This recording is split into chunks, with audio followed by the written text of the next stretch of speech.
Lord of Mysteries, Lord of Order by Da Bai Bu Shi Xiong. Chapter 151 to 175. Under the blood moon, Danitz stood at the front of the deck, gazing somewhat melancholically at the surging blue sea ahead.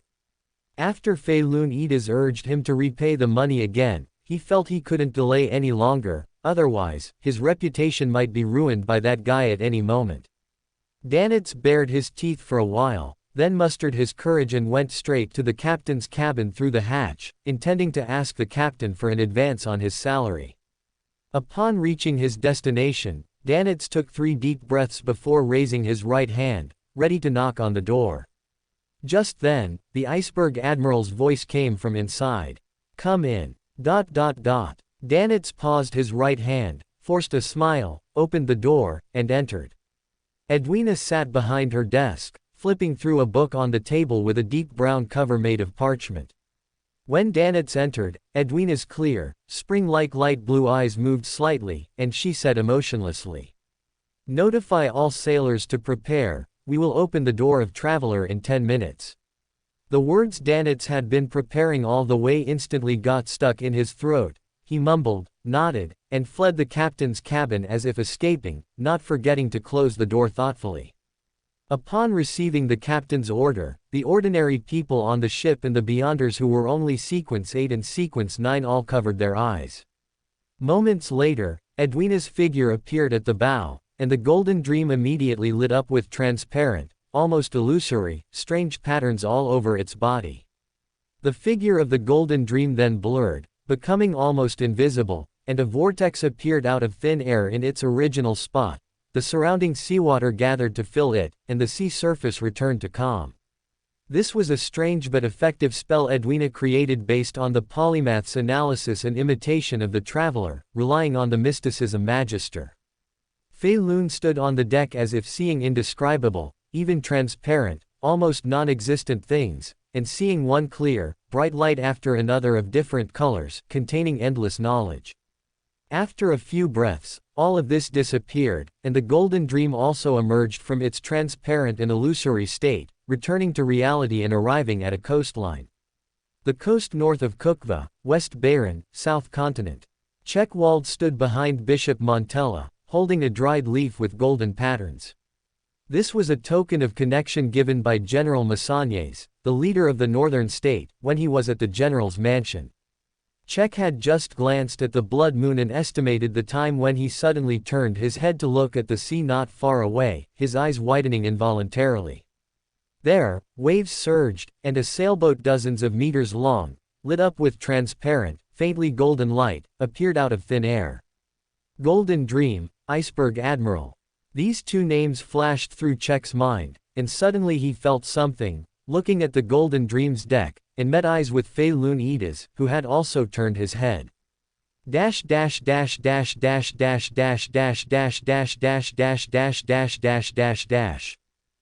Taker Manor, Iriseel, Ancestral Tower Underground Hall. Aaron roughly recounted to Varna how he had, coincidentally, found the Blood Emperor's ruins and how he had obtained this Red Priest card. He emphasized that he had sacrificed a Sequence 4 Undying Beyander characteristic to the goddess in exchange for the help of Ms. Ariana, the abbess of the Black Knight Monastery. Finally, he had taken great risks to successfully bring back this blasphemy card, which was of great significance to the family. Varna's brown eyes glanced at Aaron, who was full of anticipation, and after a moment of silence, he spoke faintly.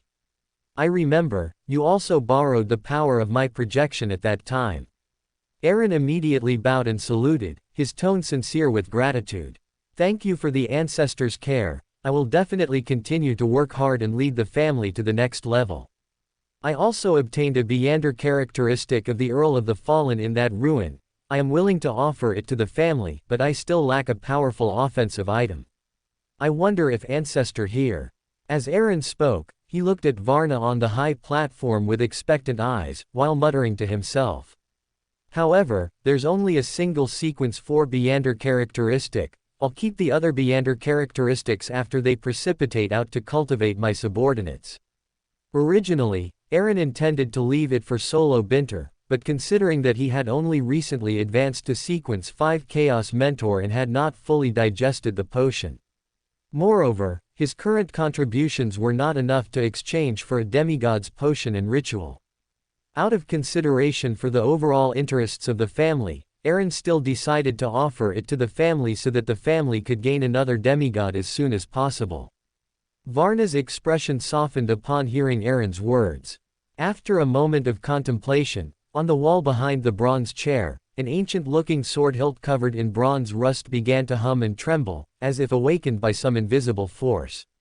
Accompanying the humming, the bronze rust on the longsword peeled off, detaching from the wall bit by bit, and the surrounding walls, covered in reddish-brown rust on their knives, spears, swords, and halberds, also trembled slightly. That invisible aura of iron and blood seemed to be gradually converging.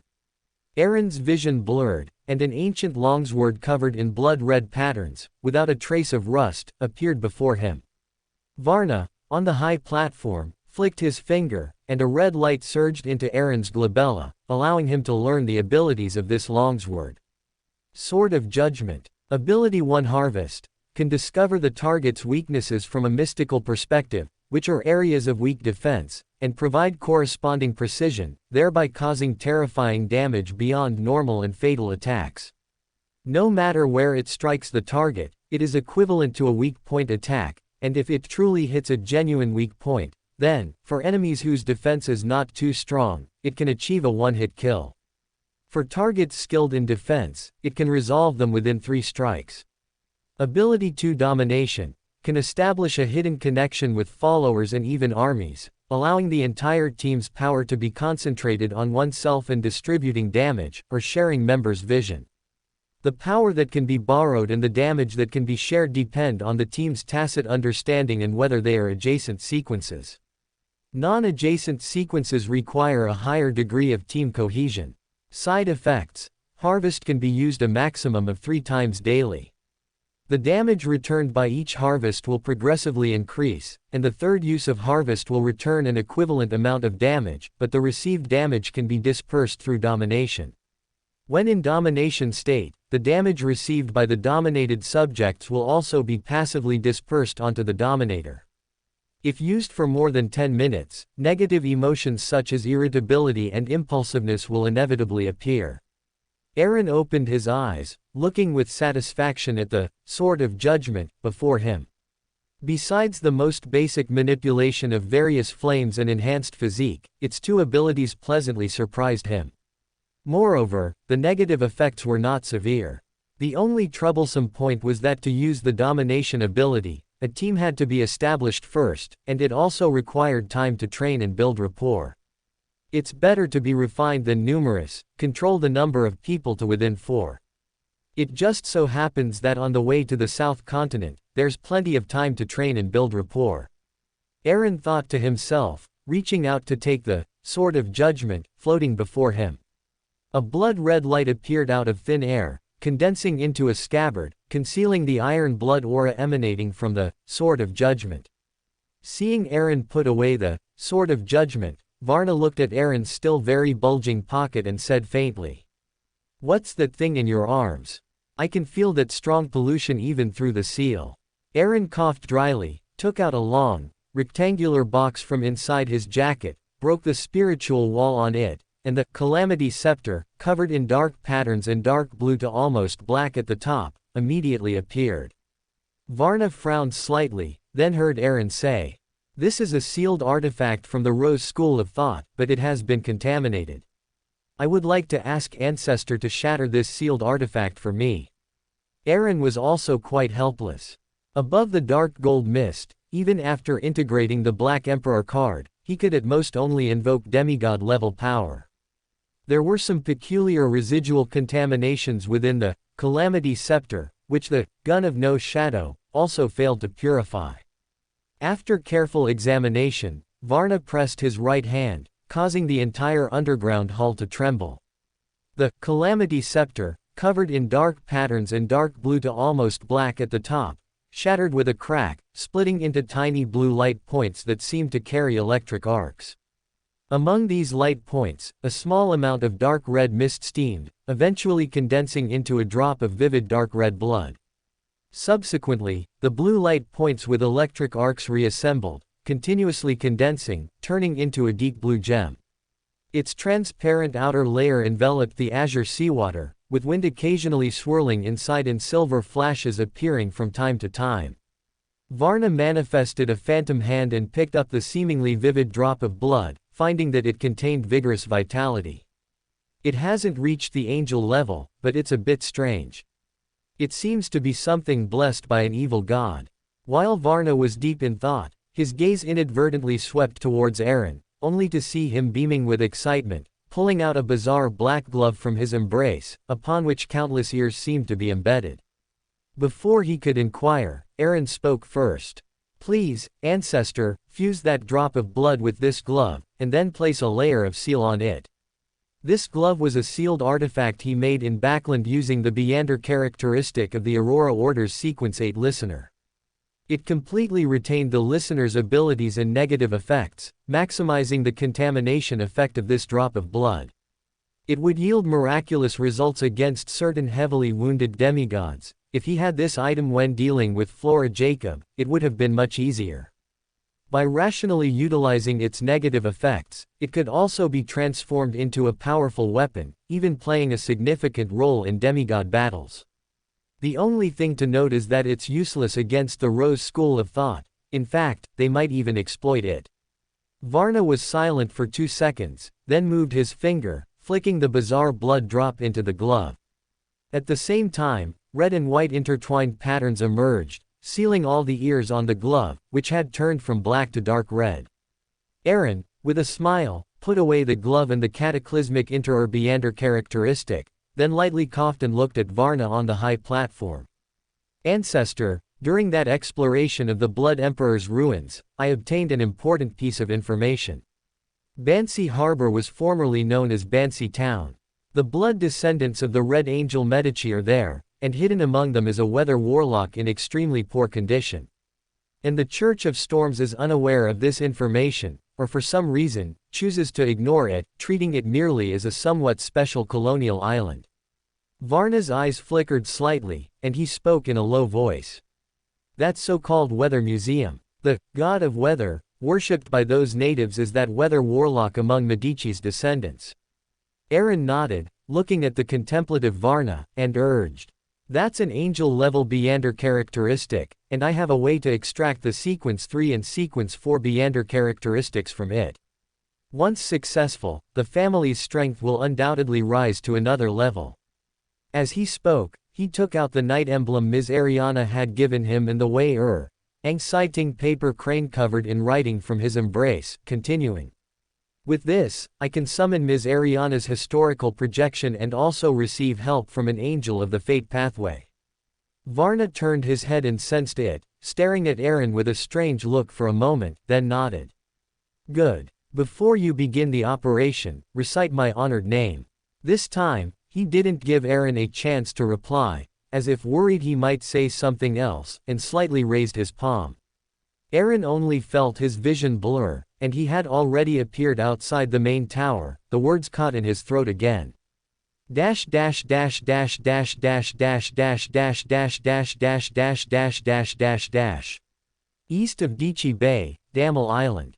The Moon's Shadow sailed out of Damel Harbor.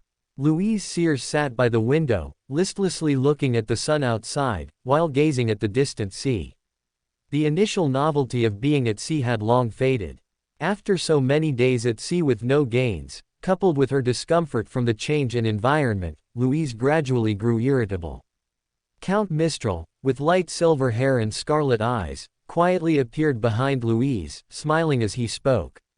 "Patience is a quality a hunter should possess. You are still very young, there are many things you still need to constantly comprehend." Louise immediately turned her head, a hint of a smile appearing on her face. Then, remembering something, she asked, "Grandfather, is the power behind the Blood Admiral, Senior, really the Rose School of Thought?"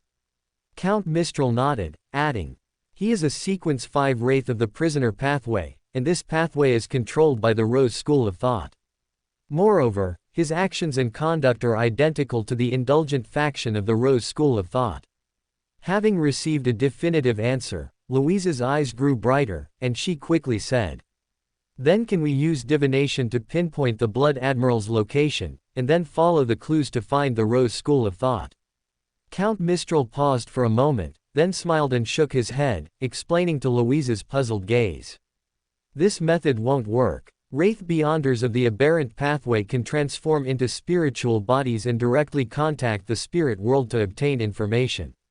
Therefore, they naturally possess the ability for divination and anti-divination. So, whether it's the Blood Admiral or other wraiths, they can make the revelations we receive erroneous and deviated. They might even lead us into traps they've prepared beforehand." Looking at Louise, who was somewhat enlightened yet also disappointed, Count Mistral smiled, showing no urgency. "No need to be anxious. You just need to do what you should, and we have our own ways for other matters. You can also use this time to thoroughly digest your potions, Professor Potion. This will be of great help to your subsequent competition." Count Mistral chuckled as Louise remained sullen. "During my few days in Damel Harbor, I also gathered a lot of sea news, learning that recently someone named Cavaro has been selling a Blood Clan Baron's residual Beander characteristic in pirate circles.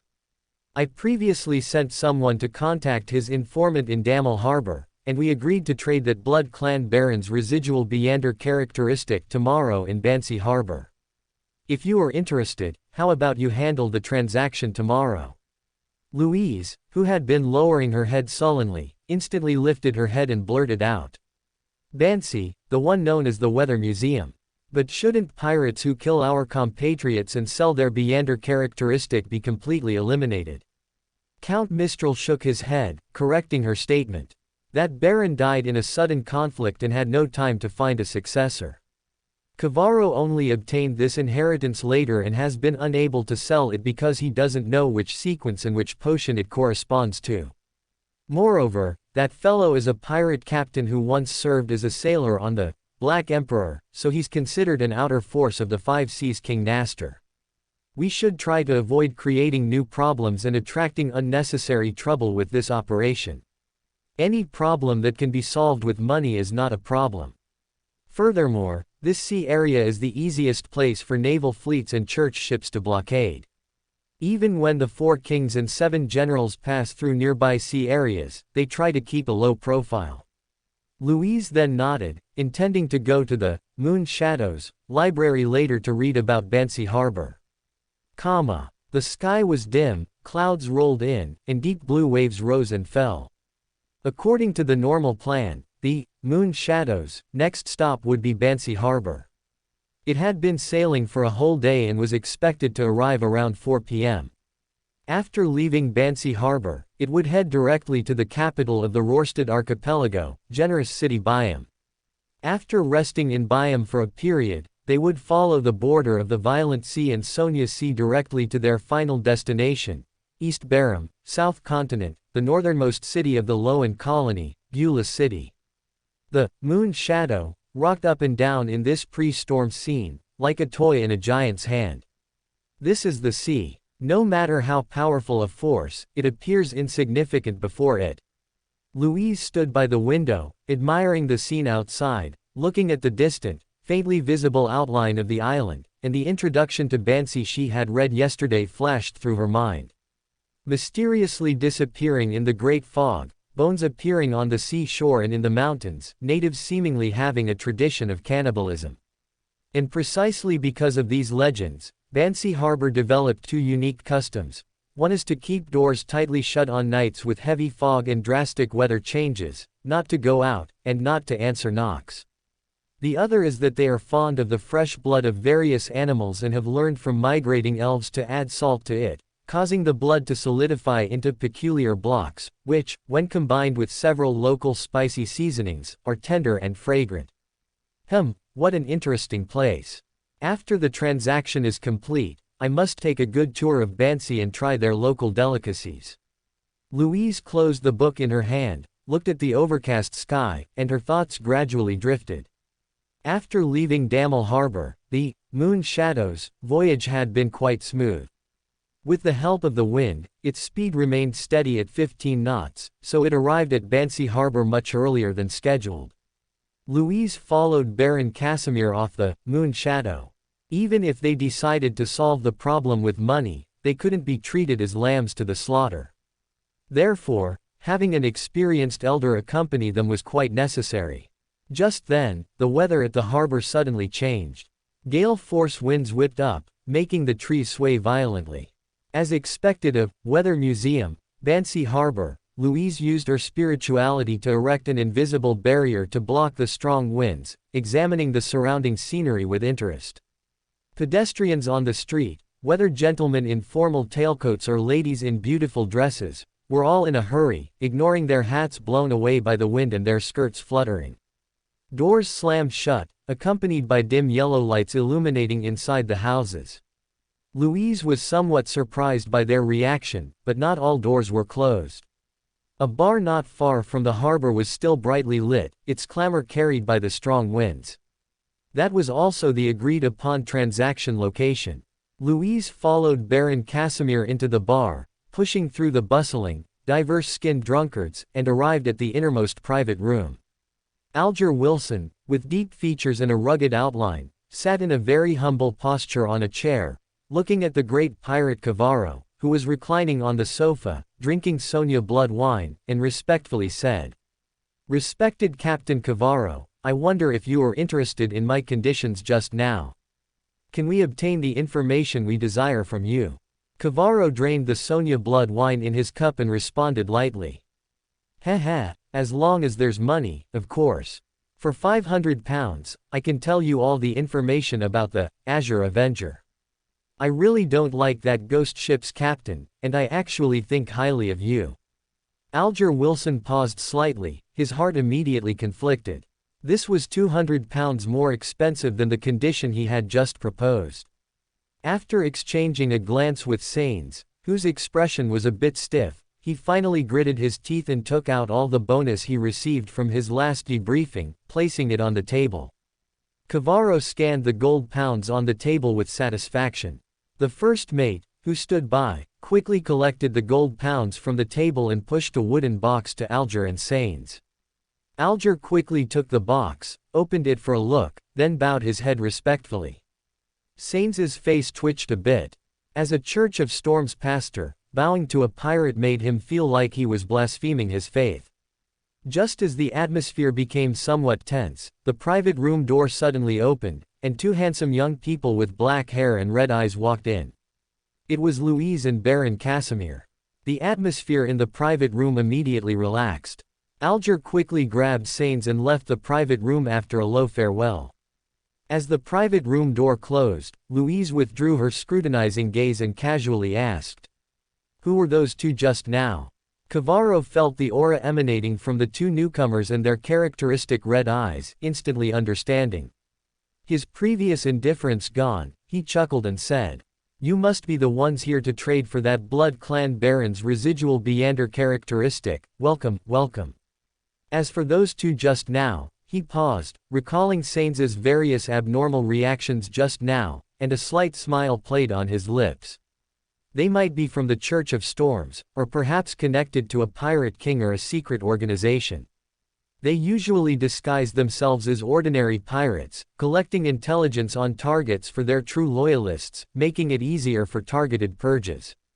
Sometimes, they act on behalf of the forces behind them to do things they find inconvenient, such as silencing witnesses or robbing specific special items. Louise immediately understood, and Baron Casimir, who had experienced many storms, clearly knew about this. He didn't pick up on that topic, but instead asked directly, "Where is that Blood Clan Baron's residual Beander characteristic?"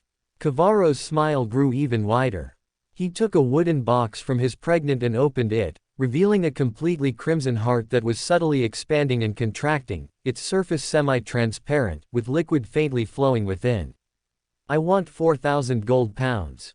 You are not weak, so you should know that this price is not expensive, it's a very sincere price.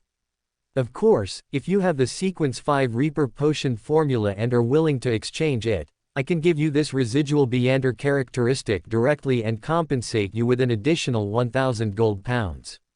Baron Casimir was silent for 2 seconds before taking out 4,000 gold pounds from his pregnant and placing them on the table. At the same time, he took the wooden box handed to him by the first mate. After both parties inspected the items, the transaction officially concluded. Louise watched from the side, feeling somewhat bored. There was no verbal struggle as she had imagined, nor did she get a chance to show off. Just as she was following Baron Casimir, intending to leave, a voice came from behind. Respected guests, to celebrate our successful transaction, I'll give you a piece of advice: do not wander around the streets. Either leave Bansi as soon as possible, or find a place to stay. Remember not to answer knocks on the door. Cavaro's smile had long vanished, replaced by a serious expression. He pointed his finger out the window. Only then did Louise realize that in just a short while, the strong winds had weakened, but strangely, a faint mist was gradually appearing. On the seaside mountains outside Bansi harbor, towering rock walls formed a natural, hidden altar. The altar was inscribed with bizarre patterns, designs, and symbols. A seemingly ordinary wooden door was embedded in a giant rock, with a brass-colored keyhole and handle. 6 figures appeared as the mist drifted, standing around the giant rock. They were all draped in black cloaks, headless, with blood still gushing from their necks, and only swirling breezes propped up their hoods. 6 headless bodies, with dangling esophagi, and strange smiles on their faces, hovered in midair. At the base of the giant rock, where it met the soil, a spot of fresh red seeped out. That fresh red gradually expanded, like gushing blood spreading out.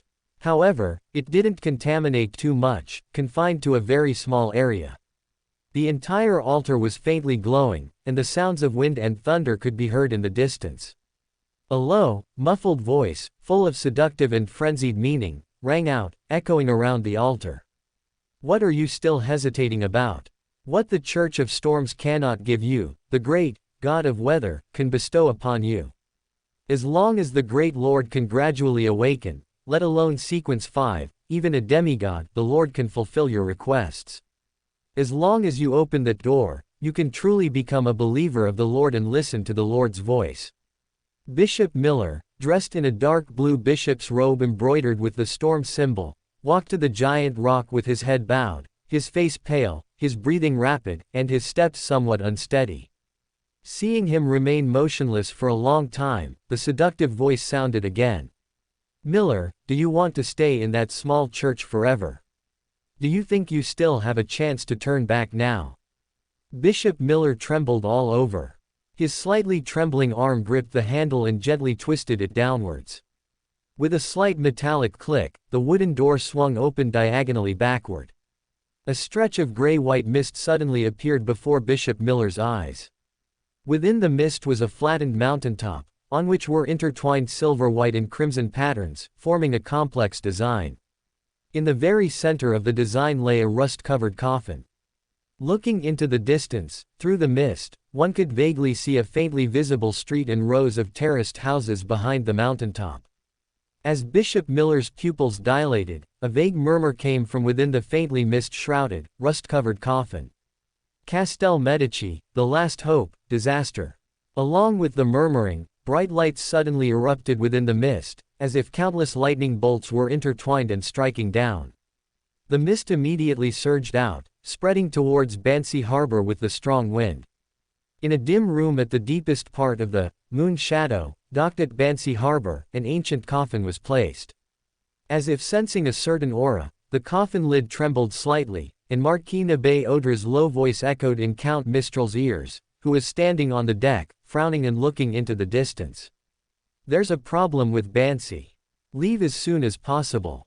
Dash dash dash dash dash dash dash dash dash dash dash dash dash dash dash dash dash.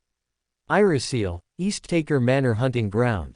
It had been over half a month since returning to Iriseel, and January was nearing its end. Aaron had carefully selected several Beyonders, and after this period of integration, he could now barely use the ability of Dominion. In the process of practice, Aaron also discovered a problem.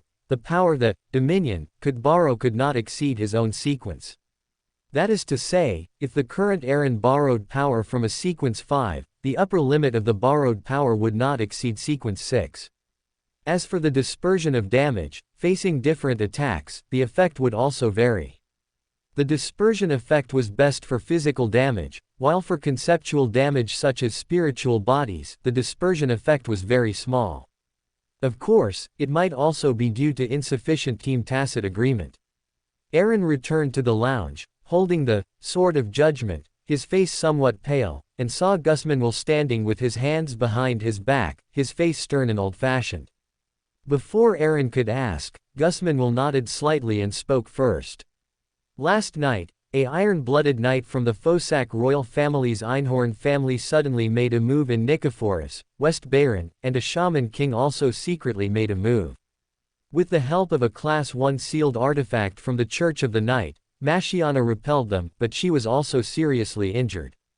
The ancestors' intention is for me to go to the South Continent to jointly stabilize the situation, and at the same time, be wary of Intis intervening in the situation. He paused, a hint of worry appearing on his face, and continued. I originally wanted to accompany you to the South Continent and escort you safely there, but now the family's demigods are all tied up with matters there and have no time to look after you.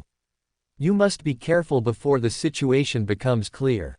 Aaron nodded, but more thoughts came to his mind.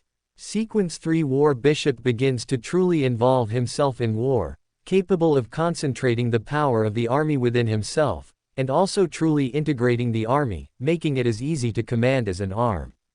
And the ritual for advancing from sequence 4 to sequence 3 is related to this. Coupled with the previous planning for that, God of Weathers, Beander characteristic, it seems Father has already been included in the ancestors' promotion list. Being sent to the South Continent this time is both a consideration for the situation and an opportunity to complete the ritual ahead of time. Thinking of this, Aaron's thoughts paused slightly. He suddenly thought of a possibility. That iron-blooded knight from the Einhorn family wouldn't also be harboring this thought, would he? If that's really the case, then he should have a sequence 3 Beander characteristic in his hands, or a corresponding grade 1 sealed artifact. Then the scale of this war will grow larger and larger until it satisfies his advancement ritual, and there's also the Rose School of Thought's involvement in this. Aaron raised his head and saw the solemn expression on Gusmanwil's face. As an iron-blooded knight, he obviously also thought of these things. After a moment of contemplation, Gusman said to Solo Binter, who was standing quietly by the side, silently. Solo, you, Darren Sharoto, and Harland Rooney, who are already in the South Continent, the three of you will still follow Aaron and obey his command. Solo Binter, who had been silent, raised his head as if to say something, but was interrupted by Gusman's wave. Aaron frowned slightly, immediately recalling the information he had obtained from the Red Priest card.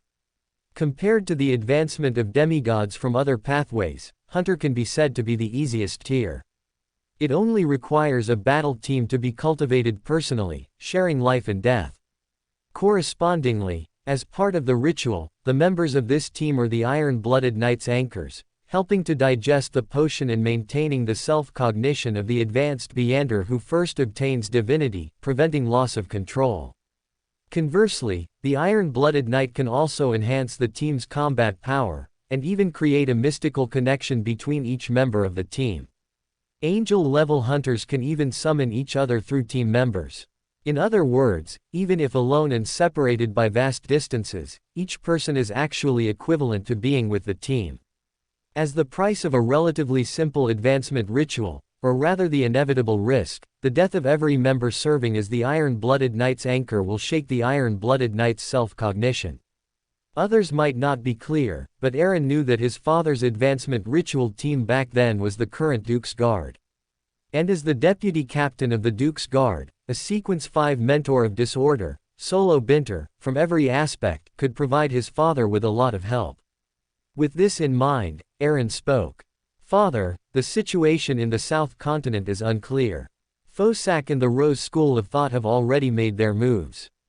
Once the situation becomes deadlocked, Intis will probably also try to fish in troubled waters. I can leave Darren Sharoto and Harland Rooney, but you must take Solo Binter with you. You must maintain your best state and fully unleash your strength." Aaron gestured, and a burly giant, estimated to be over 2 meters tall, slowly walked over from the hunting ground, knelt on one knee, and said in a booming voice, "Respected Duke and Lord Aaron, please feel free to give any commands." Aaron smiled and shook his head, helping up the burly giant with distinct South Continent features. "Boyer Bailett, I've said it many times, we are not master and servant, we are friends, and you don't need to kneel to me." Boyer Bailett raised his thick, broad hand and scratched his slightly simple face, grinning. "My life was saved by the family. I don't understand big principles, but I have 2 wishes. One is to avenge my deceased family and friends, and one day personally kill undead King Agalito. The other is to forever be loyal to the East Taker family, to repay the kindness of saving my life and the family's cultivation over the years." Seeing him say this, Aaron sighed and stopped persuading, turning to introduce him to his father, Gusman Will. "Boyer Bailett, the captain of my newly formed personal guard, a Sequence 5 Guardian. Before, I mentioned to the family that I wanted someone strong enough, loyal enough, and knowledgeable enough about the South Continent to be the captain of my personal guard. And he has extremely rich combat experience in the South Continent and understands the situation there very well. After comprehensive consideration, I finally chose him." Gusman Will scrutinized Boyer Bailett, who had a faint glow like the morning light on his body, for a moment, then slowly nodded. Then he looked at Aaron and asked, "Are you all ready? When do you plan to depart?" Aaron waved his hand, signaling Boyer Bailett to leave, then replied, "Next week, I will depart in early February. However, before that, I still need to go to Constant City in Intersea County. There's a spoils of war that I haven't recovered yet. I also don't know what Beander materials and sealed artifacts are left from Flora Jacobs' lineage. I hope they can bring me some surprises." Aaron muttered to himself at the same time.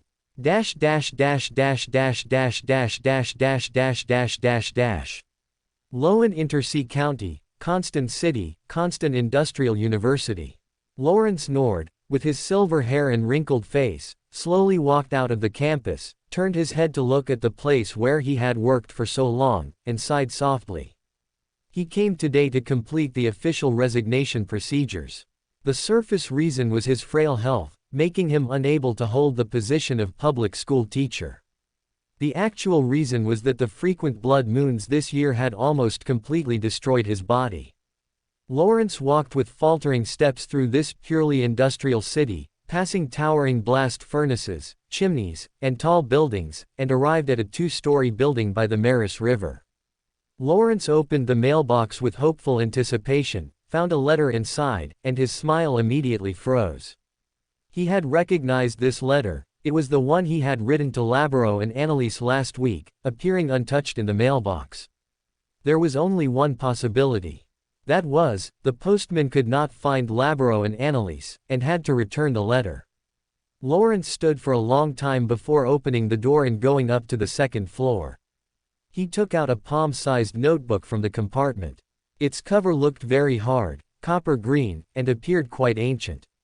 On the cover, there was a line of words written in ancient Fusic language. "I came, I saw, I recorded." Looking at this mystical item, which was also the symbol of his lineage's identity, Lawrence slowly sat down, muttering in pain.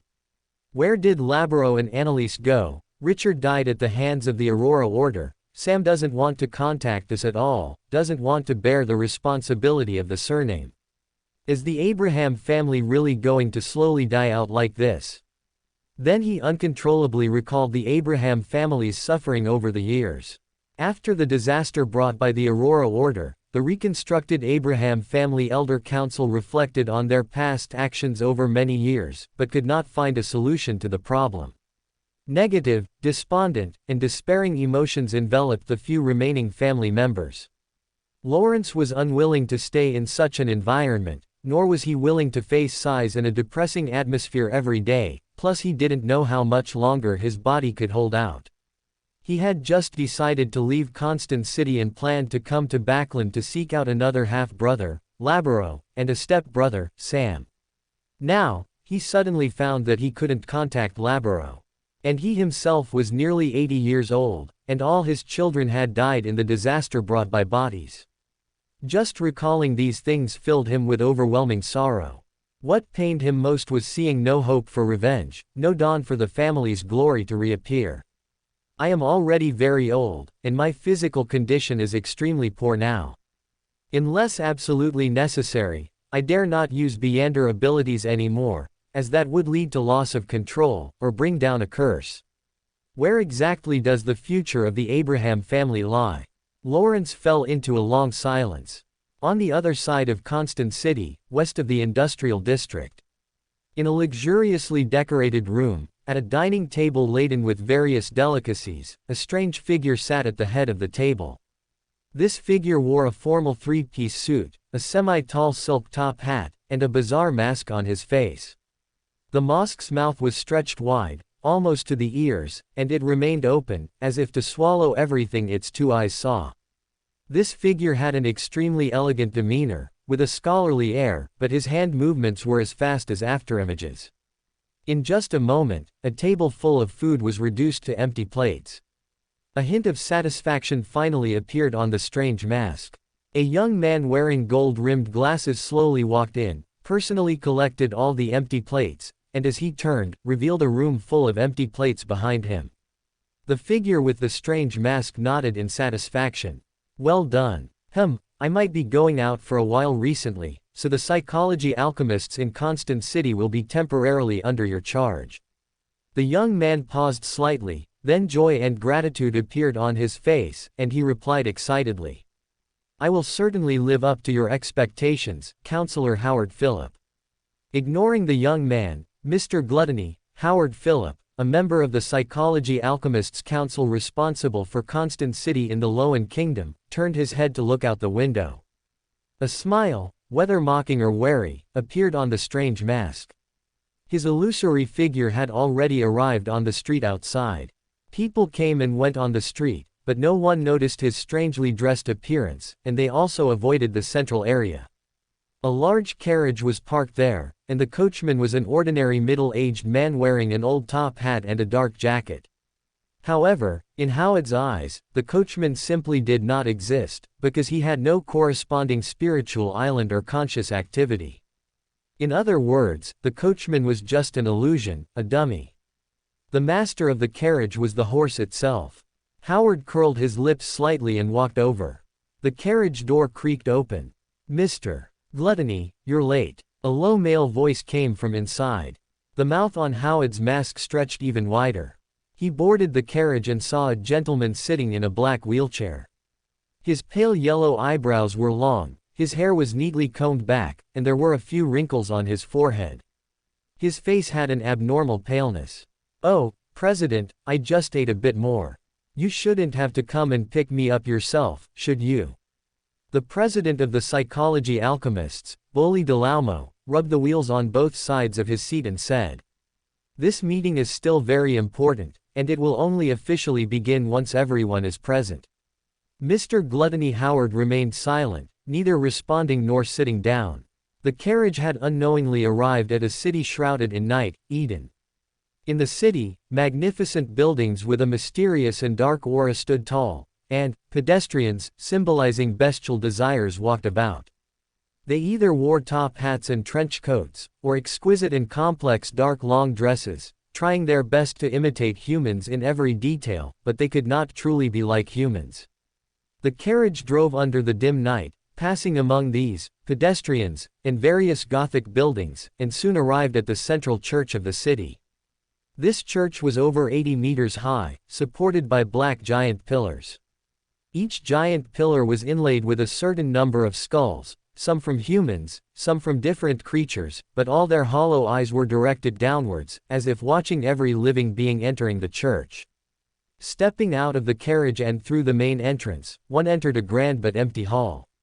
In the depths of the hall, a huge cross stood, and a gray-white dragon statue was coiled around the cross. In front of the dragon statue, a small long table was placed, with 5 chairs on each side. Only the top and side positions were still empty. Bully Delaumo maneuvered his wheelchair to the top of the long table, and Mr. Gluttony Howard sat indifferently in the seat beside him. Huon Lambus, wearing a gray-white pride mask, spoke faintly. Mr. Gluttony seems to have no sense of time. We have been waiting for you for a long time. Howard glanced at him, chuckled strangely, and said mockingly, "Oh, who do I think it is? It turns out to be Mr. Pride, who almost got killed last time. My apologies, my apologies." Then he changed to a serious tone and added, "Although you narrowly escaped last time, I have a premonition that you will definitely be the first among us to die. My premonitions are quite accurate, so you should be careful."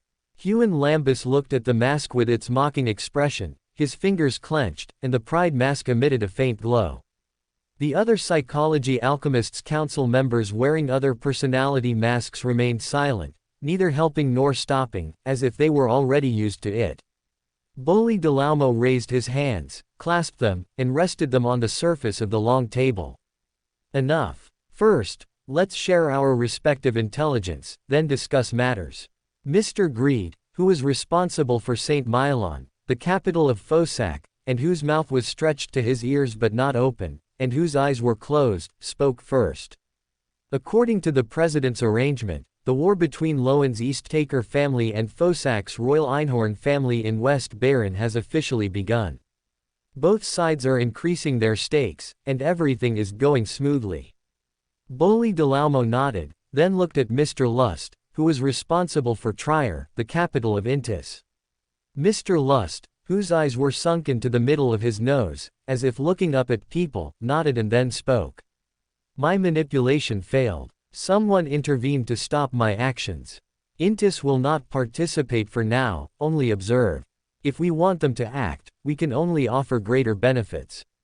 Bully Delaumo frowned slightly, pondered for a moment, and said, "No need. The Einhorn family can already make the Easttaker family reveal their true strength.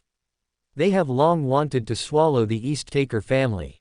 George III is very eager to know the true state of Varna Will, that fourth epic angel. Since he is willing to pay the price, then we will help our partners." Howard's lips curled upwards when he saw that no one else spoke. Constance City was previously home to a dream stealer from the Marauder pathway. She broke through to demigod last year and left Constance City, and has not returned since. The surrounding members of the Arbitration Council were not surprised by this. Unlike Backland, where churches, the military, royalty, and hidden organizations were intertwined and many powerful individuals were hidden, it was not uncommon to encounter a demigod. Constance City was merely the capital of Intersea County. As a demigod of the Spectator pathway, as long as she avoided the areas where the major churches were located, and traversed the collective subconscious sea and explored the islands of mind, it was not uncommon to discover hidden demigods, especially since she had not yet reached demigod status before. Thump, thump, thump. Bully Delau tapped the table lightly, his tone serious as he looked at Howard. "Gluttony, you had best stop monitoring that area. Those thieves are likely to cause big trouble, and she's already a demigod. Stay away from there and don't ask for trouble." Seeing Howard nod slightly, Bully Delau immediately withdrew his gaze and said, "The matter to be discussed today is the dragon worship custom existing in Eastchester County of the Lowen Kingdom. The dragon worship custom in certain areas there has not weakened at all over these years. I suspect that a mind dragon is still influencing that place in some way. Perhaps we can find clues about it through this. Who would be willing to handle this matter?" The hall immediately fell silent. After a moment, someone broke the deadlock. "This is a matter for Lowen, and it's not really appropriate for us to interfere," Mr. Lust said, looking around. "Unless Mr. Pride and Mr. Gluttony truly don't have time." Huon Lambeth spoke indifferently. "I believe the matter I am responsible for is far more important than seeking clues." Bully Delau nodded and looked back at Howard. "Gluttony, you will be responsible for this matter then. If you are worried about danger, I can help you separate some identities. They can go and explore, and even if they die, it will not affect you." Howard chuckled softly and shook his head. Let one of your virtual personalities enter my self-unrestricted mind-body. Wouldn't I just become a fish to be slaughtered? Do you really take me for a fool? Seeing the few people around him remain silent, he looked at Dalao and said, I will try to investigate. I won't trouble the president to act, but I need more detailed information. Seeing Howard willing to try and investigate, Bully Dalao did not continue the previous topic and nodded lightly. The detailed information will be given to you later, but I must warn you, this matter is quite dangerous, and you absolutely cannot be careless. Speaking of this, Dalao paused and said, if you encounter an accident and cannot resolve it on your own, you can call out to Adam, and this will bring you salvation. Howard's eyes darkened. He did not respond or speak further, while the other members of the Arbitration Council began academic exchanges in the spiritual domain. All right, this Arbitration Council meeting ends here. After a while, Dalao clapped his hands lightly. Howard got up and walked towards the door. He paused slightly in front of a cross with a gray-white dragon statue entwined around it, then stepped out and vanished from Eden.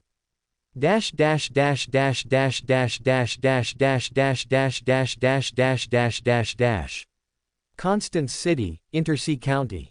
The bloody moonlight cast a pall over this steel forest, creating a strange beauty. At the city center's bell tower, the colors became rich and vivid. Aaron, whose face had returned to Lucy Joseph, slowly walked out, wearing a top hat and with the sword of judgment slung diagonally across his back. I finally found it. Standing at a high vantage point, Aaron gazed at this purely industrial city. Although he was visiting for the first time, he had seen various photographs of Constance in newspapers and magazines in the past. Those photographs were all black and white, documenting every aspect of the city. Among them, 3 points left the deepest impression on Aaron. First, the chimneys and blast furnaces stood in dense rows, as if creating an artificial forest, which was visually striking and represented industry even more than Backland. Second, buildings widely used concrete and rebar, constructed taller, larger, and more densely than similar structures in Backland. Third, many places were stained with coal dust, including people's bodies, but the air quality was slightly better than Backland because of the strong winds from the sea. Withdrawing his gaze, Aaron looked at the red moon in the sky and sighed helplessly. He had departed from Iriseel in the afternoon, and even traversing the entire LotM should not have taken until evening to reach Constance City. The main reason was that Aaron did not know the corresponding spirit world coordinates. Traversing the spirit world primarily relied on the guidance of his divination pendant, but divination was not omnipotent. Some of the revelations given by divination needed interpretation, and Aaron, not being a seer, found that the revelations he received in the chaotic information of the spirit world were easily interfered with and distorted. Because of this, Aaron went to several wrong places, even accidentally ending up in Indo Port on the Fasak Empire's coastal area, only reaching Constance City by evening. The figure on the bell tower slowly dissipated, and Aaron's figure appeared at a nearby street corner. Without expending effort on divination, Aaron directly hailed a horse-drawn carriage and instructed the local driver to go to 12 Iris Street, South Loss District. This was Flora Jacobs' former residence, and also Aaron's destination for this trip. As a heavy industrial city in LotM, even in the dead of night, there were still many pedestrians on the streets of the industrial district. Most of them wore dusty worker uniforms. With a clatter, the carriage left the industrial district and arrived in the South Loss District, where aristocrats and wealthy merchants mostly resided. As cultured aristocrats and respectable merchants, they naturally would not choose to go out late at night. The streets here were empty, but such an environment was more suitable for Aaron's actions. The carriage stopped at 12 Iris Street, in front of a 2-story building. Aaron paid the fare and went around to the back of the building. He first performed a divination with his divination pendant and received a revelation that there was some danger, but it could be handled. Aaron put away his divination pendant. The Lord of Mysteries on his finger flickered slightly, and a slightly illusory door immediately appeared on the wall at the side rear of the building. Aaron drew his sword of judgment, and slowly passed through the illusory doorway, arriving in a plainly decorated, dust-filled room. Feeling no dangerous aura, Aaron looked up diagonally. A faint spiritual fluctuation emanated from the second floor. Aaron pushed open the door from inside the room and saw the equally dust-filled ground floor hall. Unlike the room, the remaining footprints in the hall indicated that at least 4 people had already arrived before him. Aaron frowned slightly. After searching the ground floor hall without any findings, he slowly walked towards the stairs leading to the second floor. 1 step, 2 steps, 3 steps. As Aaron took his 4th step, he immediately felt something was wrong. His thoughts began to slow, his body stiffened slightly, and his movements became sluggish. Without any hesitation, the hand gripping the sword of judgment swung downwards sharply. As the stairs collapsed, Aaron used the momentum to retreat, returning to the ground floor hall. The sluggishness in thought and movement he had felt earlier had disappeared. Aaron looked at the collapsed section of the stairs and activated his spirit vision. However, he still found no problem. If it weren't for Aaron's spiritual intuition far exceeding that of Beyonders of the same sequence, and his Beyonder senses, which had been strengthened multiple times and came from a sheriff, he would have found it difficult to detect the subtle changes in his body and react in time. Recalling his previous sensations and the current situation where spirit vision yielded no results, Aaron had a vague suspicion in his mind. This should be due to the marionettist spirit body thread's ability. As a demigod of the Marauder pathway, it was not surprising for Flora Jacob to possess a sealed artifact or mystical item of a neighboring Sequence 5 pathway. Realizing this, Aaron actually felt relieved. With this sealed artifact corresponding to a marionettist guarding it, the probability of the items on the second floor still being present would greatly increase. After all, spirit body threads are a very unique ability, involving the spiritual body, astral body, mind body, and etheric body, and indirectly controlling the physical body through the etheric body. It is very comprehensive, and therefore, ordinary spirit vision cannot observe spirit body threads. And ordinary thieves are low-sequence beyonders, without extraordinary perception and spiritual intuition like Aaron's, would only walk up to the second floor step by step, becoming controlled puppets. Standing in the ground floor hall, a smile appeared on Aaron's face. He was quite familiar with the marionettist's abilities and already had a way to deal with them. The essence of the marionettist's ability is to manipulate targets like puppets, using the spirit body threads that exist in every living creature, turning them into his own puppets. It could be said that for an ordinary marionettist, the strength and number of puppets directly determined the upper and lower limits of his power. The marionettist Rosago's dramatically reversed defeat in that battle, where he was nailed to the pillar of shame, was also inextricably linked to his lack of puppets at the time. Aaron stood outside the influence range of the sealed artifacts, spirit body threads. His spirituality surged, and the Lord of Mysteries flickered slightly. A translucent, much smaller and more solidified eye then appeared. The surface of the eyeball had some disconnected, obscure patterns. It was the historical void image of the messenger Astrolfo. The marionettist spirit body thread manipulation did not include historical void images that did not exist in reality. Astrolfo slowly floated up the stairs, following Aaron's will. A restrained wraith's wail swept towards the second floor. Even the spirit body threads, which even spirit vision could not observe, slowly twisted and suddenly snapped.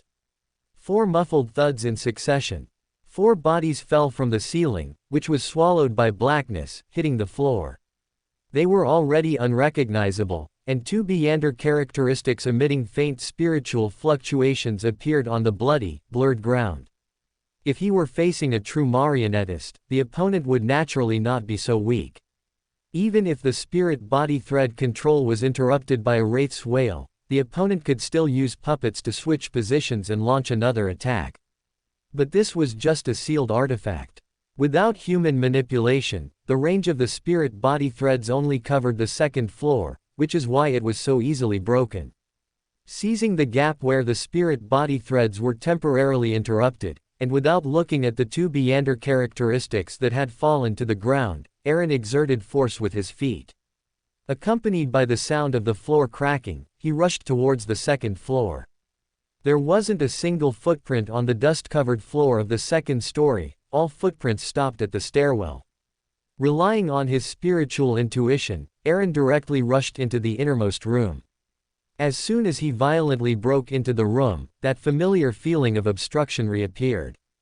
Aaron ignored it and directly rushed towards a gray pocket watch placed on the desk. He pressed the rust-covered charm tightly clutched in his hand against the pocket watch. With a crunch, the charm shattered, transforming into silver, white and crimson interwoven patterns that enveloped the pocket watch. Aaron immediately felt a lightness throughout his body. The faint sense of danger that had been present since he entered the villa finally disappeared.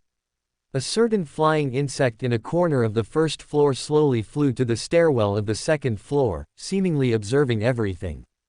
Dash dash dash dash dash dash dash dash dash dash dash dash dash dash dash dash dash. On the outskirts of Constance City's Riverside district, unlike within Constance City, it appeared vast and desolate, without towering chimneys and blast furnaces, only stretches of forest. Deep within the forest, a stone house with distinct features not belonging to the current era stood quietly. Howard Phillip, wearing the gluttony mask, emerged from the collective subconscious sea, passing through an invisible membrane of light, and appeared at the stone house's entrance. Howard entered the stone house and came before a mirror. As he stepped in, the corners of the gluttony mask on his face instantly shrank and detached, floating quietly to the side, as if fallen into a deathly stillness. Howard, however, showed no surprise. He slowly walked towards the mirror. Suddenly, he paused, as if sensing something, and turned to look in the direction of Constance City, a slight smile on his lips, and his figure vanished into the mirror. Behind the mirror were layers of steps. In front of the steps was a solid, blurry, hazy, sea surface. Above, streaks of light and shadow swayed and roamed. They were dense, they overlapped, like an illusory sea. Howard was both familiar and unfamiliar with this. This was the collective subconscious sea he knew well, yet it was different from what he usually saw and felt, though he couldn't pinpoint the exact difference, only a vague sense of disconnect. In the center of the hazy, seemingly calm, sea surface was an isolated island. An ordinary-looking old man stood on the isolated island, looking at Howard with a benevolent smile. This old man's hair was completely white, but still thick. There were few wrinkles on his face, and his appearance was unremarkable, yet he seemed to be the center of the entire world. Howard floated across the sea surface, and came before the old man, bowing respectfully. "Teacher, I have something to report." The old man's figure did not move, yet Howard felt his body straighten uncontrollably, and heard a gentle voice. "I, Hermes, have lived since the ancient era, and have had few disciples. You have already acquired divinity and stepped into the demigod realm, you need not be so restrained." Howard nodded and immediately released the restrictions on his mind-body. Scenes from his memories instantly appeared in the surrounding subconscious ocean. Hermes calmly finished watching, pondered for a moment, then spoke kindly. "Bully Delau did not discover the connection between you and me. As for that one," Hermes was silent for a moment, then slowly continued. "That place is indeed very dangerous. There should be a secret behind the dragon worship.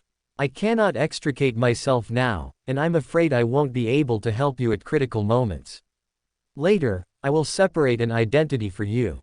Let him complete the exploration for you. Remember, you only need to do some peripheral exploration, there's no need to dig deep." Howard Phillip nodded, and in the surrounding gray mist, points of light suddenly lit up, each containing a different Howard from a different period and identity. Hermes raised his right hand, and with his index finger, traced lines of flickering light in midair.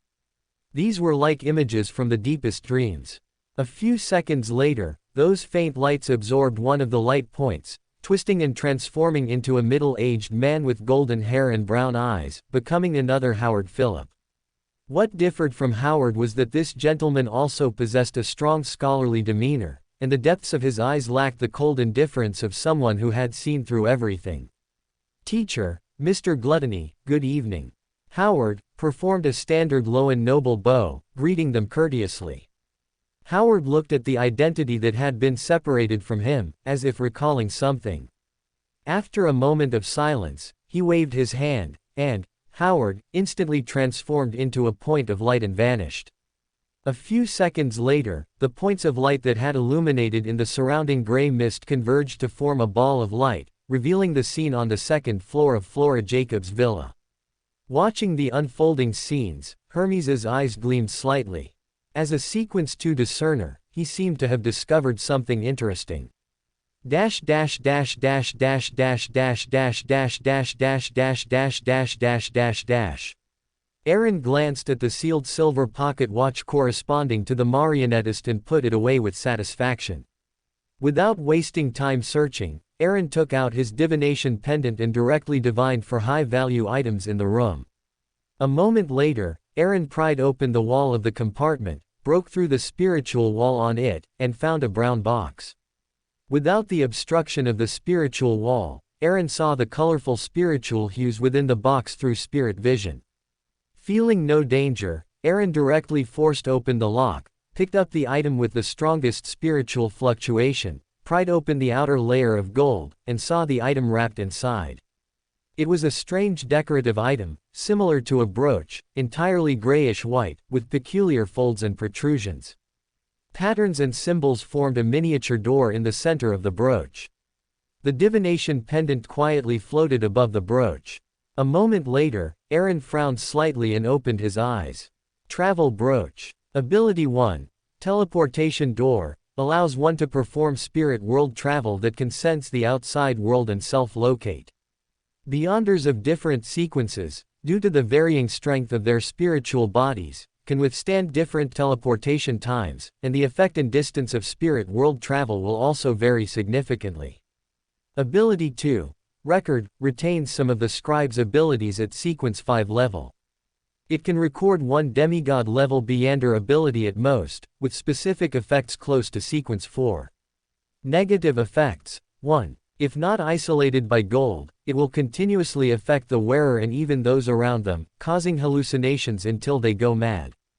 2. When opening the travel door, self-localization will be affected, with a certain probability of being teleported to an unknown area. Aaron looked at the travel brooch in his hand with a headache. He now roughly guessed why this item, corresponding to the Sequence 5 traveler, was sealed here and not used. Although its abilities were good, the two negative effects truly impacted the practicality of this sealed artifact. Having to constantly use gold for isolation was acceptable, he could just carry a gold box. But the divination pendant's revelation of a certain probability of being teleported to an unknown area corresponded to too many possibilities. Does he really have to use the divination pendant to divine whether there will be a problem before every trip? Sighing, Aaron decided to use it for now and later find time to extract the pure Beyander characteristic. When he reached the South Continent, he would have Harland Rooney reforge it into a new mystical item. As for the remaining items, they were all some mid to low sequence Beyander materials and a few low sequence sealed artifacts. However, Aaron found a silver box at the bottom of the box. Unexpectedly, he found 5 worms of time inside. Although the Beyander characteristic contained within them had long since flowed back to the main body, they were still extremely high-end spiritual materials that could be used to make talismans. Looking at the worms of time quietly placed in the box, Aaron couldn't help but ponder.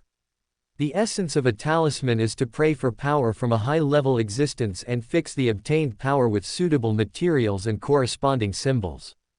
But in actual operation, as long as one achieves divinity and becomes a demigod, they can create some talismans. The sealing talismans I used before were of this kind.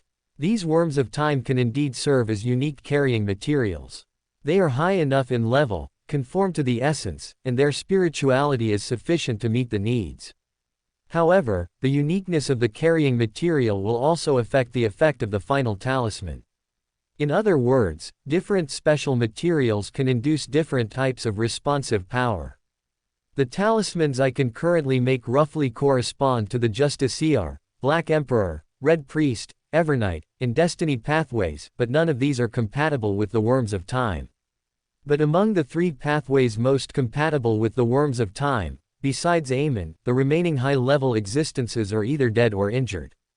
What a pity. Eren regretfully put away the Worms of Time and went to the first floor to take the 2 Beyonder characteristics, putting them into the brown box as well. With a slight spiritual movement, the scene before Eren immediately became richly colored, like an abstract painting. Taking a step, he arrived in the spirit world. At this moment, he seemed to have forgotten something. Recalling the spirit world coordinates of Iriseel, Eren did not stop, wandering in the spirit world, which was difficult to distinguish directions and appeared exceptionally chaotic. With one step, Eren had already arrived in the Duke of East Tarok Gusmanwil's study. The Duke of East Tarok Gusmanwil, who should have already departed for the South Continent, was now quietly sitting behind his desk. Eren's expression remained unchanged, as if he had long expected this. He sat down on a nearby sofa and heard a familiar voice. As soon as I arrived in the South Continent, I was attacked by at least 2 demigods. One of them seemed to have borrowed the power of an angel through some ritual, while the other was a demigod in the spiritual domain. Fortunately, I timely used my reserves to awaken my ancestor. As soon as he made a move, the entire battlefield was enveloped in storms and lightning. Then Gusman's tone carried a hint of worry and fear. Although the enemies were repelled, I could clearly feel that my ancestor's state was extremely poor. It seemed that after confronting the angel who secretly made a move, he could no longer maintain his own state. At the same time, I also felt some prying gazes that only disappeared after my ancestor appeared. Finally, the mysterious head of Military Intelligence Department 9 in the South Continent made a move. At this point, Gusman sighed, with some surprise. I didn't expect him to be Prince Grove of the Lowen royal family, a Sequence 3 Chaos Hunter of the Arbiter pathway. He came to the battlefield in West Baron with a royal family's Grade 0 sealed artifact. Because of his joining, the war ended quickly, and I returned to Iriseel. Eren listened intently, not saying a single word from beginning to end. Everything Gusman said was so smooth, like a beautiful dream. That's right, it was a beautiful dream.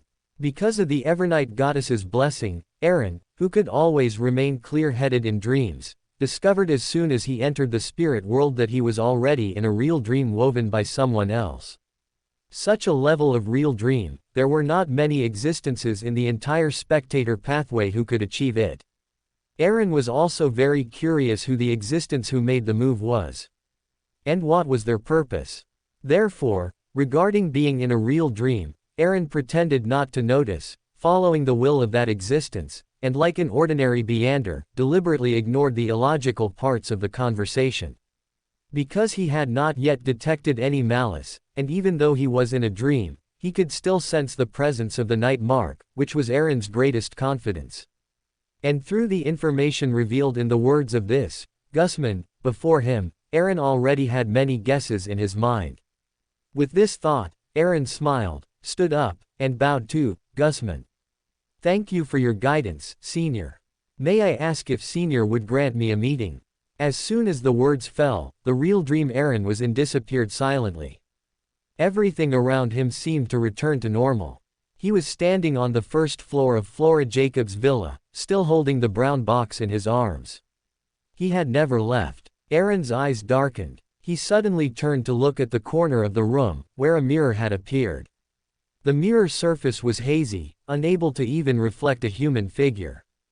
Eren's hand went into his pocket, gripping a paper crane, and he silently called out in his heart. After a moment, Eren stepped into the mirror.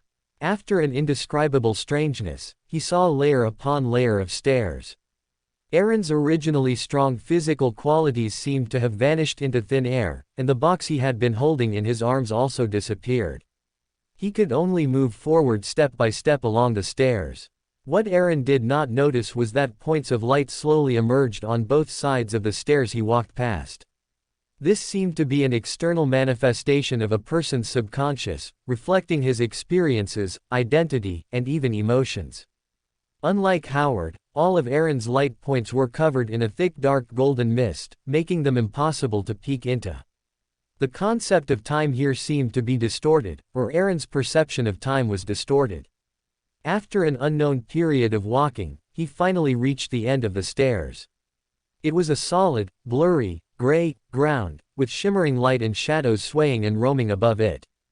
They were dense, they overlapped, like an illusory ocean. Collective subconscious ocean. This term unconsciously surfaced in Aaron's mind. He then looked up, surprisingly finding that his vision was no longer obscured, and the sky above was clearly visible. There were countless indescribable figures there, and 7 clear, bright lights of different colors, containing infinite knowledge. Although Aaron was not of the spectator pathway, the cat in his house was a spectator, so he had some understanding of psychological concepts. He instantly recognized it. The spiritual sky. Suddenly, Aaron felt his consciousness explode, and his body seemed to be infected, becoming somewhat ethereal. At this moment, his mental body, astral body, and etheric body all seemed to be absorbed and assimilated by his mind body. His entire being was like an aggregate of pure thoughts, floating. And because of this, he sensed the boundless collective subconscious ocean connected to all living beings, and he sensed the spiritual sky corresponding to it.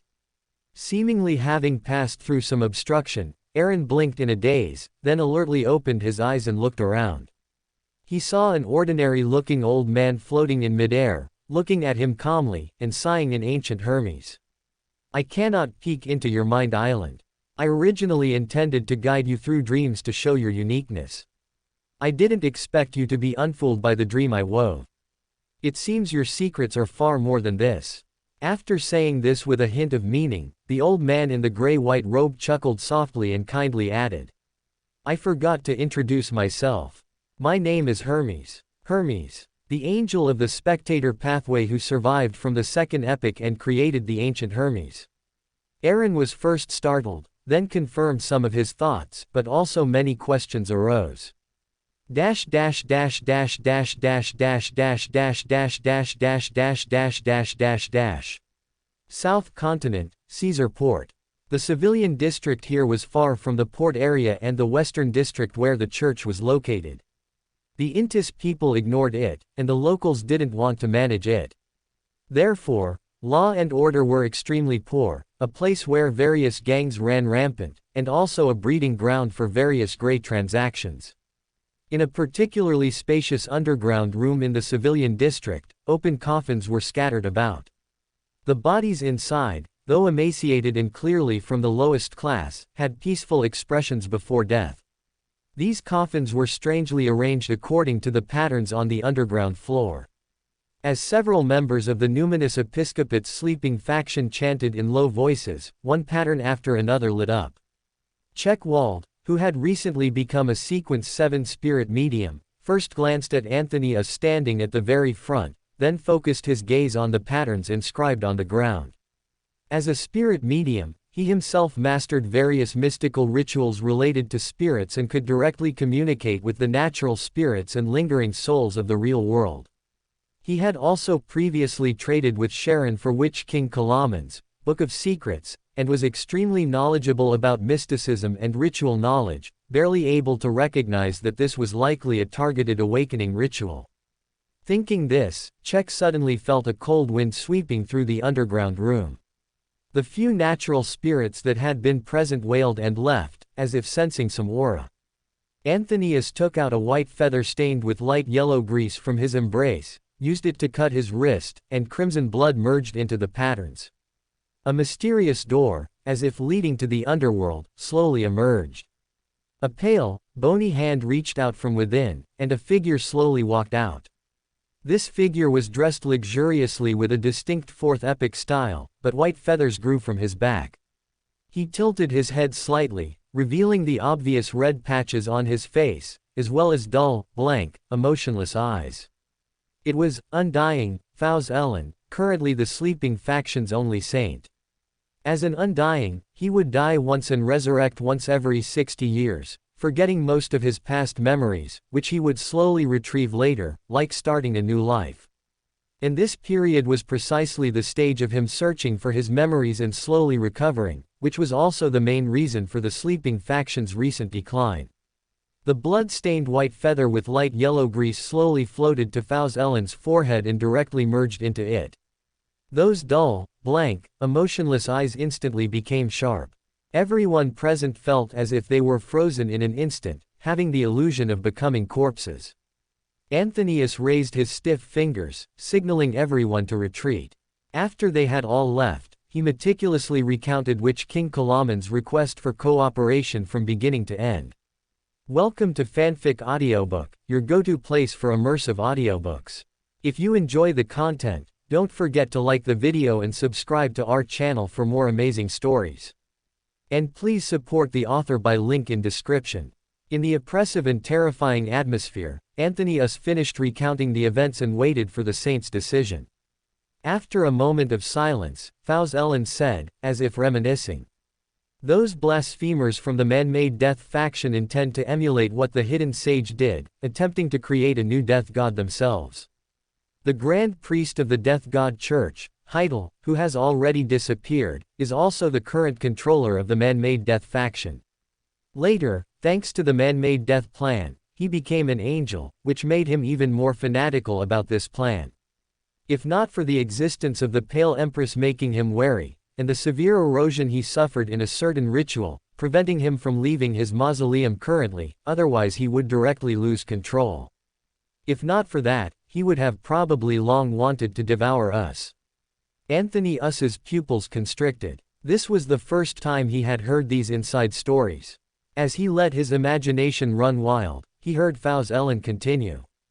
"However, in recent years, the man-made death faction seems to have made some progress. The god they speak of seems to have awakened a little, giving birth to many byproducts of the man-made death plan." At this point, Fau's Ellen's lips seemed to curl slightly, and he said with a hint of mockery, "The most successful product can be said to be Patrick Brain. That fool even thought he was rescued by numinous episcopate members and survived due to the grace of that god in a ritual. In fact, the man-made death faction originally only intended to use him as a sacrifice or material for a certain ritual. As a result, their inherently uncertain attempt produced an unexpected outcome.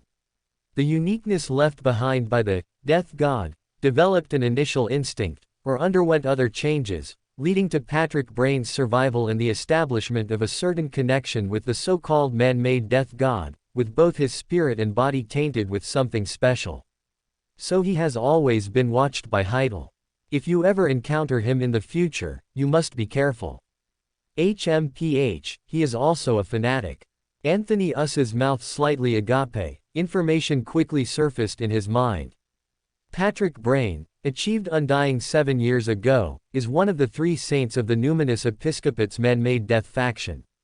Unexpectedly, he, who was already a demigod with an extraordinary status, was also an experimental material and was never truly regarded as a member of the numinous episcopate's man-made death faction.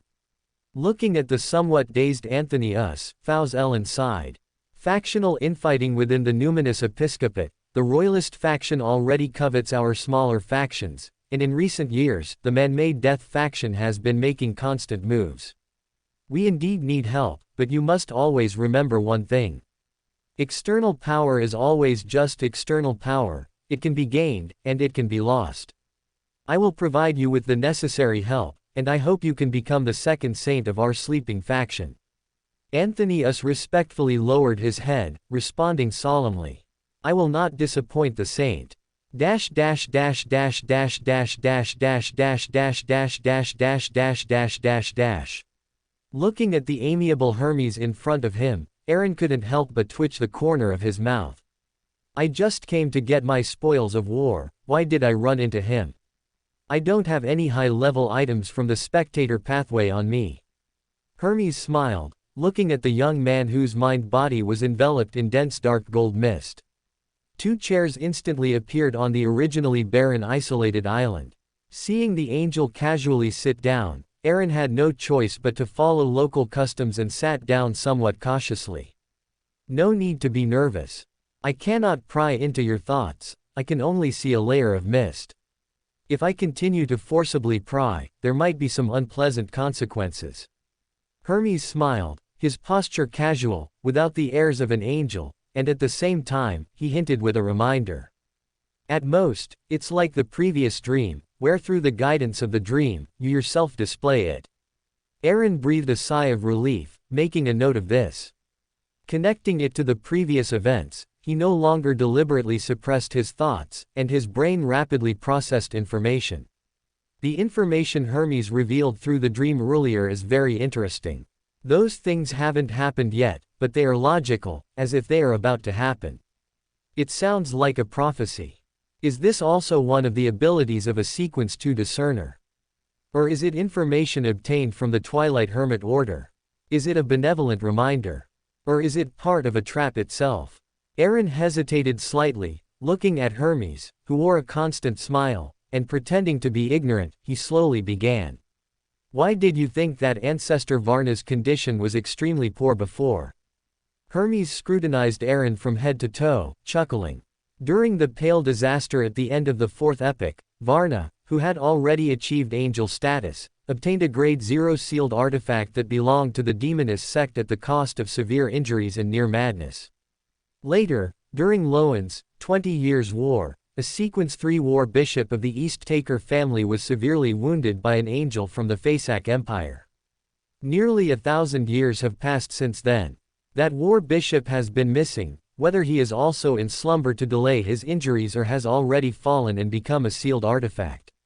Even if in slumber, except for those few special pathways, a demigod's lifespan is at most 1,000 years, they will inevitably age and die.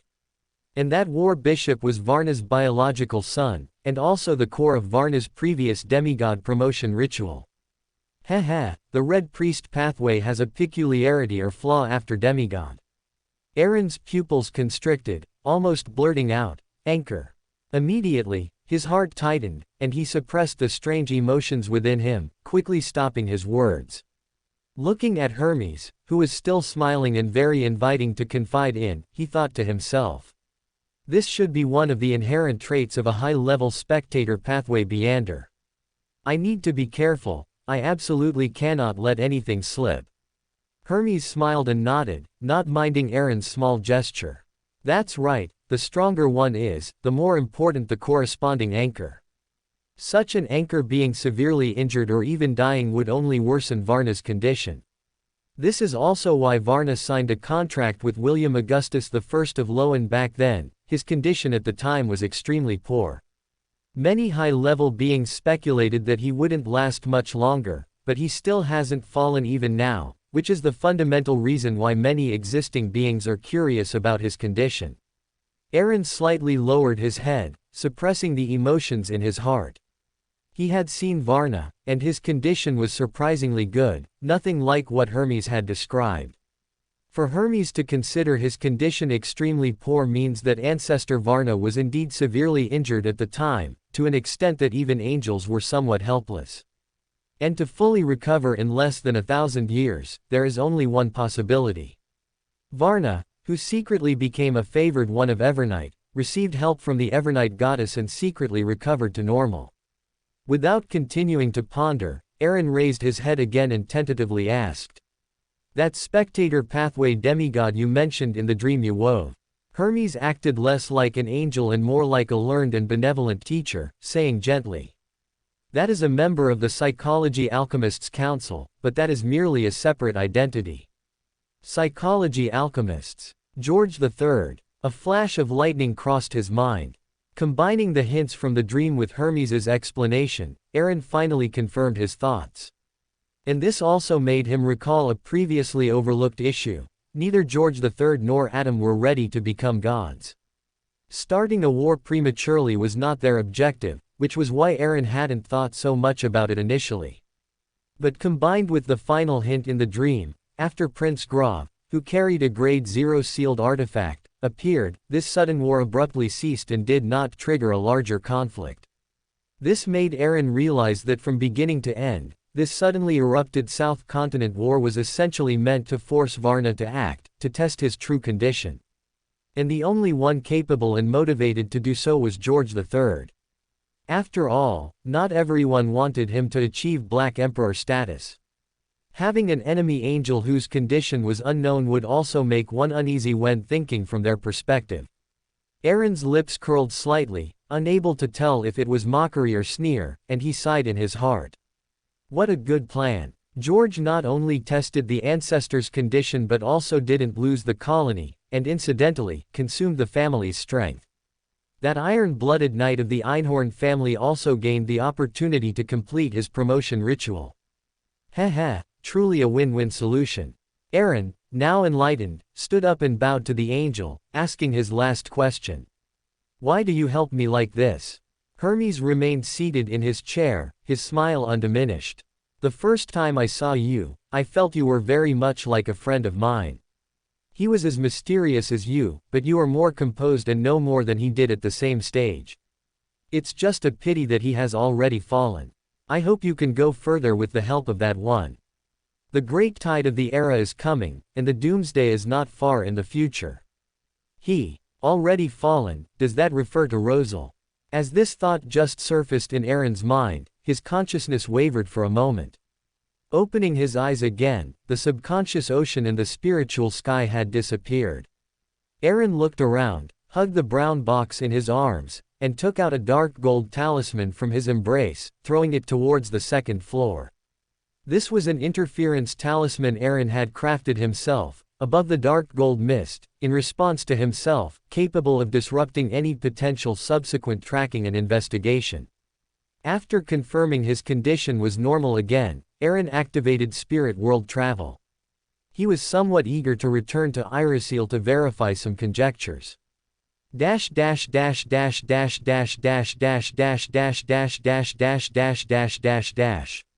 The southernmost tip of the South Continent, the indigenous region of East Barum. Near the southern coast is a massive canyon spanning hundreds of kilometers, known by the natives as the Abyss of Ferrying.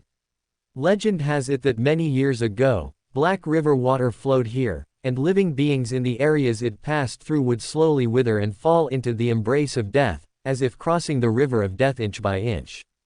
After the death god church was eliminated, the entire Abyss of Ferrying was shrouded in dense black smoke, looking from afar like the maw of the abyss.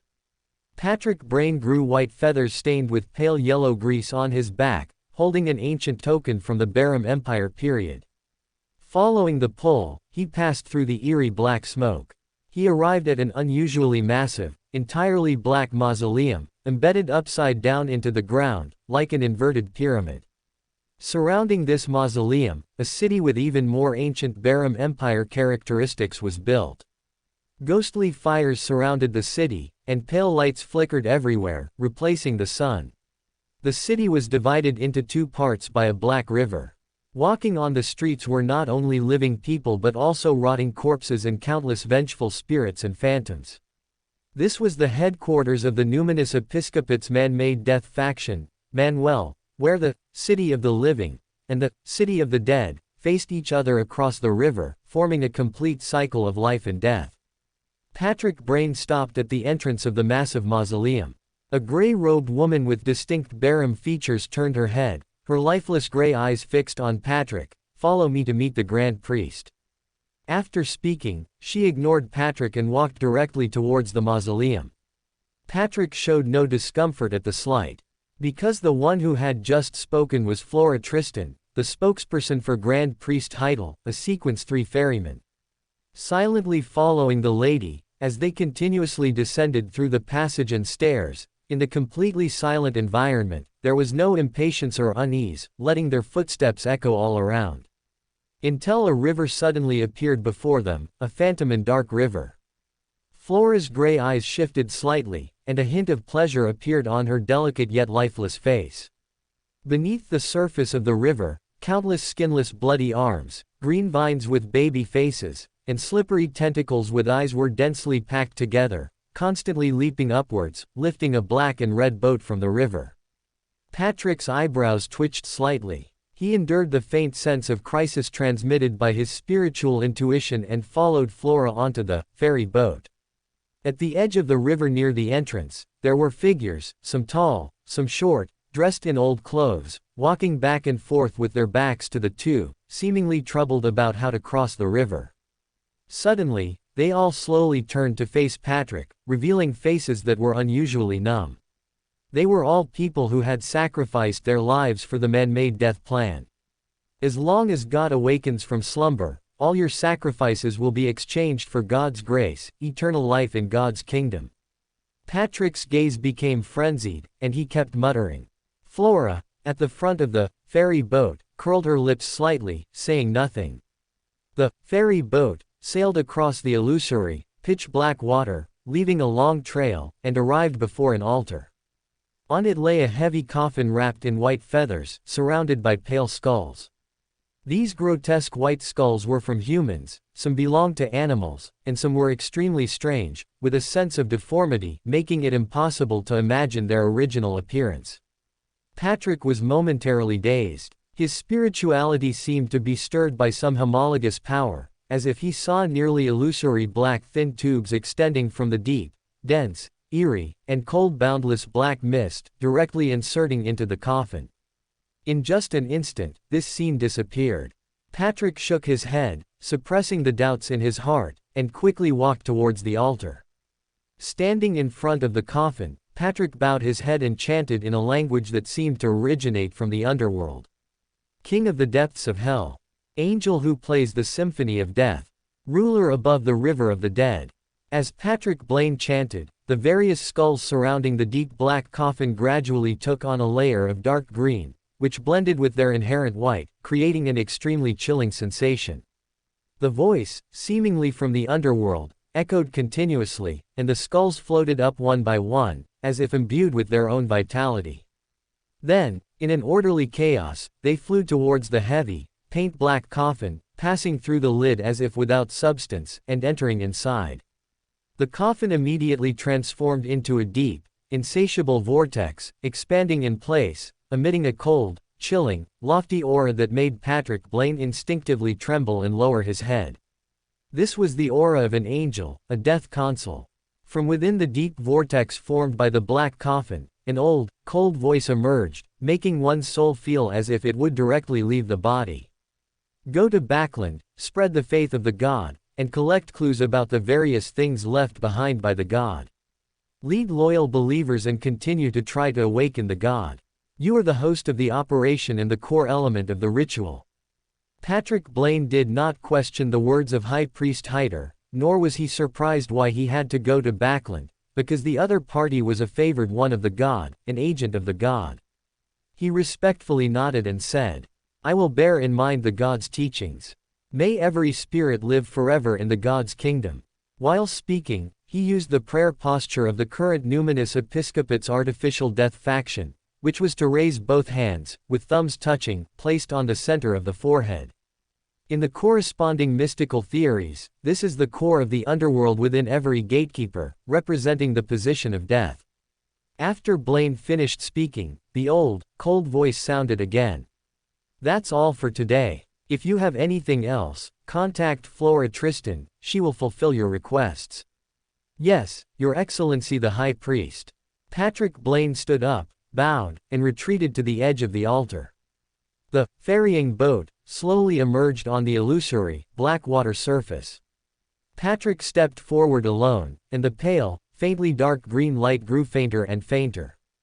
The ferrying boat finally disappeared into the darkness, as if it had never appeared. Seeing Patrick leave, Flora Tristan, who had been silently standing, spoke faintly. High Priest, is it not appropriate for you to send him to Backland? There are several major churches and the Lowen royal family there. This demigod had done nothing yet, but merely her words made the surroundings even colder, as if countless unseen creatures were reveling. A sigh came from the coffin. Recently, the activation of the uniqueness has stalled. Relying on ordinary sacrifices is no longer enough to speed up the process. More suitable rituals would cause unknown changes. The last change has already caused me to slumber in the mausoleum until now, still unable to leave here. But in order to awaken the God faster, some risks are necessary to take. Even if something unexpected happens, Backland can be destroyed. dash dash dash dash dash dash dash dash dash dash dash dash dash dash dash dash dash. Iriseel, East Taker Manor. Aaron's expression was somewhat solemn. After returning to reality from the spirit world, he first went to confirm the current location of his father, Gusman Will. Through the exchange of telegrams, it was finally confirmed that Gusman was currently in Conant City in Dichi Bay. That place had a large port and was also the closest Loan naval base to the West Bayern colony on the South Continent. Unlike an imperative mage, an iron-blooded knight can establish a hidden connection with the army, concentrating the power of the entire fleet on themselves and unleashing terrifying strength. However, both the movement of the army and the deployment of the fleet require a certain amount of time, so Gusman was still in Conant City and had not yet officially gone to the South Continent. After understanding the situation, his originally somewhat impatient state of mind finally calmed down. Regardless of the reason Hermes showed goodwill, the information he revealed must be taken seriously. With the token given by Varna, Aaron arrived at the Ancestral Tower's underground hall without hindrance. Looking at the figure still sitting on the bronze high-backed chair, Aaron recounted his encounter with Hermes in full, only concealing his own secrets.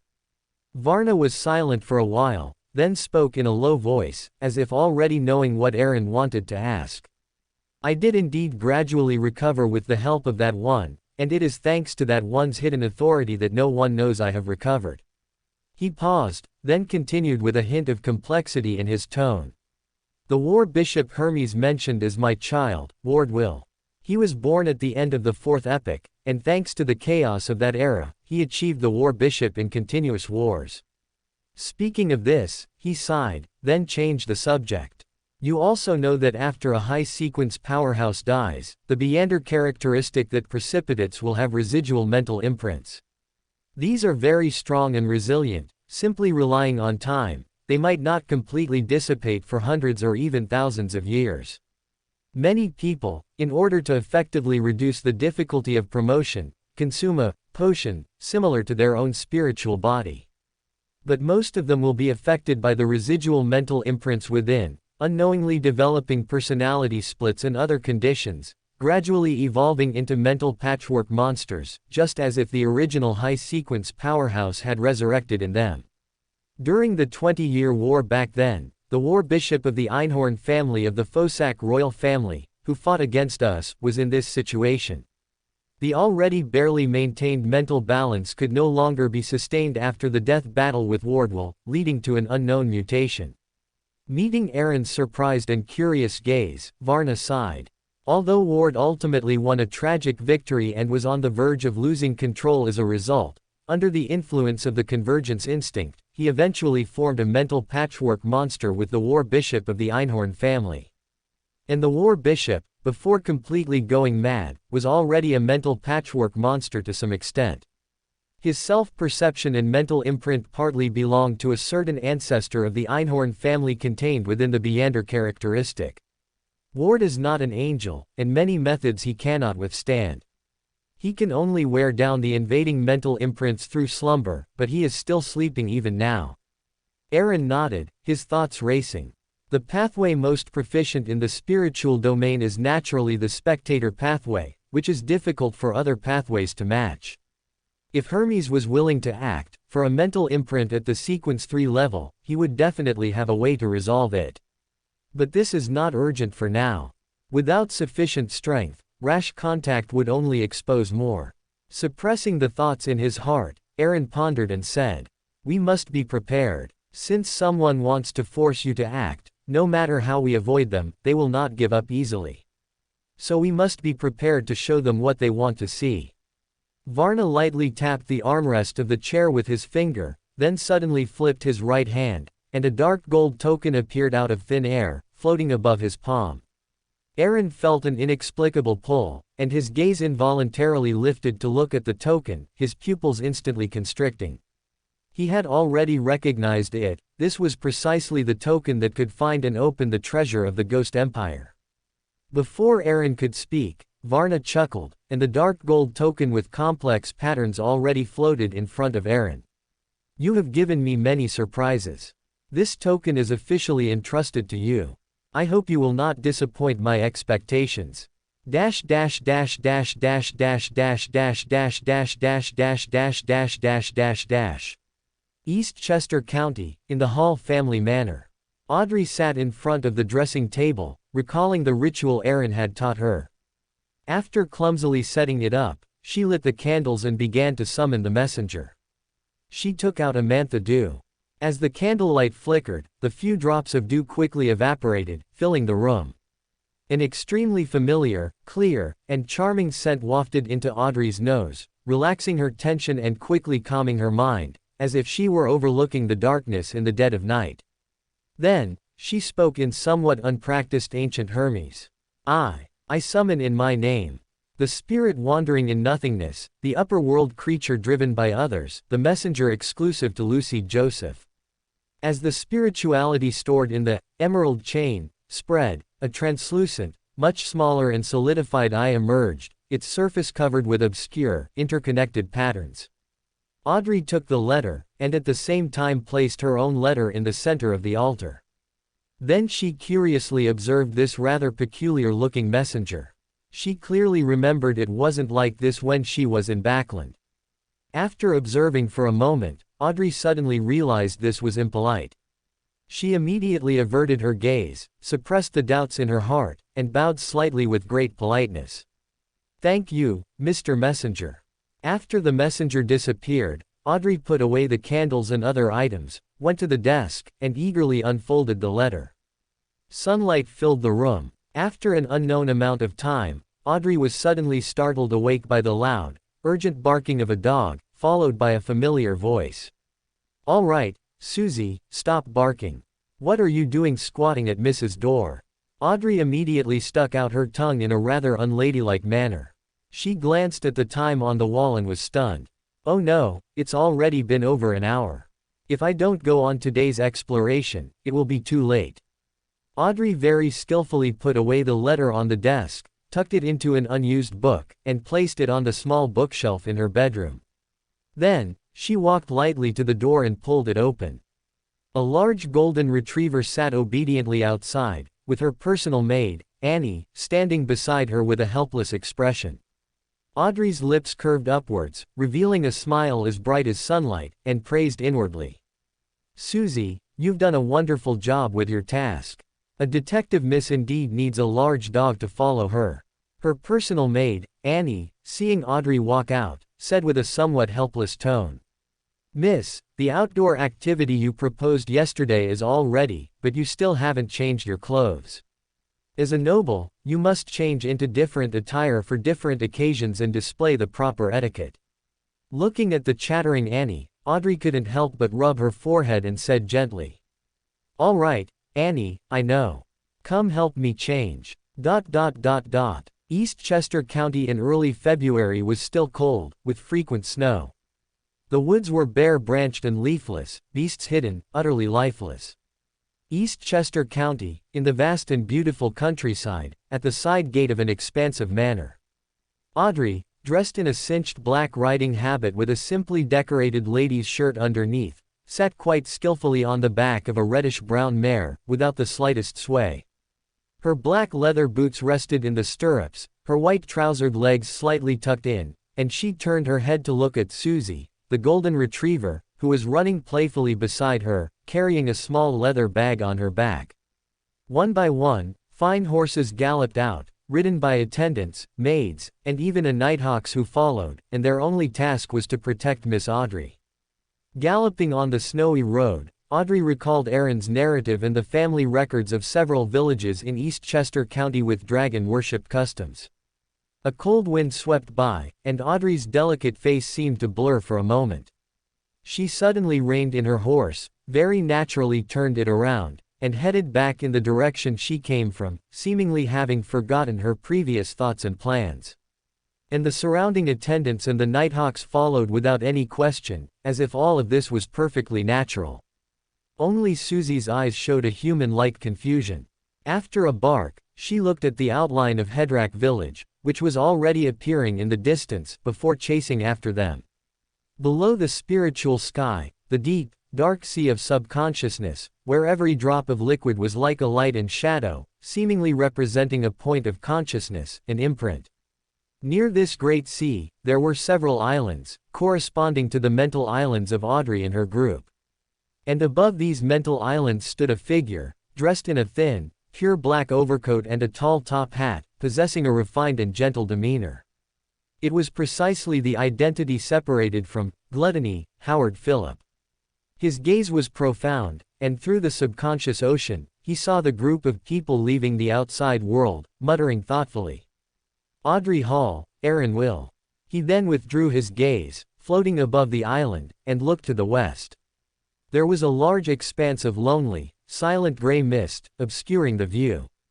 Even with Howard's demigod status, he could only see the vast and deep black outline of the subconscious and the illusory, rippling collective subconscious ocean, unable to obtain much information.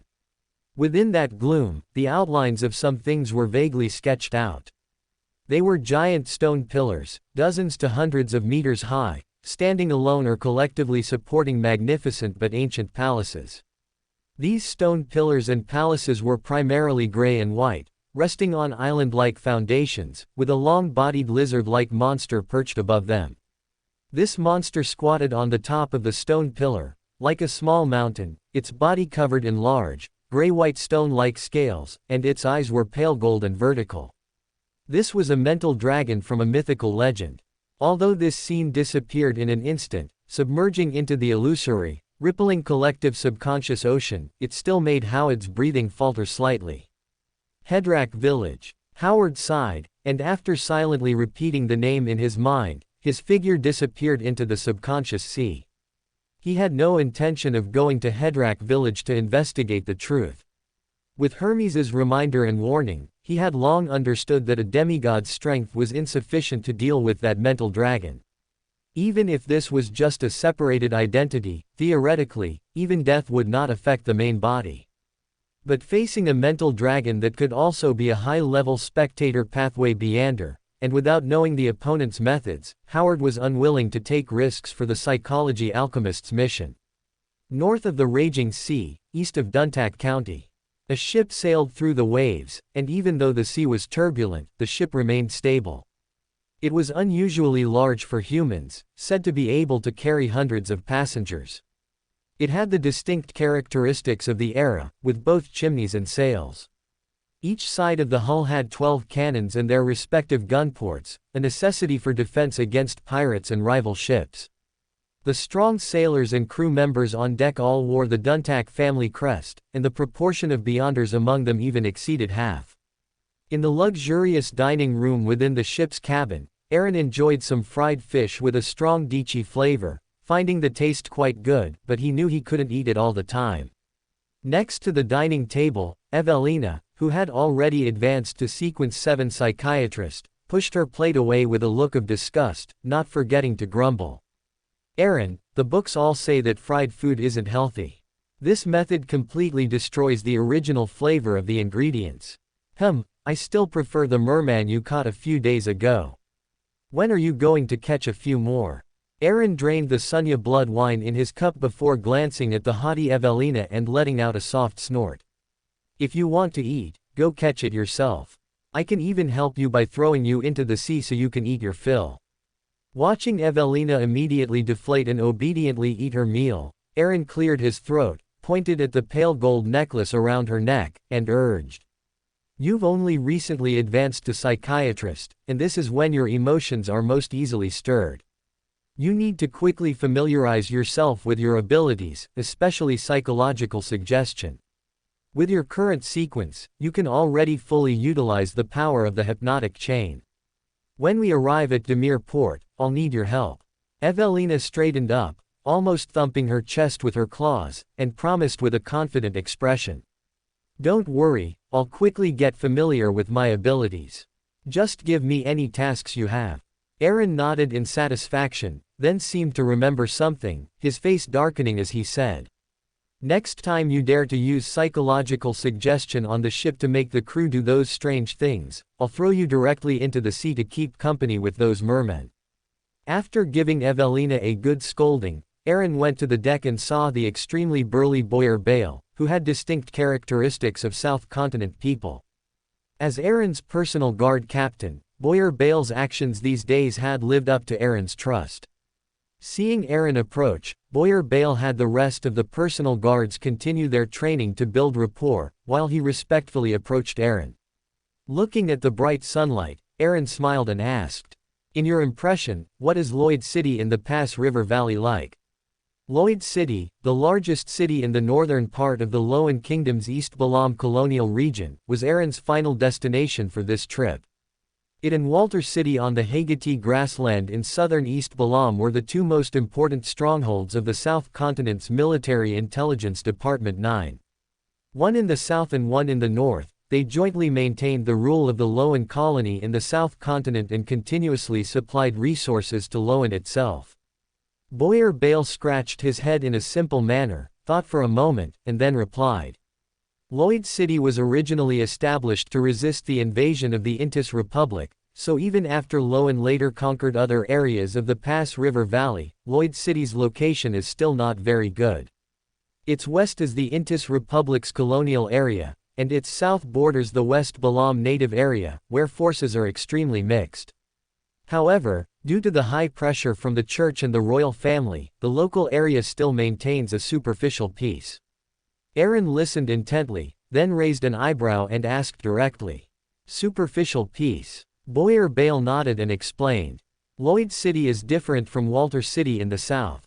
The most powerful church force here is the Church of the Storms, which is very hostile to the Church of the Eternal Blazing Sun in Caesar Port on the other side of the Intis Pass River Valley, and there are constant skirmishes along the border.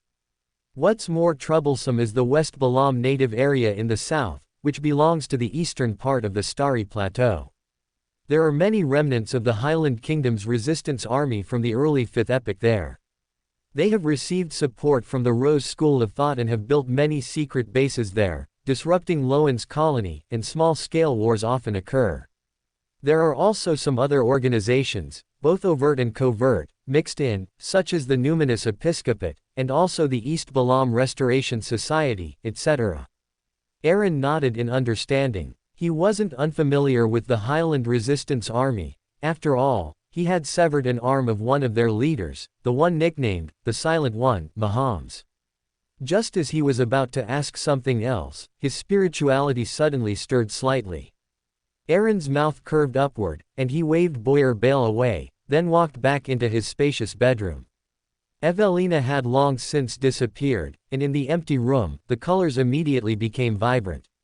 A translucent eye, much smaller and more solidified, then appeared, its surface covered in interconnected, obscure patterns. A letter fell, but Astolfo remained there, not returning to the spirit world as usual. Aaron took the letter, frowning as he examined his messenger.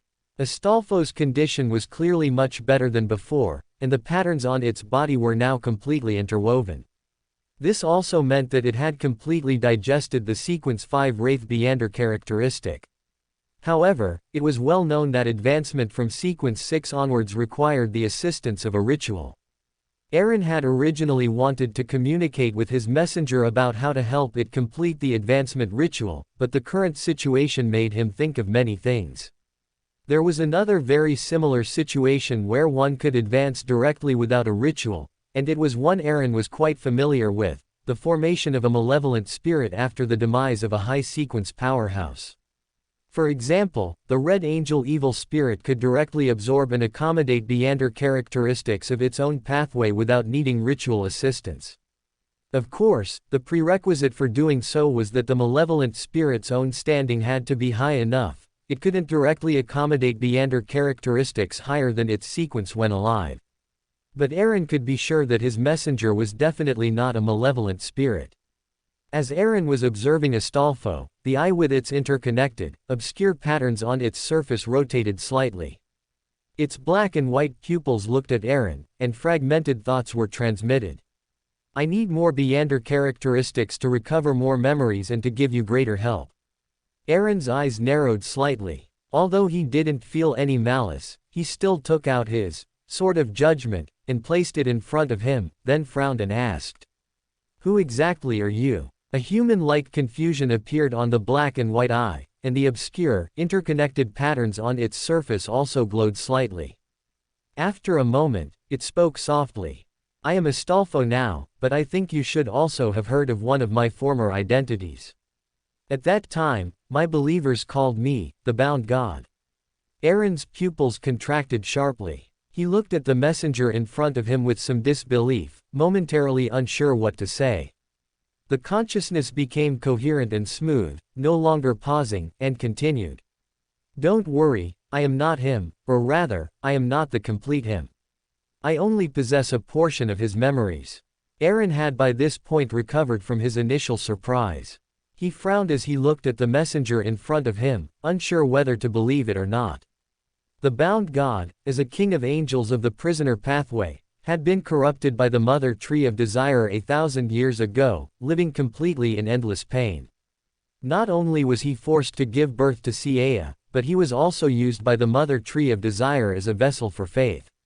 Logically, that Bound God should have long since lost the ability to resist now, so this one in front of him. Seemingly discerning Aaron's doubts, Astolfo did not answer directly, but instead transmitted another thought. There is one crucial step in the ancient Highland Kingdom's process of making pharaoh mummies. That is to perform the purification ritual, placing the body on an altar and praying to the Bound God, hoping that half of the deceased's spiritual energy would remain in the body. This neither affects the return of the Son of God nor prevents the mummy from retaining its spirituality for a long time. And the memories I can recall now tell me that I am just another small part of the Bound God's spirit that was separated. The angel I encountered when I took you through the spirit world was the corresponding other part of that spirit. Aaron paused, and in his mind, the image of that massive body with festering long legs dripping yellowish-green liquid and wrapped in corpse oil bandages instantly appeared.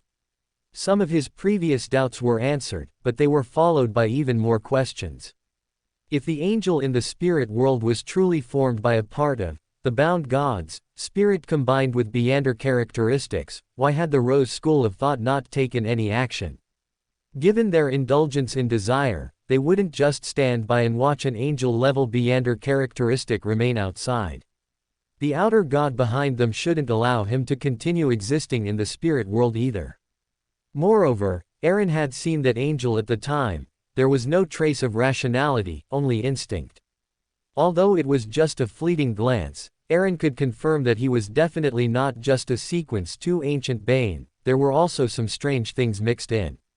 Originally, Aaron had only considered those strange aspects as inherent peculiarities of spirit world creatures and hadn't thought deeply about them, but now it seemed there was more to it. Aaron thought for a moment and then voiced his doubts. However, Astolfo's transmitted will disappointed Aaron. Its memories were originally only vague consciousness until it devoured the sequence 5 Beander characteristic last time, after which it recovered quite a few memories. It might be missing many important memories, and it couldn't explain what exactly happened back then now. Aaron shook his head with some regret. Although he was very curious about how his messenger came into being, since he couldn't ascertain what exactly happened back then, he wouldn't force it. Looking at the black and white eye, Aaron cleared his throat and asked, "Can you control that existence walking in the spirit world? I might need his power." Astolfo stared at Aaron for a moment before transmitting its thoughts. "No, although I am from the same source as him, our standings are too different. Even if he only has instinct left, I cannot do it. Instead, he would sense me because of it, bringing disaster upon you." When Aaron heard the first half of the refusal, his eyebrows had already furrowed, but when he heard the second half, a phrase suddenly appeared in his mind: diverting disaster. Bansi's operation will be more assured now. Thinking this, Aaron looked at Astolfo, who was still floating in front of him, and slowly said, "I agree to your initial condition. I will collect Beander characteristics of the prisoner pathway for you, but this will take time." The black and white eye floated up and down, as if nodding, then disappeared into the colorful spirit world. Dash dash dash dash dash dash dash dash dash dash dash dash dash dash dash dash dash. Whoosh. The whistle blew, and the ship carved with the Dongtak family crest sailed into Demir port. It would replenish fresh water and food on this colonial island and set sail again the next morning. Flying fish and wine, Aaron, who had already changed his appearance, glanced at the sign and saw that the pub's entrance was covered with various bounty orders. Evelina, on his shoulder, idly wagged her tail. Thanks to the hypnotic chain's psychological invisibility, no one noticed it. The bounty orders here ranged from £800,000 for a King of the Five Seas, to hundreds of pounds for ordinary pirate leaders, layered from high to low, forming a unique sight. Retracting his gaze, Aaron pushed open the pub door. It was extremely noisy inside. He walked to a high stool at the bar and lightly tapped the wooden counter. 1 Southwell beer, 1 plate of special cured meat. £5, 6 pence. The bronzed, white-toothed bartender said unenthusiastically as he wiped a glass. The bartender still had that cold expression. He pushed open the door to the kitchen behind him and quickly brought out a plate of thinly sliced cured meat, clearly red and white with fine marbling. Ignoring the bartender's attitude, Aaron chewed the cured meat and drained the Southwell beer, then asked with a slight curve of his lips. "Where is your boss, White Shark?" Evelina, who was psychologically invisible on his shoulder, instantly had her pupils turn pale gold, and the hypnotic chain on her neck glowed faintly. The previously cold bartender seemed to have had his soul drawn out, smiling foolishly with a look of infatuation, and replied eagerly. "White Shark is in the basement of the second-to-last private room. You can find the basement entrance behind the wardrobe." Looking at the bartender, who seemed utterly bewitched, Aaron glanced back at Evelina on his shoulder with slight surprise, then walked towards the back partitions. In the dim basement, Aaron's figure quietly appeared. "You, White Shark," Hamilton, who was sitting in front of a strangely shaped robot, first froze, then opened his mouth wide, trying to shout. At the same time, illusory fish scales appeared on the back of his hand, and his already tall and stout body swelled another size. Suddenly, his heart pounded faster, and an intense, instinctive fear gripped his throat.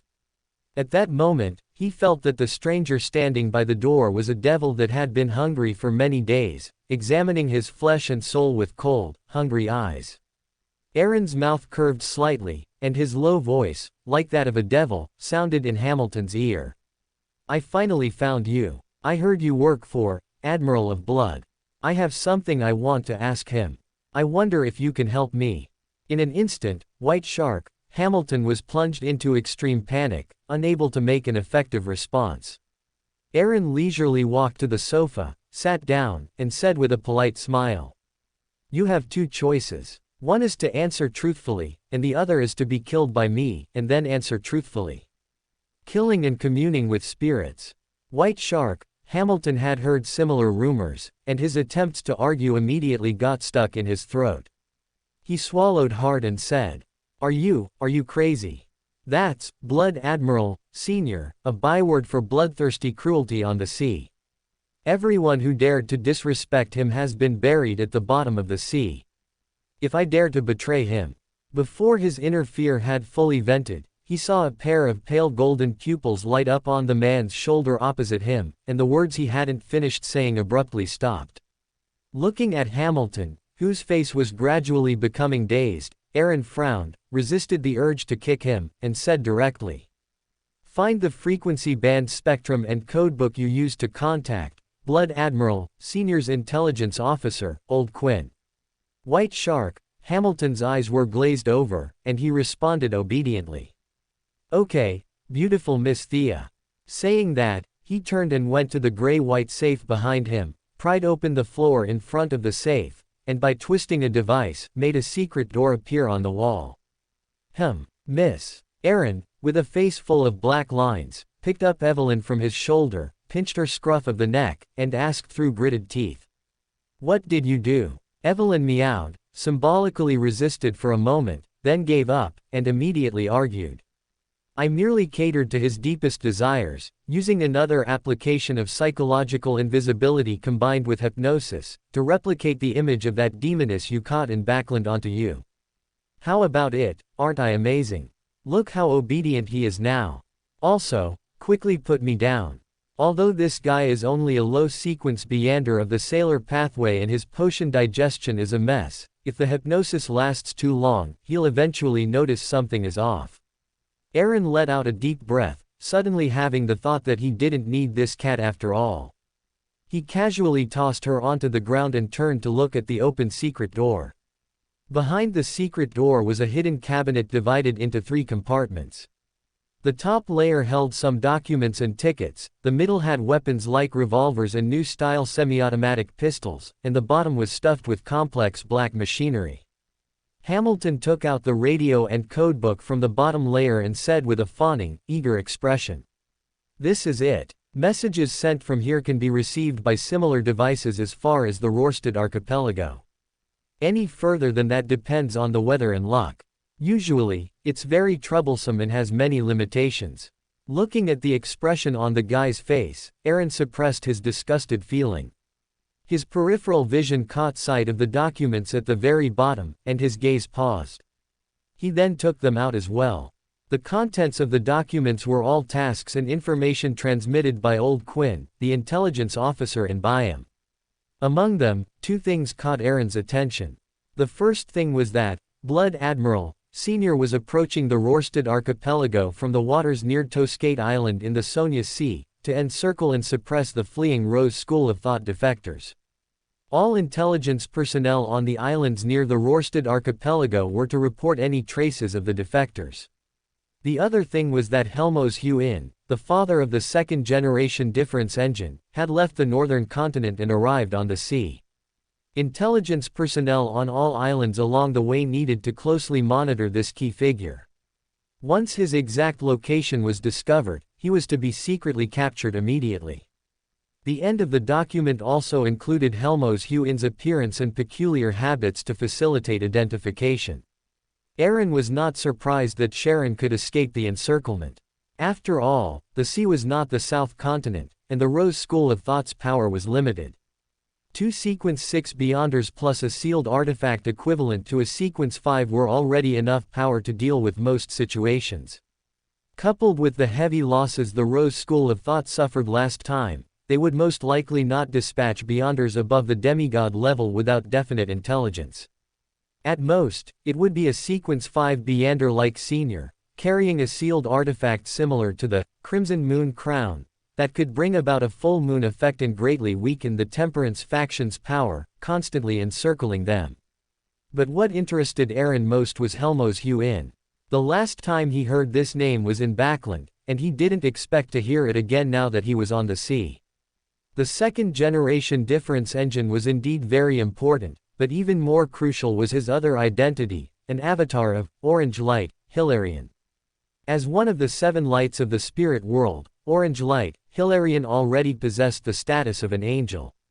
For such a noble existence, the Pure Light Brotherhood actually didn't send anyone to protect him, which genuinely puzzled Aaron.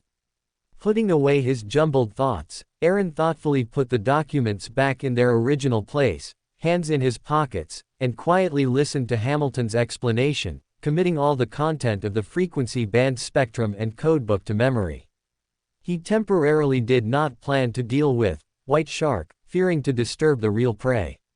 Anyway, a guy like this, who was on land, had a fixed territory, and whose weakness he had seized, could be easily dealt with afterward. Of course, to avoid alerting the enemy, necessary measures were indispensable, such as hypnosis. Aaron then had him put all the items back in their original places. He coughed lightly, and Evelyn immediately understood. Jumping onto a nearby table, her small body stood upright, her pupils glowing pale gold.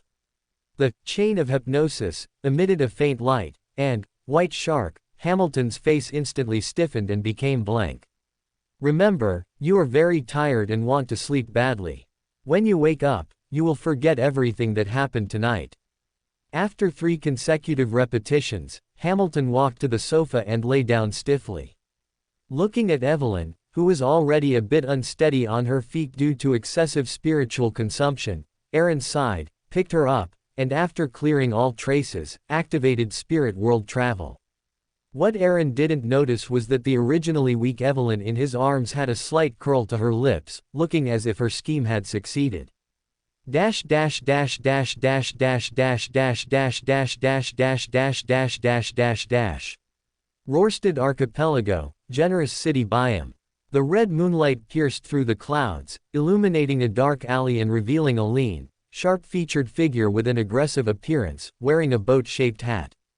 A lock of black hair fell, partially covering his left dark green eye, which softened his inherent coldness considerably. This was Calm Skull, with a bounty of 1,500 pounds. He wound his way through several turns, arriving at an unknown street, and entered an unremarkable house. Long time no see, Skull. The person who opened the door was an old man with more white hair than black. He was dressed as a local, wearing loose, wide-legged trousers. Old Quinn opened the door and chuckled. "Everyone's been waiting for you to come back, come on in." Saying that, he walked ahead. Skull pulled at his black trench coat and nodded coldly. He didn't turn on the gas wall lamp, holding a silver candelabrum in his hand, leading Skull through the dark hall into a spacious, sturdy, windowless basement. Skull saw the flagship's second mate, Steele, McVeigh, leaning on the living room sofa, waiting for him. The other companions were either lying, standing, or sitting, forming a semicircle, while the puppets and zombies served as guards around the perimeter. McVeigh had thick lips, dark skin, and hair curled in strands, like the steel beads commonly seen in factories. What did the captain say? His arm muscles twitched, full of power, yet his overall appearance gave people the cold, eerie illusion of being inanimate. Skull sat on an empty sofa on the other side, and with a zombie massaging him, he relaxed his body and took out a wooden box from his Y. Inside the box was a dark, viscous liquid that seemed to have life. The captain wants us to continue gathering intelligence. The most important task currently is to capture the old man Helmos Huin. Other matters can be put aside. This is also the will of the lords. This item is what will help us complete the task, it is a grant from that great existence. Skull said, pointing to the wooden box on the table, then added. As for those two traitors, we only need to keep track of their whereabouts. Once they leave Biome, the big figures will naturally deal with them. Dash dash dash dash dash dash dash dash dash dash dash dash dash dash dash dash dash. Meanwhile, in the Lonis settlement of Biome, which was the upper-class residential area. In several terraced garden villas, Louise sat bored in her room, flipping through Kalaman's secret book, which she had borrowed from Sharon through a sacrifice and grant ritual. The Roarsted Archipelago was a strategic point of the Loan Kingdom's rule in the central Sonia Sea and also a key diocese of the Church of Storms. A high-ranking deacon who could participate in the Privy Council was stationed there long-term. Regarding the Sanguine's arrival, these irritable old men chose to temporarily ignore it, but this was only on the premise that they didn't cause trouble. Count Mistral had also rarely shown himself recently, seemingly doing something in secret. Louise only knew that they would be staying in Biome for a while longer. Looking up at the wall clock, Louise's face broke into a smile. She skillfully set up the spiritual wall and began to wait for the gathering to be convened. As the chime of midnight struck, Louise's eyes were filled with a rich dark golden mist. Accompanied by the familiar sense of disorientation, she opened her eyes and found herself in a magnificent palace. Aaron sat in the high-backed chair belonging to the favored one, looking at the spiritual light points of the members below, and nodded secretly. Frank, who had already advanced from Sequence 7 Harvest Priest to Sequence 6 Biologist, scratched his head and said in a somewhat rough voice. Many thanks to Mr. Favored One for the suggestion last time. My experiments have made great progress. Mushrooms are indeed an extremely high-quality research direction, which has given me more inspiration and ideas. I have already made many samples. Although they all have some flaws, I will continue to improve them. If you need them, I can also send them to you. Aaron politely declined Frank's offer. He didn't want his ship to be covered in mushrooms. However, he could find a specific area as an experimental site after reaching the South Continent. Currently, all members of the Chaos Council are at least mid-sequence beyonders. The time spent digesting potions and acting has increased, and the frequency of demand for potion formulas and beyonder characteristics has decreased. The trading segment has also shortened. More often, they trade certain special charms and mystical items, which is also the fastest way to become stronger when sequence cannot be improved in the short term. Watching the other members exchange various charms from Mr. Favored One to varying degrees, Louise patiently waited for the trading segment to end, becoming even more convinced that the organization behind Mr. Favored One had an extremely vast foundation. At the very least, they controlled or possessed artisans. The sheer quantity and variety of charms were enough to prove all of this. Seeing someone propose a trade, Louise spoke impatiently. She looked around, explaining her current situation and the internal competition among the Sanguine that Count Mistral had told her about. Aside from Frank, who was single-minded and only thought about experiments, the other members secretly gasped. For them, who were only Sequence 7, struggles involving demigod levels, whether with the Sanguine or the Rose school of thought, were too distant. Sharon, who had been silent, slightly raised her head and slowly said, "If you are going to deal with the Rose school of thought, I can provide some help. My potion has been fully digested, and I can prepare to advance to Sequence 5. This will be a very good opportunity." Seeing Louise's gaze, Sharon continued to add, seemingly to strengthen her persuasiveness.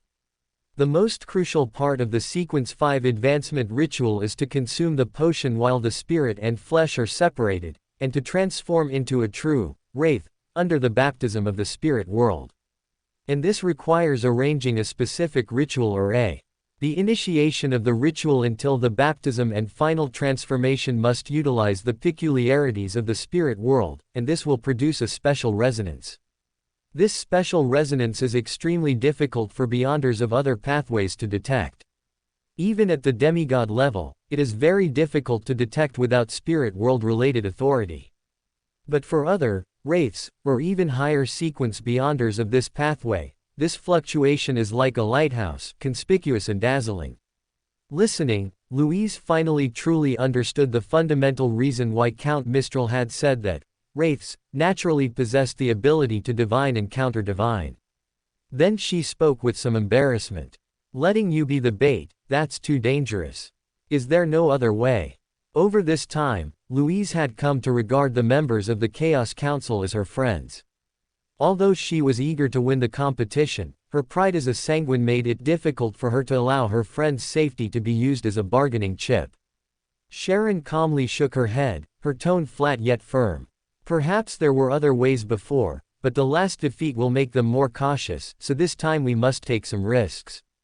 Looking at the resolute Sharon, Louise was silent for a moment, then nodded. Aaron listened quietly, also slightly surprised that the ritual for advancing to wraith would be like this. His eyes then darkened, and he suddenly spoke to Sharon. "Can you give me a copy of that special ritual array from your advancement ritual? In exchange, I can provide some help for your upcoming actions."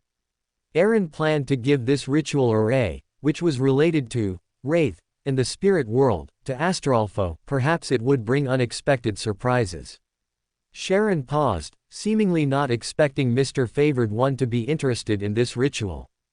However, she didn't hesitate and began to materialize.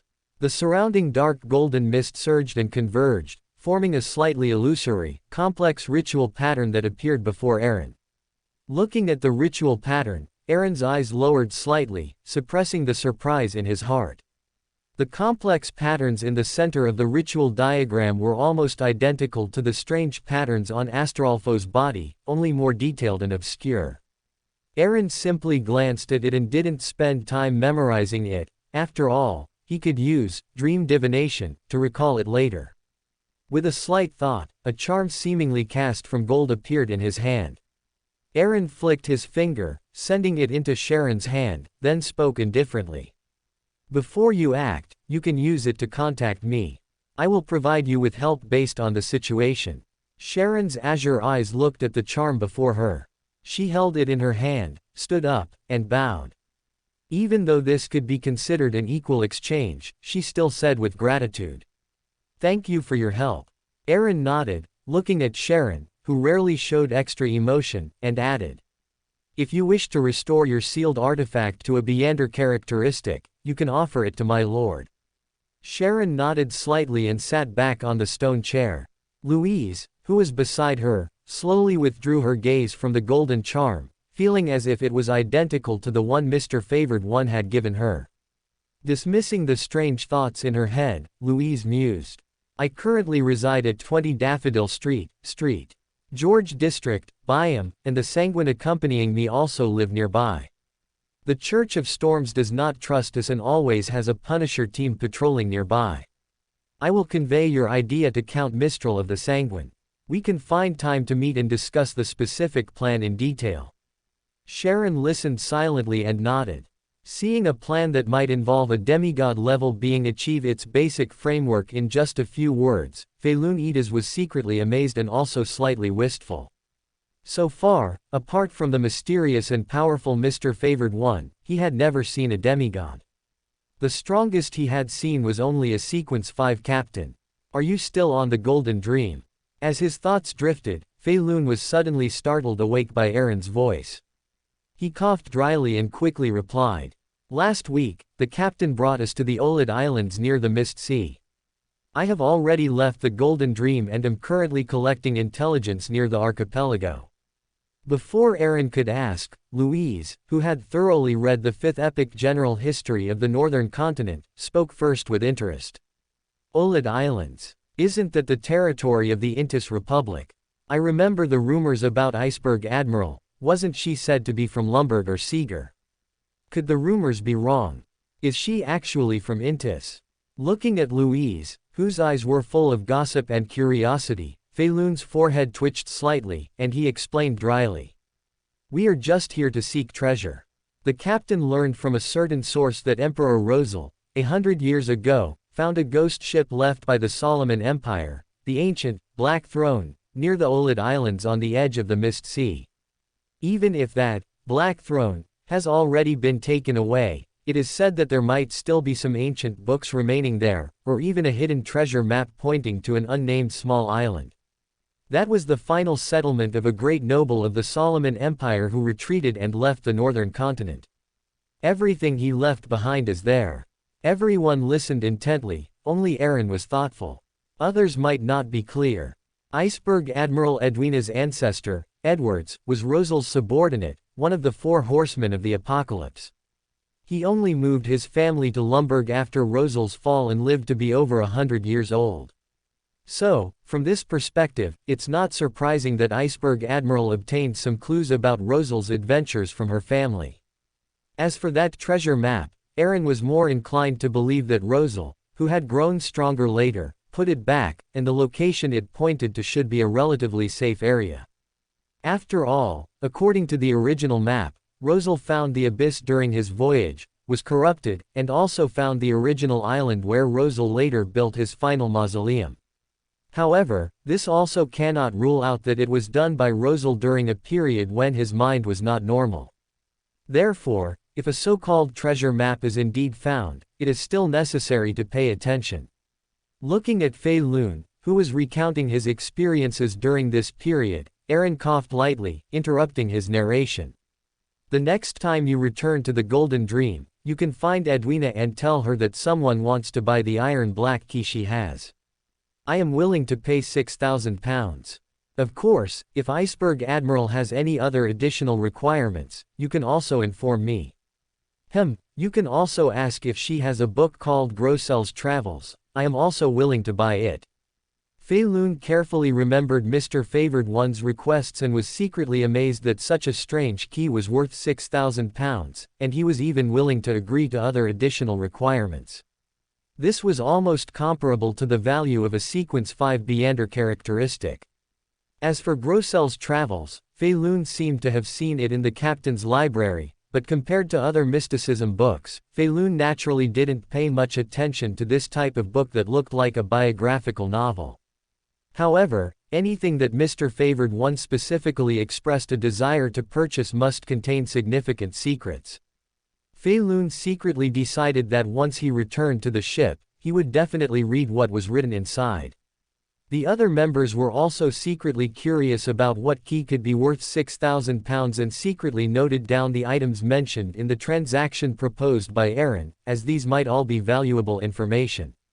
Seeing everyone fall silent, Aaron secretly manipulated the magnificent figure on the throne to end this chaos council. Clusters of light dissipated within the hall, where dark golden mist drifted. Aaron waved his hand to disperse the phantom and sat back on the throne. He conjured the divination pendant from the pile of sundries and performed dream divination, rematerializing the ritual array required for promotion to Wraith that Sharon had provided. Next, he took out the Mask of Death, an item Astrolfo had resided in before becoming a messenger, which could also be considered a medium for divination. Aaron was concerned that directly giving this ritual array to Astrolfo might disrupt some existing balance and cause unknown changes, so he decided to use the authority of the Nation of Disorder to divine the possible outcomes. With a slight thought, Aaron incorporated the Black Emperor card into his body. The boundless dark golden mist seemed to gather into waves and strong winds. A majestic armor formed on Aaron's body, a pitch-black crown appeared above his head, and a long cape of the same color draped behind him. Lines containing divinity also emerged on the armor. Feeling the surging power within him, Aaron nodded in satisfaction, suspending the divination pendant between the Mask of Death and the materialized ritual array. His mind quickly calmed, and the pale golden color of his eyes deepened, entering a semi-meditative state. He let the light blue crystal hang naturally in front of him. Once its swaying subsided, Aaron infused his spirituality and silently chanted in his mind. Giving this array to Astrolfo will cause terrible changes. ... Again and again, after exactly 7 times, Aaron opened his eyes to see the citrine pendant rotating clockwise, and quite rapidly. This indicated that it would indeed trigger an uncontrollable anomaly, and the danger level was not low. Aaron pinched his brow, his expression unusually solemn. He leaned back against the chair, his fingers lightly tapping the armrest. After a few seconds of consideration, feeling the surging power within him, he decided to take this opportunity to further investigate what kind of anomaly his messenger might cause. And this time, Aaron decided to use dream divination, which was clearer in its direction and more explicit in its revelations. Aaron materialized a piece of paper and wrote down a new divination phrase on it. What exactly is the change that will be triggered? The divination pendant hung down again. Aaron paused, then reached out and conjured the sun-chasing scepter from the pile of sundries, instantly feeling much more at ease. He then half-closed his eyes and silently chanted the divination phrase 7 times, allowing his spirituality to resonate with the spirit world, which was above all else. Soon, he saw an boundless, illusory, dark golden mist. The mist slowly parted, revealing illusory, transparent entities with indescribable forms.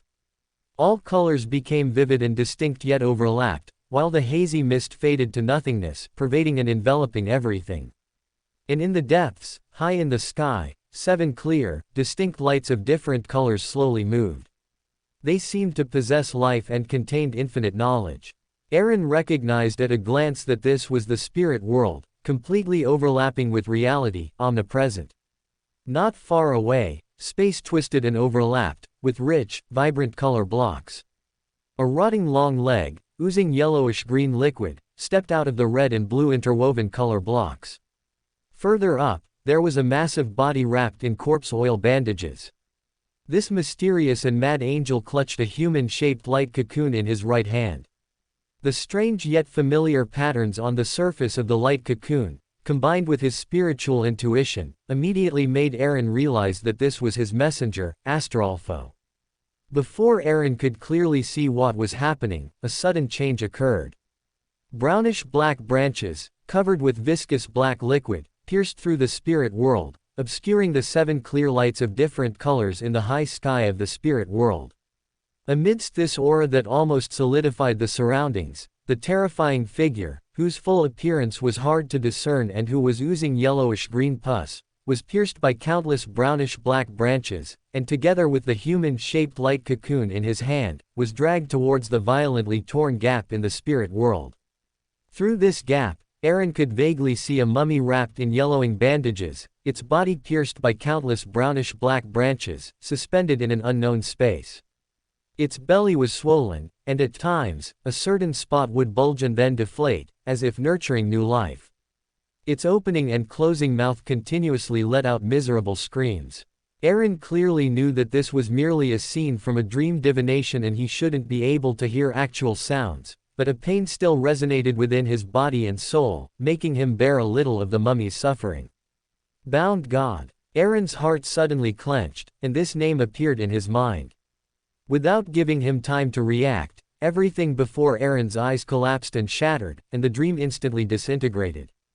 Inside the magnificent palace, Aaron suddenly straightened his back, feeling his heart pounding wildly for no reason. With his control over this space, Aaron easily saw his current state. The gold and crimson in his eyes intertwined, the divine patterns on his body were corroded by ink black, seemingly living liquid, and his belly was subtly bulging. The entire magnificent palace seemed to be draped in a curtain of crimson and black. Without any hesitation, and without Aaron needing to command, the dark golden mist swirling throughout the magnificent palace, and even the entire space, completely boiled. Boundless mist surged in, confusing all conceptual directions and completely isolating this space from everything outside. Aaron's consciousness, in a peculiar form, floated at the highest point of this space, watching the boundless dark golden mist erode the curtain of crimson and black. He wasn't sure if it was the effect of the Saphira's own autonomous counterattack or an anomaly caused by the clash of two forces, but Aaron felt that his current control over this space seemed to have reached another level. This strange and unique feeling lasted only for an instant. The next second, Aaron felt a moment of disorientation and then returned to his body. The surging, wave-like dark golden mist gradually calmed. The original anomaly had disappeared, and Aaron, his body restored to normal, leaned back against the chair, his face pale. Before he could think, his consciousness plunged into darkness. By him, inside a simple room, Sharon, who had just finished the gathering, suddenly turned her head to look out the window. The crimson moon high in the sky had, at some unknown point, become rounder and larger, and its color had visibly deepened, like flowing blood. Blood moon. Sharon murmured silently, clenching her fists, enduring the pain brought by the curse.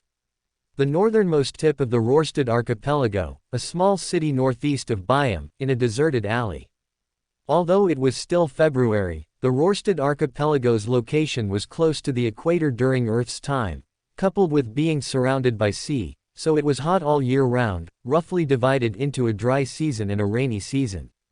A thin man with gray but disheveled hair, wearing a cotton-padded jacket that was unfitting for the season and a woolen overcoat, was tossing coffee-colored candies into his mouth one after another, chewing and muttering to himself incessantly.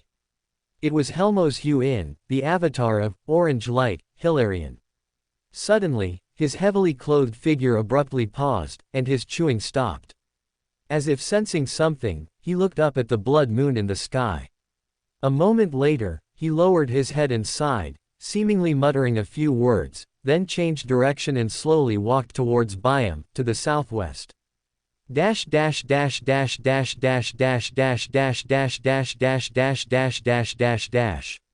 Northern edge of the Mist Sea, Olid Islands.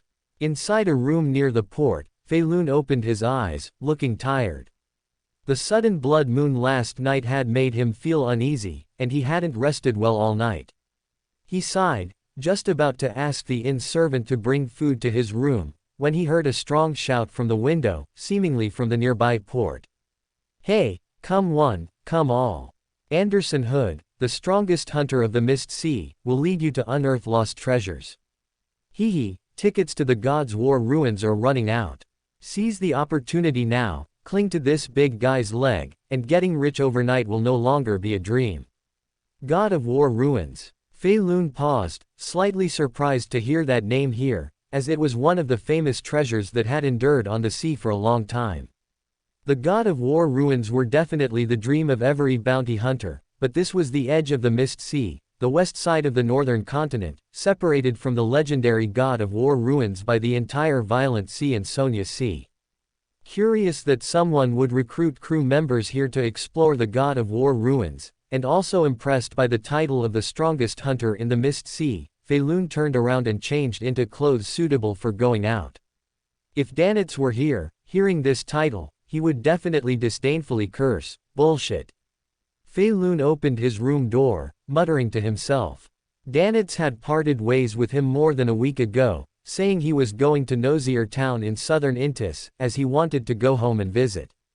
By my calculations, that guy should be back soon. If it weren't for waiting for him, I should already be back on the Golden Dream, and Mr. Favored One's mission wouldn't have been delayed for so long. Fei Lun shook his head, walked to the port in the morning sea breeze, and found that many people dressed as adventurers were already gathered somewhere, with shouts coming from there.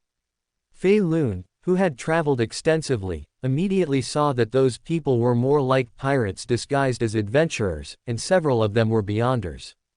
As the closest archipelago to the Intis Republic's mainland, its status was equivalent to that of the Rorstad archipelago to Loen. The Intis military and the two major churches had strong individuals stationed here, and the Red Theater on the archipelago had strong Intis characteristics. Therefore, some pirates would often disguise themselves as adventurers and go ashore to enjoy themselves. Fei Lun, whose eyes narrowed, having carefully studied disguise-breaking techniques from his captain, lingered for a while on the figures of several suspected wanted pirates, secretly noting them down, intending to earn some extra money later. Withdrawing his gaze, Fei Lun walked through the crowd and arrived at a very simple temporary shed, where he heard the familiar shouts again. This time, what we're exploring is the ocean evolved from the god of war ruins, where countless treasures are buried. Fei Lun pushed through the crowd and saw a young-looking man in a white shirt and black vest, of medium build, with golden short hair parted in a 3:7 ratio, and emerald green eyes that were focused and serious. It wasn't until his emerald green eyes met those of this gentleman that Fei Lun suddenly felt as if he was being stared at by a fierce beast in the jungle. An unprecedented sense of crisis emerged in his heart, and Fei Lun quickly averted his gaze, feeling a mix of nervousness and surprise. So strong. To give me such a dangerous feeling, is he a Sequence 6 who has mastered some mystical item, or is he a Sequence 5 comparable to a pirate general? With this kind of strength, the strongest hunter in the Mist Sea isn't an exaggeration. Anderson also stopped shouting at this moment, sizing up Fei Lun with a brilliant smile on his face that easily gave people a good impression. He showed his pearly white teeth and said to Fei Lun with a chuckle, "Just like you, my friend. If you can join my team, I believe this journey will not be lonely." Looking at Anderson, who was very familiar, and his brilliant smile and white teeth, Fei Lun always had the illusion of looking at Danitz, and wanted to give him a punch. "No need, thank you for your invitation. I still have other things to stay here for and cannot go on an adventure for now." After speaking, he didn't wait for a response, feigning composure as he turned to leave, while secretly praying in his heart that this powerful individual, who might be a pirate general, wouldn't suddenly blurt out, "Young man, you're very good, come with me." If that happened, it would be troublesome. Fortunately, the bad scenario Fei Lun envisioned did not happen. Although he constantly felt eyes on him, Fei Lun still returned to the inn safely. Seeing that Anderson no longer spoke, the blond man beside him motioned for his subordinates to take over from Anderson and continue recruiting crew members, saying with a chuckle, "What's wrong? The famous strongest hunter in the Mist Sea wouldn't happen to like men, would he?" Anderson turned his head, not angry, and sized up the blond man with a smile, saying, "Ha, then you'd better be careful when you sleep from now on." William Black was not intimidated at all, puffing out his muscular chest and even provocatively wiggling his butt. Anderson pouted and said indifferently, "That guy just now, his strength is good. More importantly, I felt a familiar sensation on him. Could it be that this guy is from Lumberg?" William Black clearly knew Anderson well, and upon hearing this, he immediately laughed. Did it remind you of the past when you were repeatedly expelled from the God of Knowledge and Wisdom Church school for failing exams? I told you a long time ago that people without brains would eventually be driven out, and it turned out just as I expected. You really are a bad student. Anderson glanced at William Black, who was laughing so hard he was bent over, and immediately curved his lips, saying with a brilliant smile, I forgot to tell you, I joined an organization in Intis before. They hope to change society, change the world, make Beander no longer secret, appear in everyone's eyes, and become the true rulers. They are called the Iron and Blood Cross Order, and they believe in the true Creator. William Black's smile froze, and cold sweat instantly beaded on his forehead. Glancing at William Black's expression, Anderson pretended not to notice anything and continued.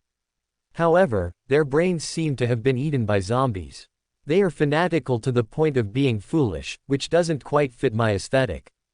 Hee, so I recently scammed some things from there and then quit. Now their foolish brains seem to have reacted, and they are chasing me. This is also why I want to explore the God of War ruins. Separated by the Violent Sea and the Sonia Sea, far from Intis, that's where one can truly fly high like a bird and swim freely like a fish. Oh, why is your face a little pale, and so much sweat on your face? Did you get sunstroke? As a Sequence 6 notary of the Sun Pathway, you wouldn't even be able to stand this much sun, would you? William Black raised his right hand, wiped off his sweat, cursed a couple of times in his heart, and forced a smile, saying, I once heard someone say that once you believe in an evil god, it's almost impossible to break free. As he spoke, his chin lifted, looking as if he was watching how Anderson would die. That's very true. Anderson responded with no hint of gloom in his smile. I didn't truly believe. At that time, what I recited were sentences I had altered from the God of Knowledge and Wisdom's honored name. Anyway, they don't really like to use their brains. No, they don't have them at all.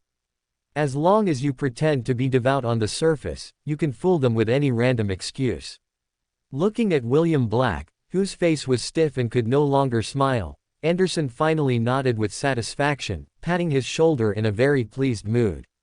Young man, you're still too young. Compared to me, you're still a little bit lacking. I've been here for almost a day, and there are enough people. If I stay any longer, the people chasing me will probably arrive. Let's set off at noon. Dash dash dash dash dash dash dash dash dash dash dash dash dash dash dash dash dash. Inside the magnificent and towering palace, Aaron, who was slumped on the throne with dark golden mist swirling around him, slowly opened his eyes. He rubbed his still throbbing head, put the somewhat dim Black Emperor card back into the clutter, and finally had time to survey his surroundings after recovering from the backlash. The first two things that caught his attention were the sun-chasing scepter, which had been placed beside him to deal with danger. Originally, when not activated, the sun-chasing scepter seemed to be in slumber, but now it looked more like it was composed of pure flames, and the surrounding dark golden mist was affected, being repelled outwards. Without the Black Emperor card providing the authority blessing, merely looking directly at the current, sun-chasing scepter, made Aaron's eyes sting intensely. Looking at the sun-chasing scepter, gradually calming down under the shroud of dark golden light, a realization dawned on Aaron's mind. Due to the Saphira's autonomous counterattack against possible contamination from an outer deity, the collision of two extremely high-level powers loosened the original seal of the nearby, sun-chasing scepter. Although the seal of the current, sun-chasing scepter, has not been completely broken, to some extent, it already possesses some abilities of a level 0 sealed artifact. If used well, it could play an unexpected role even in angel-level battles, but the corresponding negative effects would probably be terrifyingly severe. Thinking of the negative effects, Aaron subconsciously looked to his right, where the divination pendant had originally been. With just a glance, Aaron's expression immediately became strained.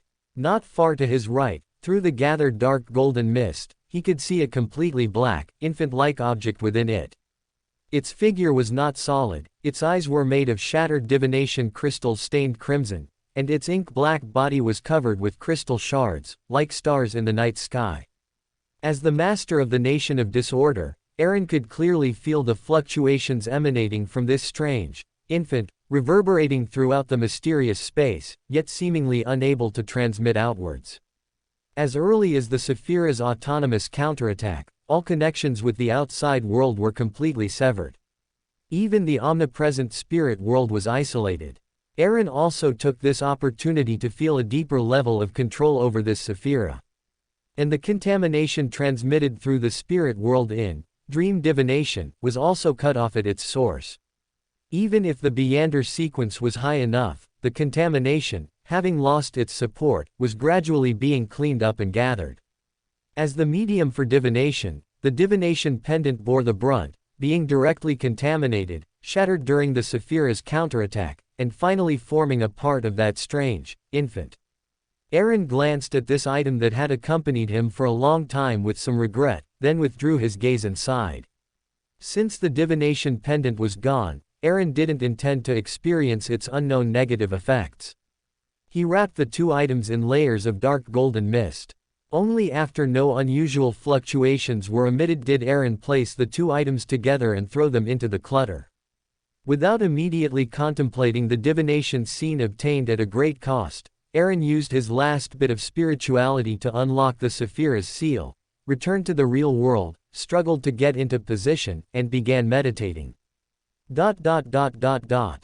front of the elegantly and luxuriously decorated door, the tall and burly Bear Bailey paced anxiously. Beside him, Evelyn sat gracefully at the dining table, elegantly savoring the tender white meat with a hint of red in front of her. This was the most delicious part of a merman, and Evelyn's favorite food at the moment. After finishing the last piece of meat, Evelyn let out a satisfied purr, smacked her lips, then lay on her side on a blanket, wagging her tail and saying carelessly, "Big guy, what are you pacing around for? Go catch me another merman, meow. When Aaron comes out, I'll have him praise you well."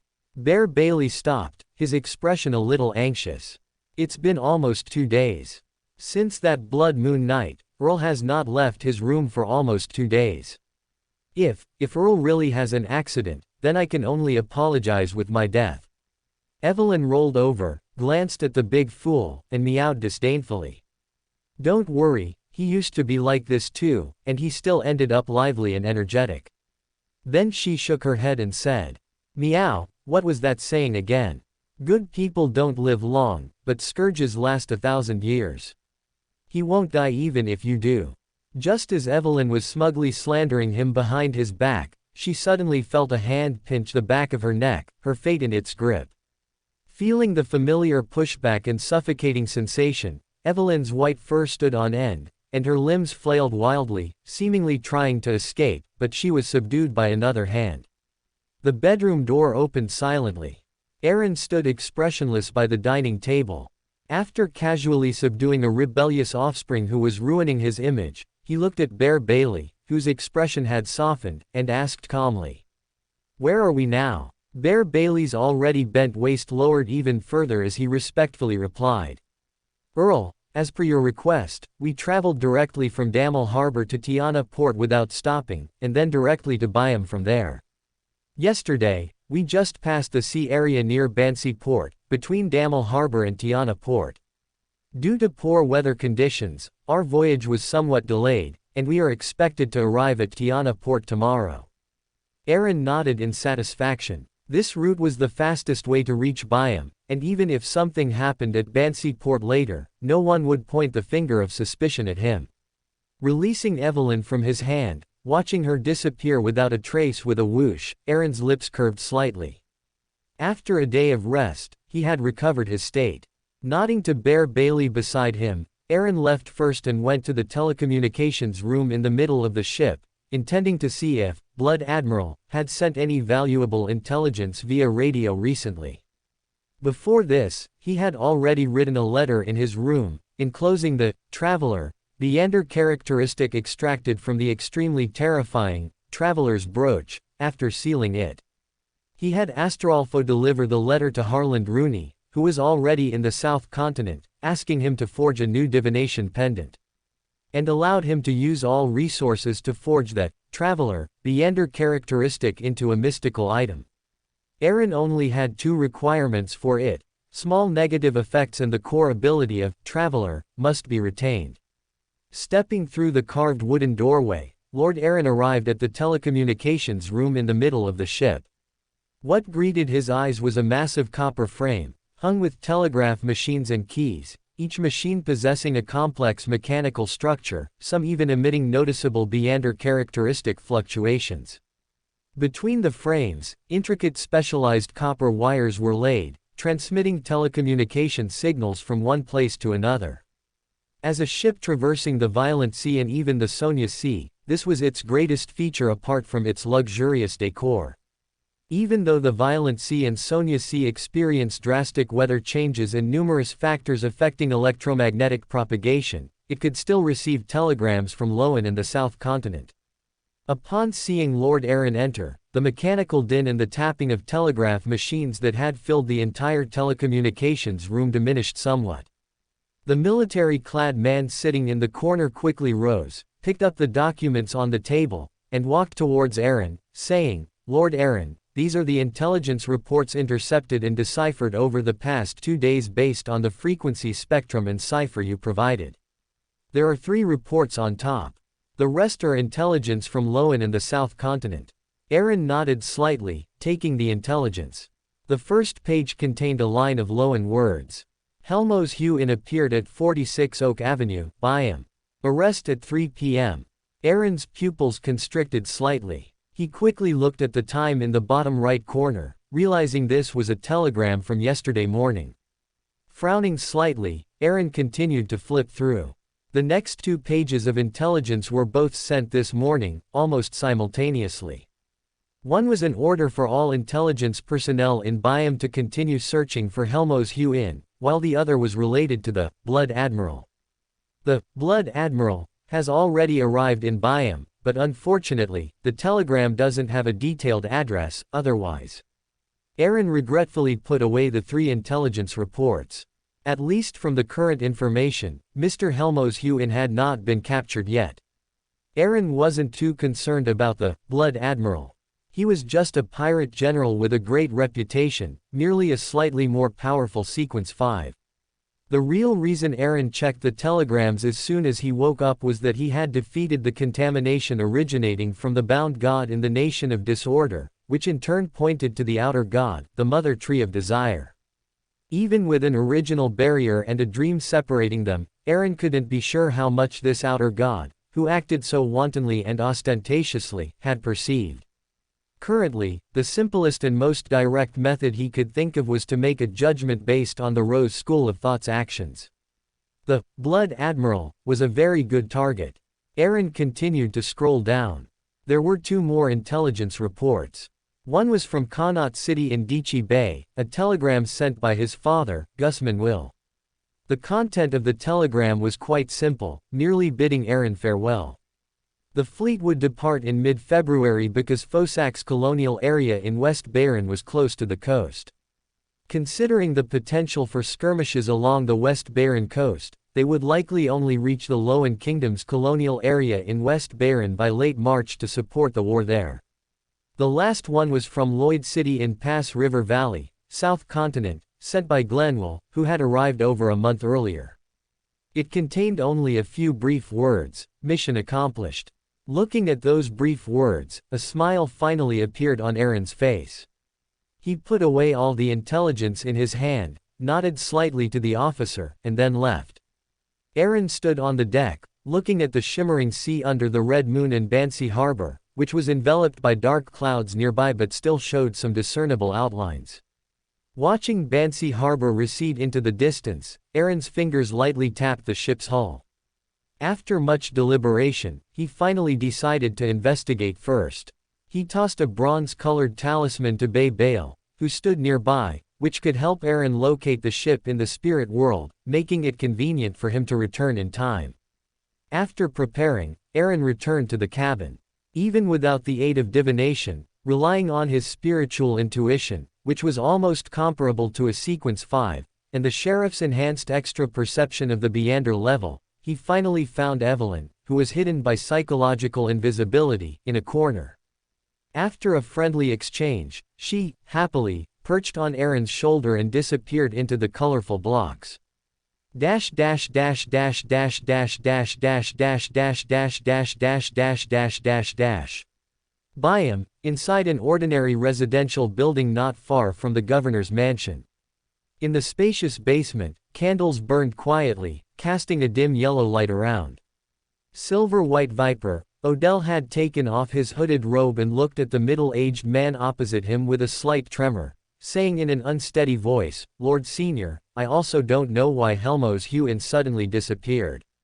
Your second mate's item has been destroyed by the Sea King of the Church of Storms who arrived later." By the end, his voice was almost trembling. Senior wore an old tricorn hat. His eye sockets were deep set, and his face was terrifyingly pale, looking more like a wraith than a human. He raised a hand to wipe the two black mustaches on his lip. His light brown eyes coldly swept across Odell's face, causing the renowned adventurer to involuntarily lower his head.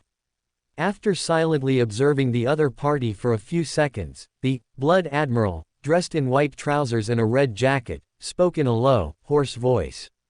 How many subordinates died? For him, who had a strong desire for blood and even slaughtered his comrades, subordinates were merely useful tools. The only reason he cared about their lives was that the upcoming mission required cannon fodder of a certain strength. No, your first mate, your second mate, they only suffered minor injuries. It's just that the item your second mate provided, once released, could not be retrieved and was thus destroyed by Sea King Arno Courtman, who arrived later. Silver White Viper, Odell hastily agreed, hoping the Blood Admiral wouldn't think it was his incompetence that led to the failure of the operation to capture the great scientist Helmo's Huin. He knew very well how cruel this pirate general was to subordinates who made mistakes. Senior glanced at Odell and sneered. But no matter what, you failed. If it weren't for you and your mistress, who gave me much pleasure, I would make you pull out your own intestines. Go mobilize all your spies in Byam and drag that old man out. That's the only thing you can do right now. Upon hearing this, Odell silently breathed a sigh of relief. He looked fearfully at the Blood Admiral, and the bloody altar in the dark room behind him, respectfully replying, "Yes, Lord Senior." He had just thought he would become part of the sacrifice. After Odell exited the basement, Blood Admiral, Senior turned to look at the altar covered with human heads, internal organs, limbs, and blood, and said with an even more respectful attitude than Odell had shown him, "Lord Jakes, was the ritual successful?" It was successful. Now we just await the god's response. A cold, emotionless voice came from behind the curtains hanging around the altar. Then, the curtains seemed to come alive, rolling back on both sides, smoothly tying themselves into a knot, and falling in the center of the altar. A slightly transparent figure appeared by the altar at some unknown point.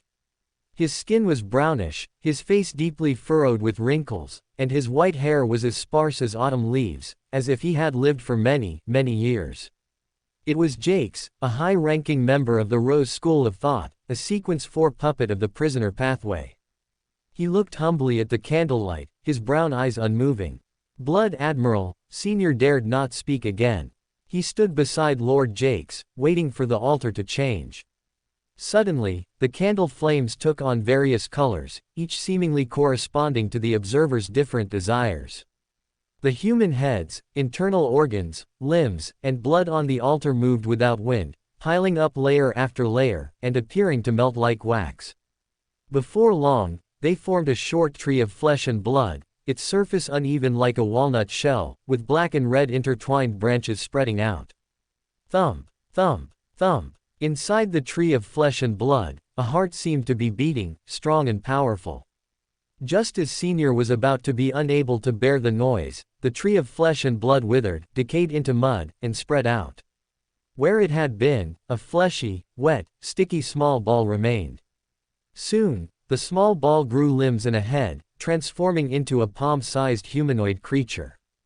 Its face had no eyes, no nose, no ears, only a hole-like mouth. From that mouth, dark golden mist exhaled and then retracted, repeatedly, without stopping.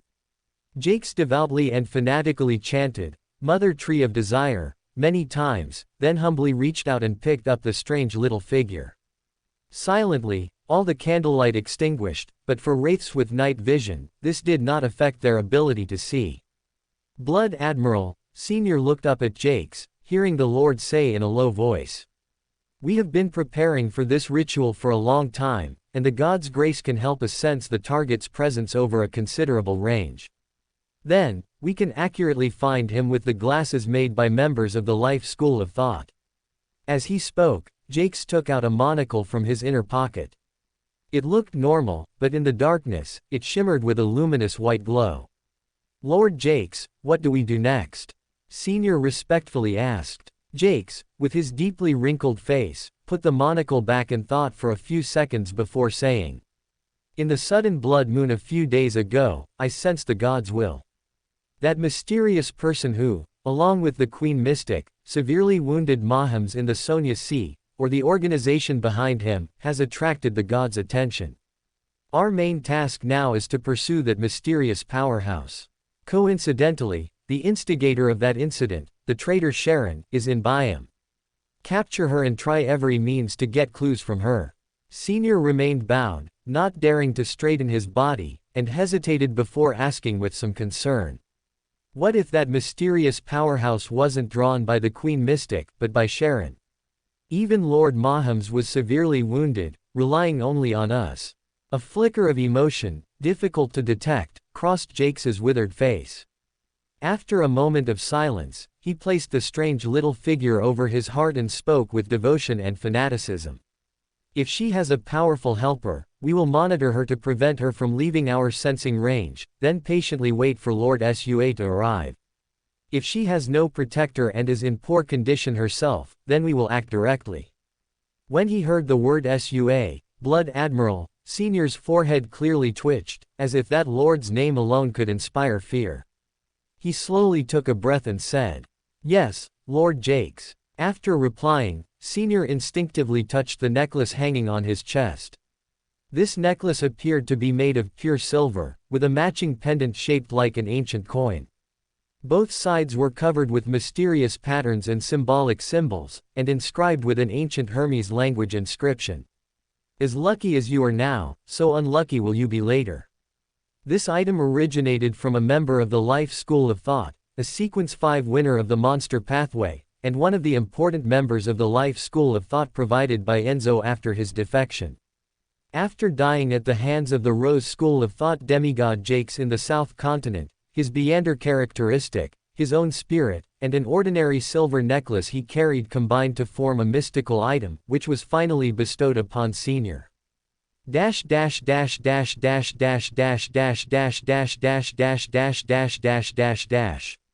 Bansi Harbor, inside an unoccupied room in the port area, Aaron and Evelyn emerged from the colorful, distorted world of oil paintings.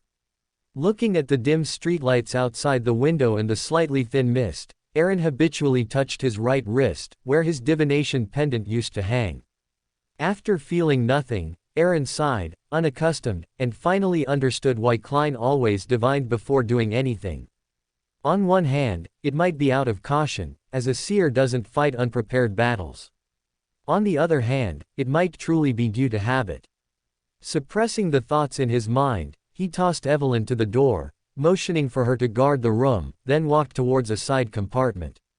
A thought inexplicably flashed through his mind. Caution saves one from disaster, one cannot be careless.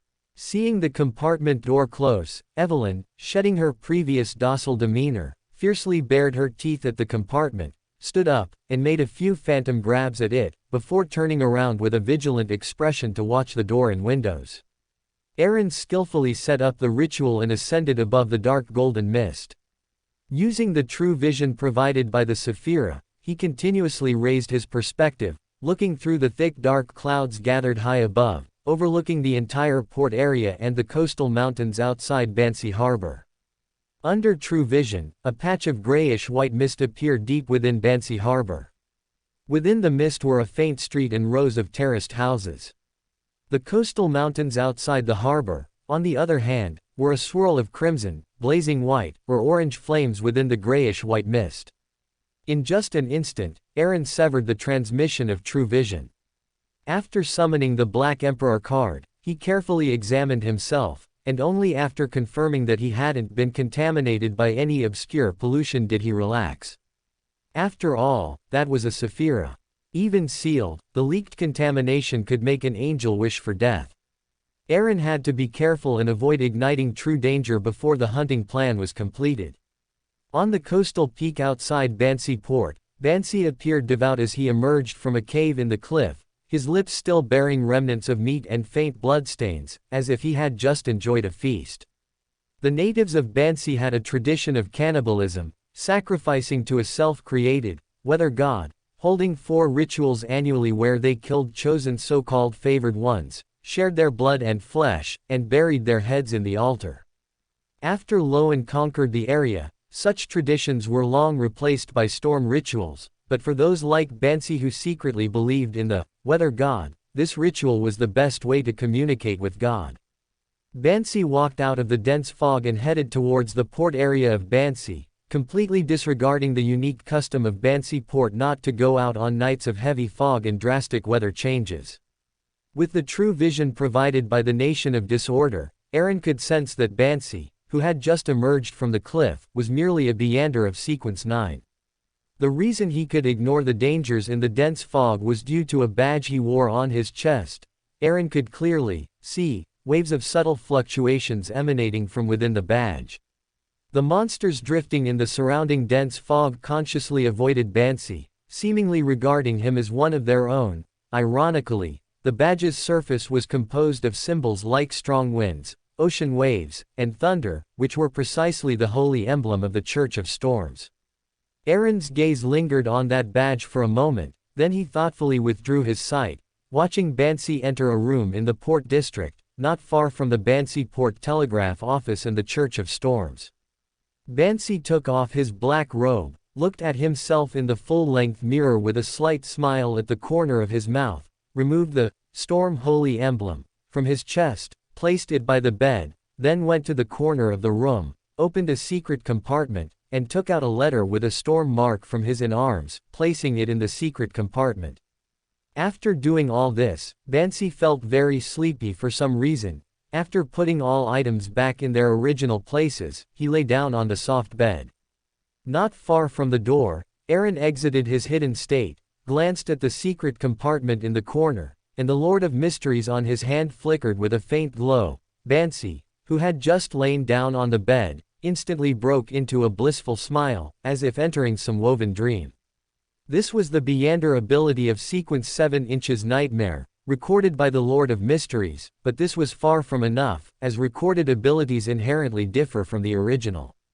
Aaron closed his eyes and sensed for a moment, and after realizing that the door to Bansi's mind had been opened through the dream, he looked at Evelyn next to him. It meowed, and the chain of hypnosis glowed, a layer of scales, seemingly appearing beneath its snow-white fur, and a faint dragon's might emerged. Since Aaron had already opened the door to Bansi's mind-body, with the nightmare ability, Evelyn only needed to go through a few necessary steps to directly modify his consciousness and thus influence his subconscious. Evelyn is currently only a Sequence 7 psychiatrist, although she can enter the subconscious ocean through self-hypnosis and other rituals. That is the extent of her ability, and she cannot yet influence the subconscious ocean. Only through the combination of the nightmare and psychological suggestion Beander abilities can one bypass the subconscious ocean and directly influence his subconscious. As Evelyn's light golden eyes slowly opened, Bansi on the bed opened his vacant eyes and slowly stood up from the bed.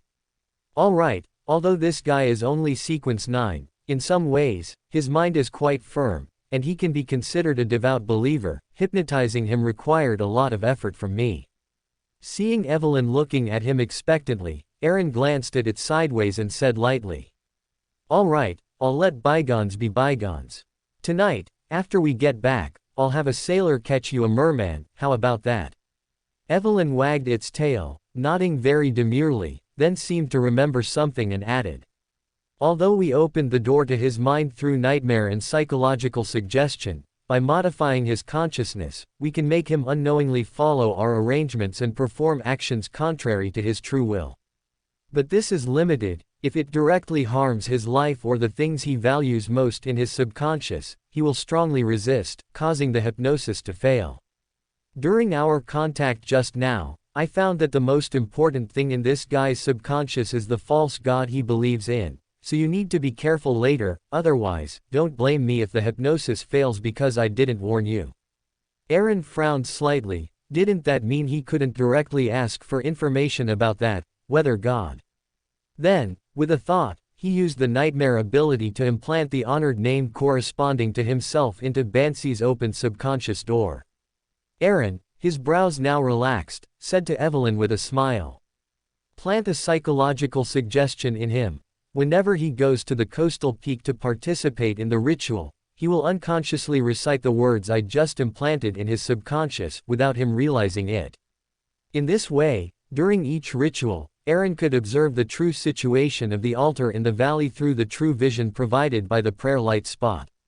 This way, there was no need to kill Bansi and alert the enemy, and he could still obtain the desired information. This method of probing for information through prayer light spots could almost evade all checks, making it extremely covert.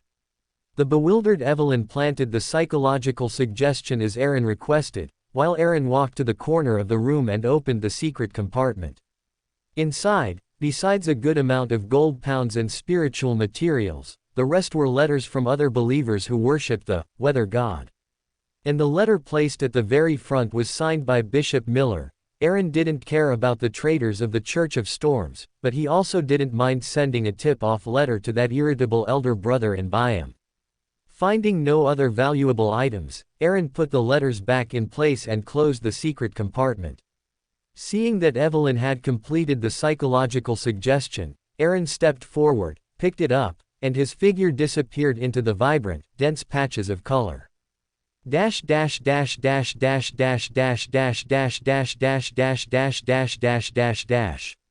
Byam, Street, George District, Daffodil Street, number 20. Sharon sat quietly on the sofa, wearing an intricately elegant black Gothic court gown and a small black soft hat. Across from the sofa, Louise was very curiously observing this member of the Chaos Council, whom she was meeting in person for the first time. Despite only brief interactions in reality, the restrained and taciturn Sharon still left a deep impression on Louise, though Louise understood this was due to the influence of her adherence to temperance and ascetic ideals. Just then, both of them felt a slight stir in their spiritual senses, almost simultaneously looking towards the window. Through the understated luxurious window, scarlet moonlight poured in, and patches of red scales emerged, forming a hazy, illusory figure that gradually solidified as the moonlight surged in. The tall, silver-haired, blood-eyed Count Mistral, using his moonlight transformation ability, bypassed the surveillance of the Punisher's team and arrived at Louise's residence.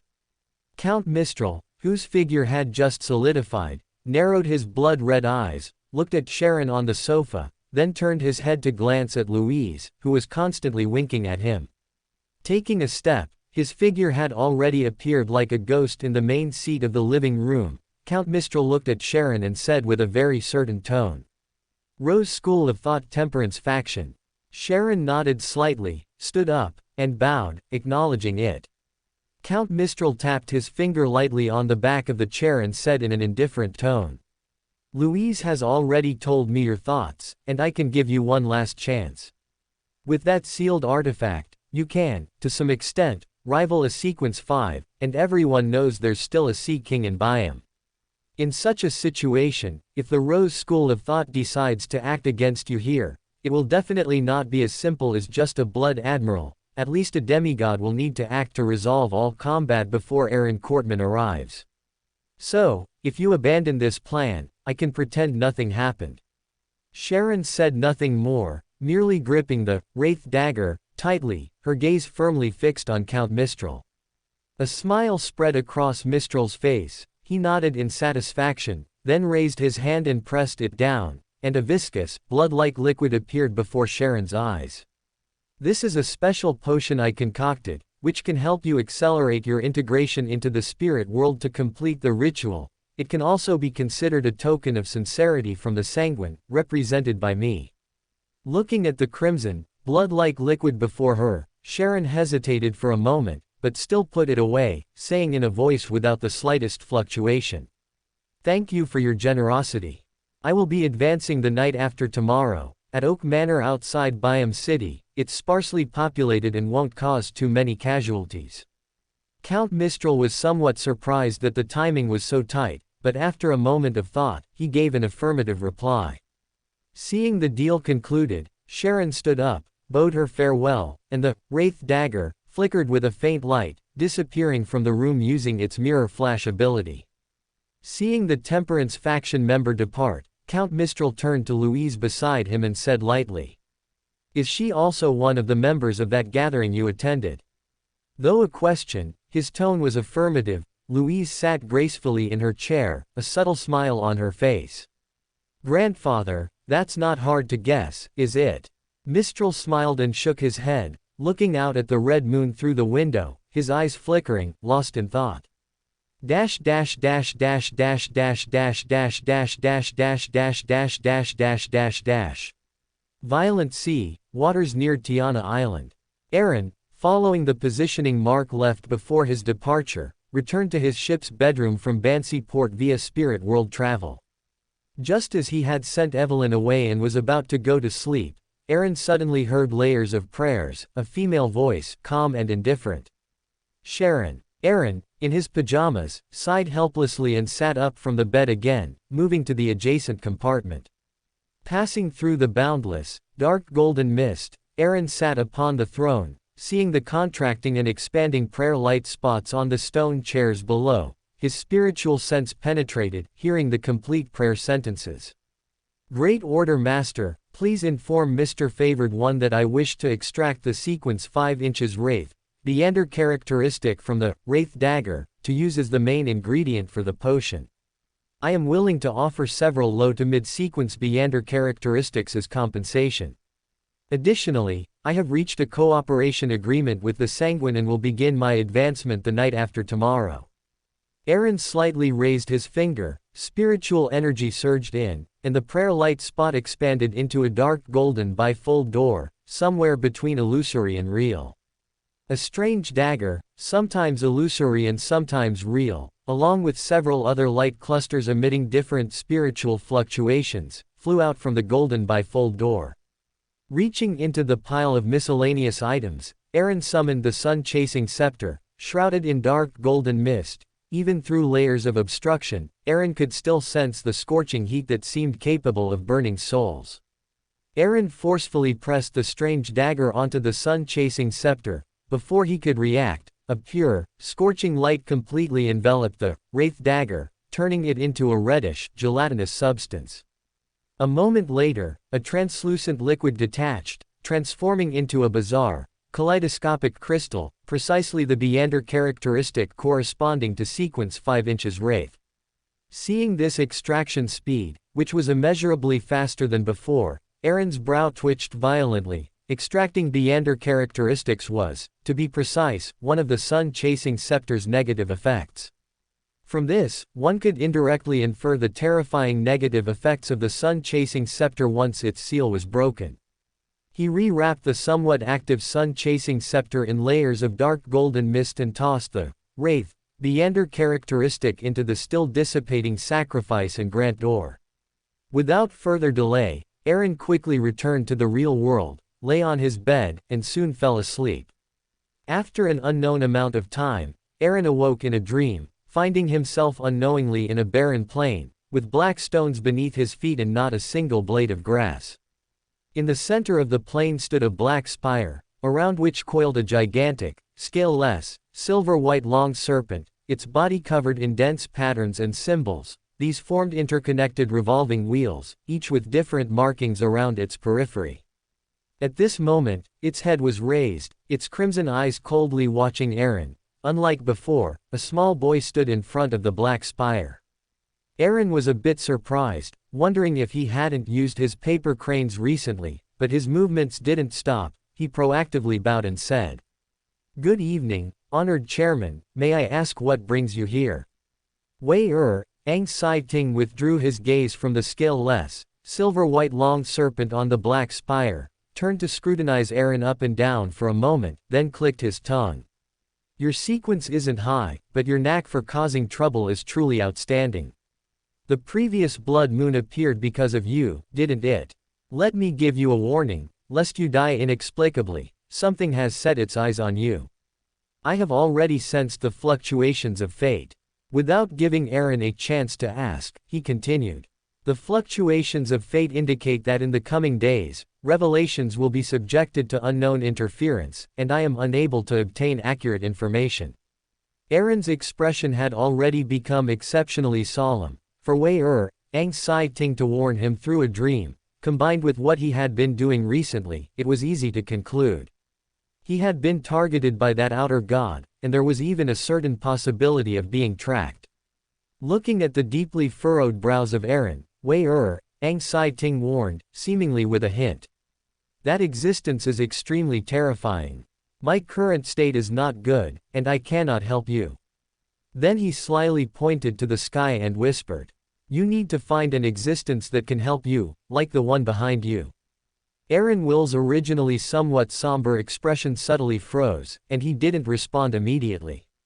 Before the original barrier was broken, and with the limited power that outer gods could penetrate, Evernight Goddess was definitely capable of handling it. But what he was struggling with now was what he would have to pay to get the goddess's help, and where that outer god, or rather, the Rose School of Thought, would start. Recalling Sharon's prayer from earlier, Aaron Will's thoughts gradually cleared. Sharon's escape in the Sonia Sea earlier was also due to his intervention. The true high-ranking member of the Rose School of Thought, the sequence 3 inches disciple of silence, Mahams, was severely wounded, and the Rose School of Thought's Grade 1 sealed artifact, the Calamity Scepter, was also lost in that battle. Having suffered such a great loss, the Rose School of Thought must have conducted a thorough investigation. The fact that Wei anxiety specifically came to warn him indicated that they had already grasped certain clues, and might even be using Blood Admiral and a potential Rose School of Thought demigod as bait to draw him out. Alright, I've given you the warning I needed to. Oh, by the way, Richard is currently in Byam. Once you've settled the Rose School of Thought matter, I'll have him come find you. Aaron Will, deep in thought, was interrupted by Wei anxiety's words. He reined in his thoughts, intending to make a decision after praying to the goddess tomorrow. Seeing that Wei anxiety intended to end this dream, Aaron Will lightly coughed. No way, he had finally caught him once, he couldn't let him just run off like that. The wool that needed to be shorn, of course, had to be shorn completely. Chairman, when we were in Backland, you said you could act for me once. Before Aaron Will could finish speaking, Wei anxiety glared and interrupted him, correcting him. What I said was, within my capabilities, even if you haven't completed my task, I can act for you once in advance. The fellow you've provoked this time is beyond my current capabilities. If I were in my peak condition, it wouldn't be impossible to help you, but right now, no. Looking at Wei anxiety, who was clearly resistant, Aaron Will's face broke into a kind and amiable smile, explaining. I think you must have misunderstood. I'm not referring to the Rose School of Thought, but to dealing with another angel who is in a very poor state. And you don't need to personally fight, you just need to provide some necessary assistance.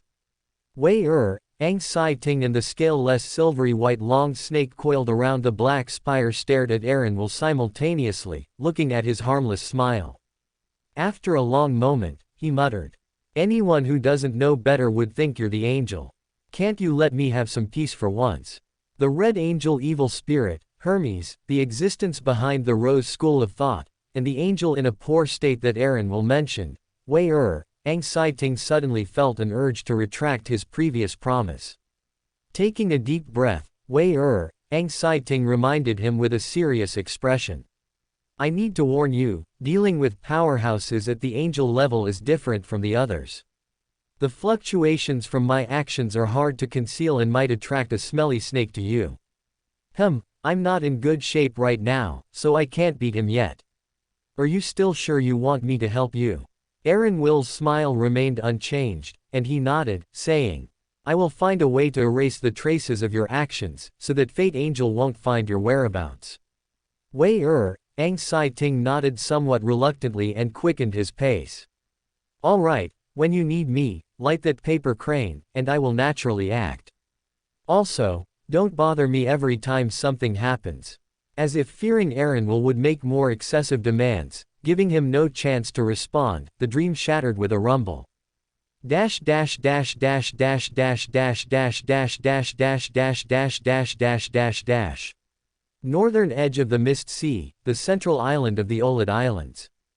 Danitz, bathed in the warm sunlight, stood on the deck with his luggage, looking at the Olid port nearby.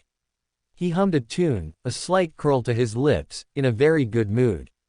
He had just arrived at the Olid Islands by boat from Nuth Sea town in the Intis Republic, traveling directly along the Rhine River. Ever since his last trip with the captain to the South Continent to trade with the local natives, Danitz had seized the opportunity to acquire many gold ornaments with a distinct Barum style. These exotic ornaments allowed Danitz to make a significant profit in Intis, where gold was highly valued. He kept half of the money he earned for himself, to live a carefree life. The other half was all converted into real estate and land deeds. Danitz was well aware that even if he truly died at sea, his parents could live a prosperous life. Carrying a heavy briefcase full of gold pounds, Danitz, who had been in a pleasant mood, suddenly felt his expression drop as soon as he thought about having to give at least half of the money in the briefcase to Fei Lun. Muttering, "Shit," under his breath, Danitz silently vowed. Once I pay off that guy's debt this time, if he ever dares to nag me again, I will definitely ask the captain to mediate for me. Just as Danitz was muttering, his spiritual perception suddenly stirred, and he subconsciously turned his head to look towards the Olid port. Above the undulating deep blue sea, beneath the scattered white clouds, a point of blazing white light flew from far to near at high speed. This light grew larger and clearer, eventually revealing its complete form, a gigantic flaming spear. The flaming spear cut across the sky and landed at Olid port, but it didn't ignite anything. It merely shattered the hard port street, and then the flaming spear scattered directly, reassembling into a human figure. Danitz's mouth fell open, his pupils constricted, as he saw the figure. The figure wore a white shirt and a dark blue coat, with a high nose bridge, deep-set eyes, light blue irises, and slightly curly brown hair. His facial contours were hard, and his chin was slightly raised, giving off an air of looking down on everyone. He appeared to be middle-aged and slowly surveyed his surroundings. He walked past the wide-eyed, half-mouthed travelers and approached a person in a police uniform. With a shake of his hands, a portrait was revealed. The portrait showed a young man in a white shirt and black vest, of medium build, with golden short hair parted in a 3:7 ratio, and emerald green eyes that conveyed a direct sense of mockery. It was Anderson Hood, the strongest hunter in the Mist Sea. Even from such a distance, Danitz could still feel the oppressive aura that made his soul tremble. Thanks to Iceberg Admiral's teachings, he quickly reacted. The man who transformed from the flaming spear was a Beander, a figure comparable to a pirate king. Danitz abruptly withdrew his gaze, daring only to watch the subsequent developments from the corner of his eye. The mysterious powerhouse seemed to have inquired about something, but Danitz couldn't hear it due to the distance. Then, blazing white flames suddenly surged around his body. Next, he transformed into a gigantic flaming spear and hurled himself towards the violent sea. The flaming spear moved further and further away, and soon only a speck of light remained. Throughout the entire process, this Beander, except for the very beginning, did not spare another glance at the surrounding travelers, as if they did not exist. In a hotel near the port area, Fei Lun listened to Danitz's slightly exaggerated account, his brow slightly furrowed. After a moment, he nodded. "I'll go report to the captain. You pack your things, we'll depart this afternoon." After speaking, he walked to the partition, took out a glowing charm, and began to set up the ritual magic as taught by the captain from memory. Once everything was in place, Fei Lun closed his eyes, his spirituality diffused, and the hazy, blurred surroundings became clear. Accompanied by the sound of light tapping on the table, Fei Lun opened his eyes. He found himself in a spacious and elegant study. Edwina Edwards, with her smooth brown hair draped down, sat quietly behind the desk, her light blue eyes, like clear spring water, calmly gazing at him. Fei Lun first bowed to the captain, then recounted Danitz's words again, and also informed the captain about his previous encounter with Anderson Hood, who claimed to be the strongest hunter in the Mist Sea. Iceberg Admiral, Edwina had listened quietly, not interrupting him. Finally, she nodded gently. I understand. You two should leave the Olid Islands as soon as possible and head to the northern small island. The Golden Dream will stay there for 2 days, after which we will head to the Mist Sea to explore for treasure.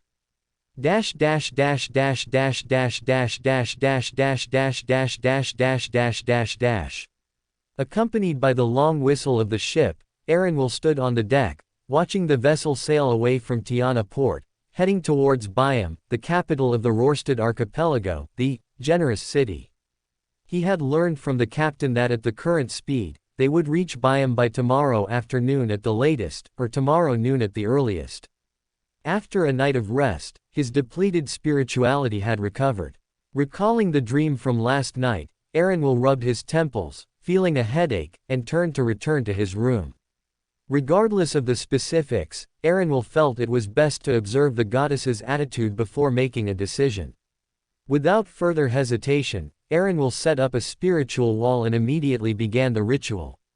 He lit the candles, burned the corresponding essential oils and herbal powders, stepped back 2 paces, and let his spirituality surge into the red moon mark on his wrist.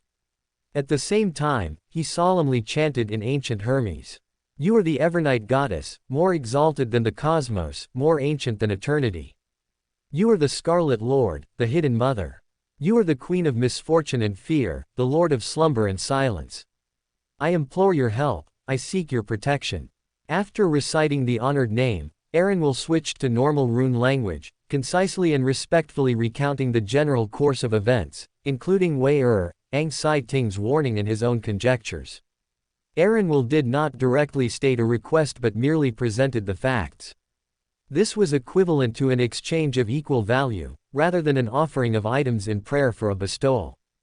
Other aspects of the ritual could be less meticulous, but this fundamental attitude, as a favored one of the Evernight, Aaron felt needed attention.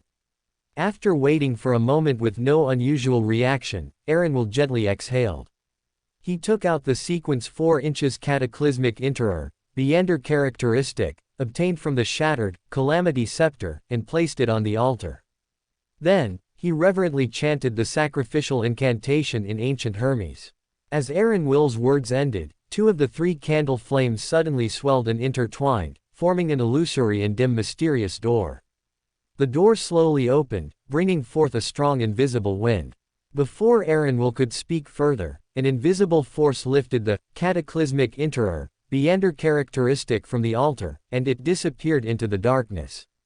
A black strand of hair emerged from behind the ethereal door, coiling around the red moon mark on Aaron's left hand.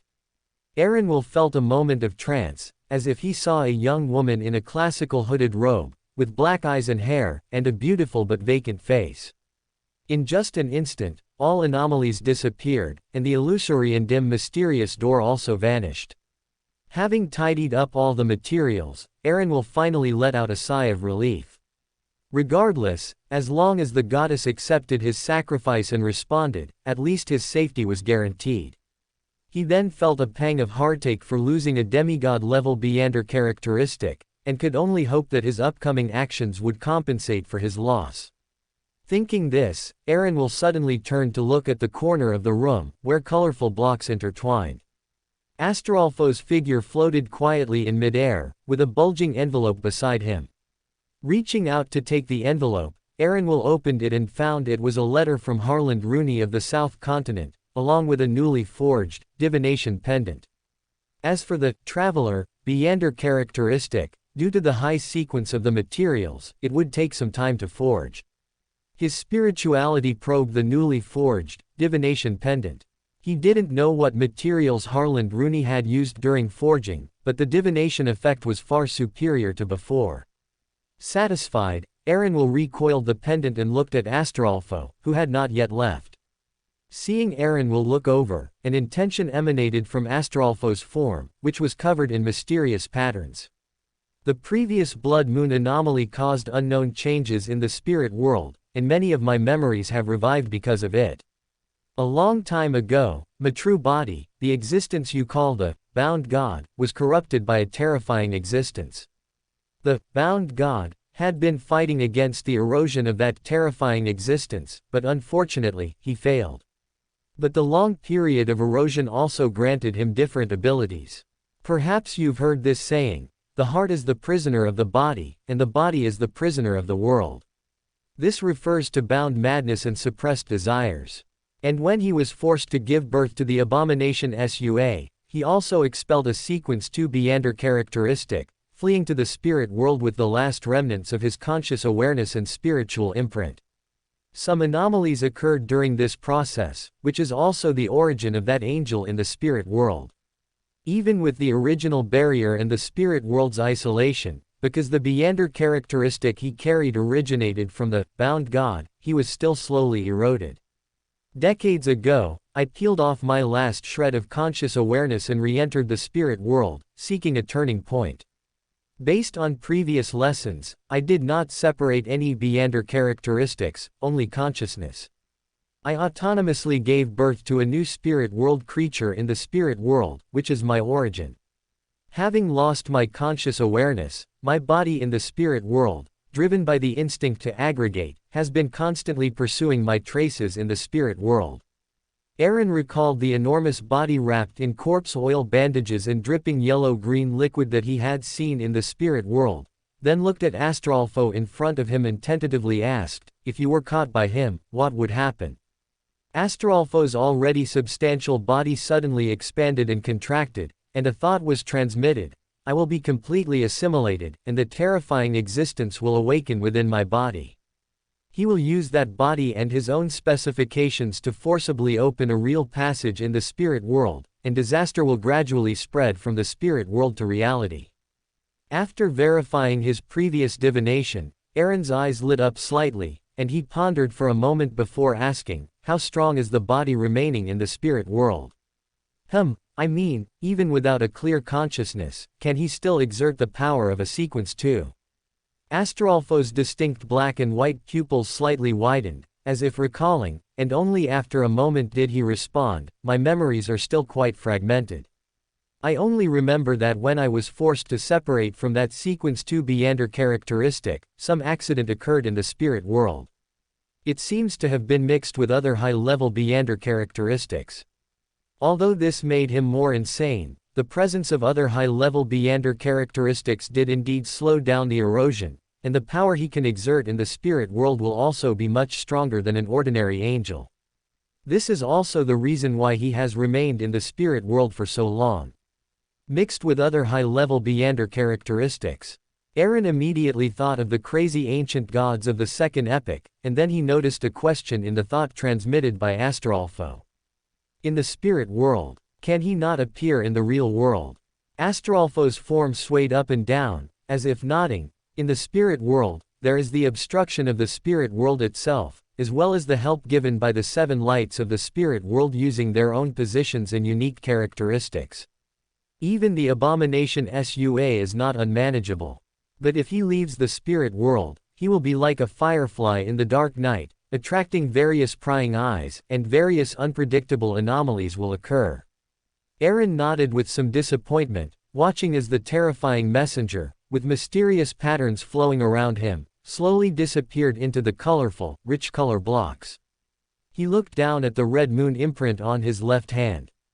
The strand of hair seemed to have caused no special change after merging.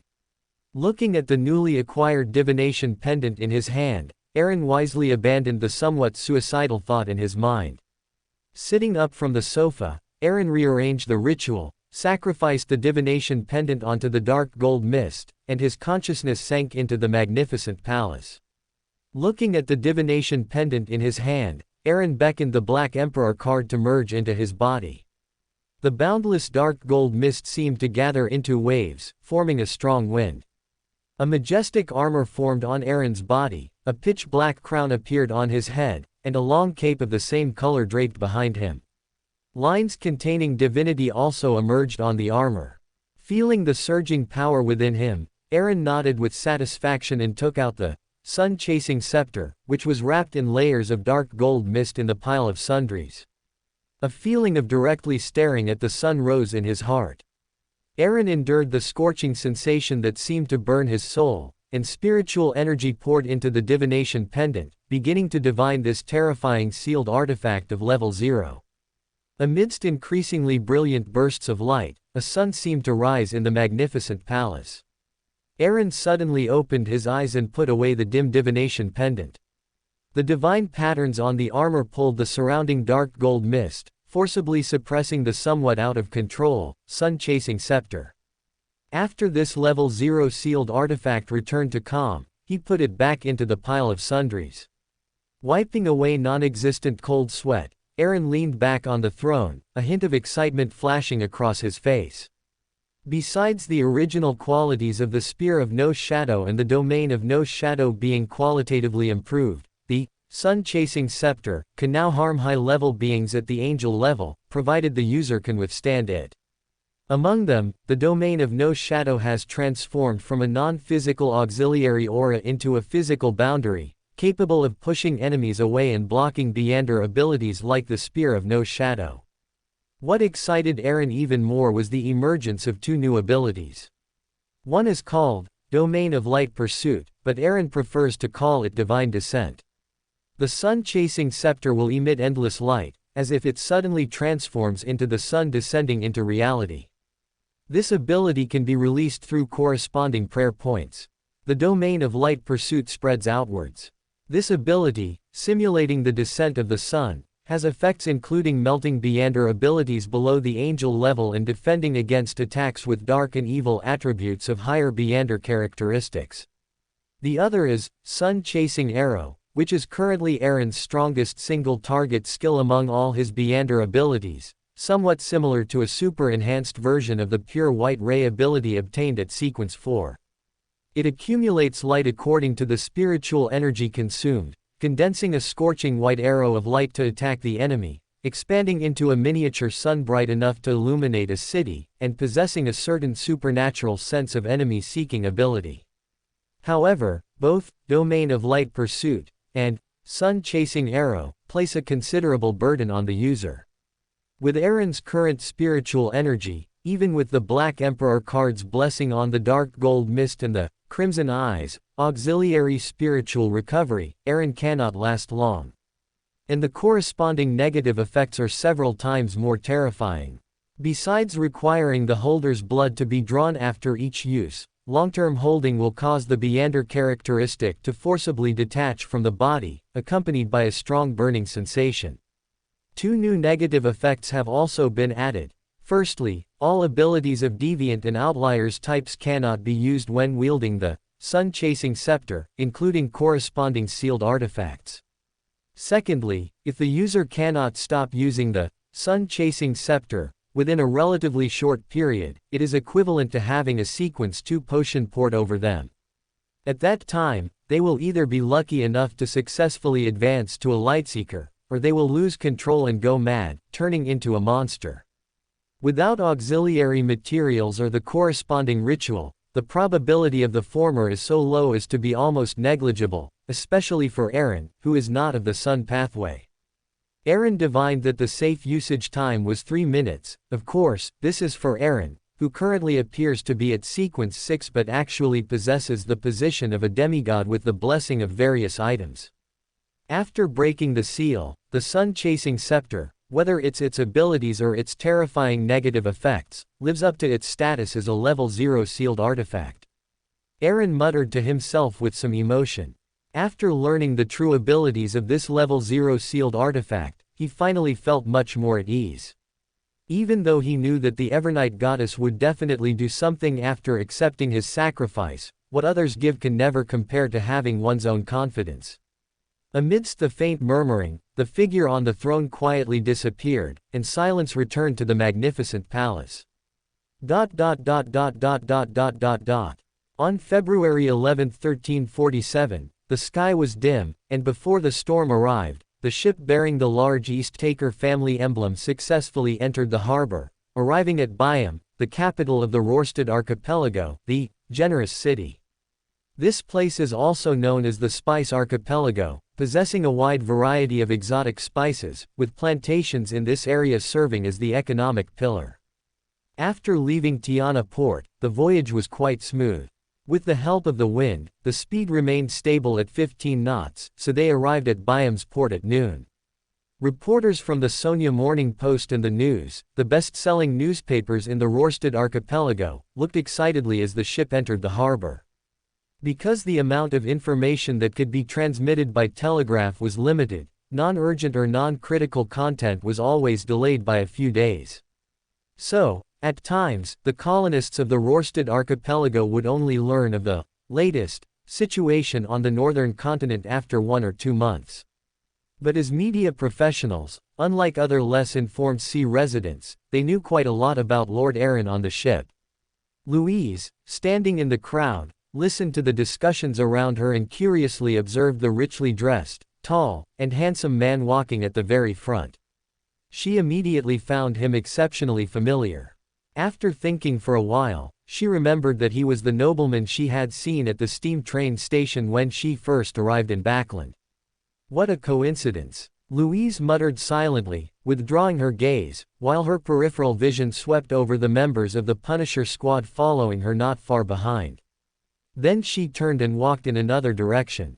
Considering the risks and uncertainties of tonight's mission, Earl Mistral refused Louise's request to go together, and gave her another mission, which was to take the Punisher squad near the Sanguine residence and wander around the urban area of Byam, attracting the attention of the Church of Storms. Unaware of the scrutiny from a certain Chaos Council member, Arran walked down the gangplank with a gentle and warm smile, heading towards a particularly conspicuous open space in the port area, followed by members of his personal guard, including Boyer Bailey.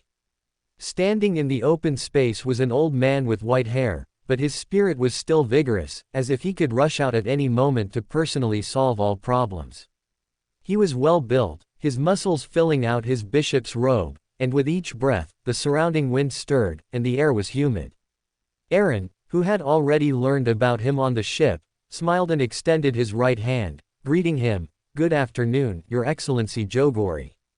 Diocesan Bishop Jogori, a Sequence 5 Ocean songster, was responsible for representing the Wave Church in welcoming Arran.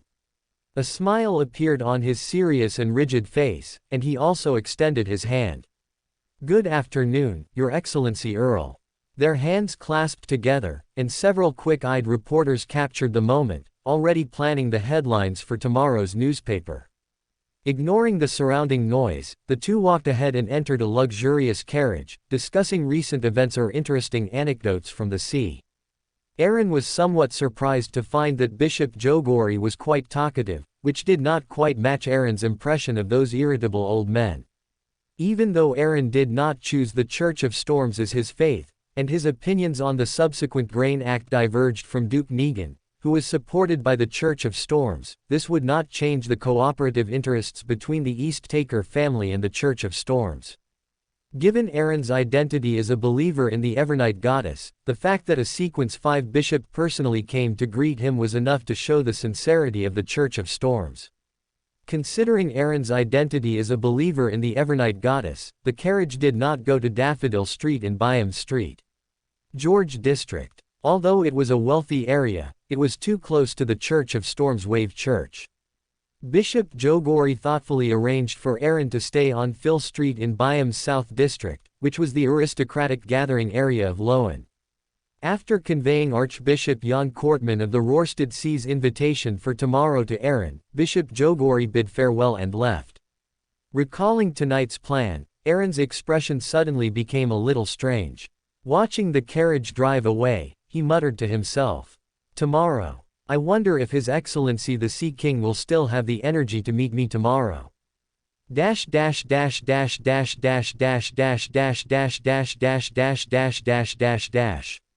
Outside Byam City, at Oak Manor, the crimson moonlight cast down, adding a touch of silence and gloom. In the woods, birds chirped and insects crawled, and occasionally small wild beasts scurried past. Sharon, still dressed in Gothic style, walked very quickly on the humus-covered ground. Unbeknownst to her, a faint sense of unease had always lingered in Sharon's heart. Therefore, she refused Marich's suggestion to act together, leaving almost all items to Marich. She only kept the potion given by Earl Mistral that could accelerate her integration with the spirit world, a specially made charm inscribed with the advancement ritual array, the already prepared Sequence 5 potion, and the charm given by Mr. Favored One. Oak trees grew luxuriantly, their leaves intertwined, almost forming a dense green barrier.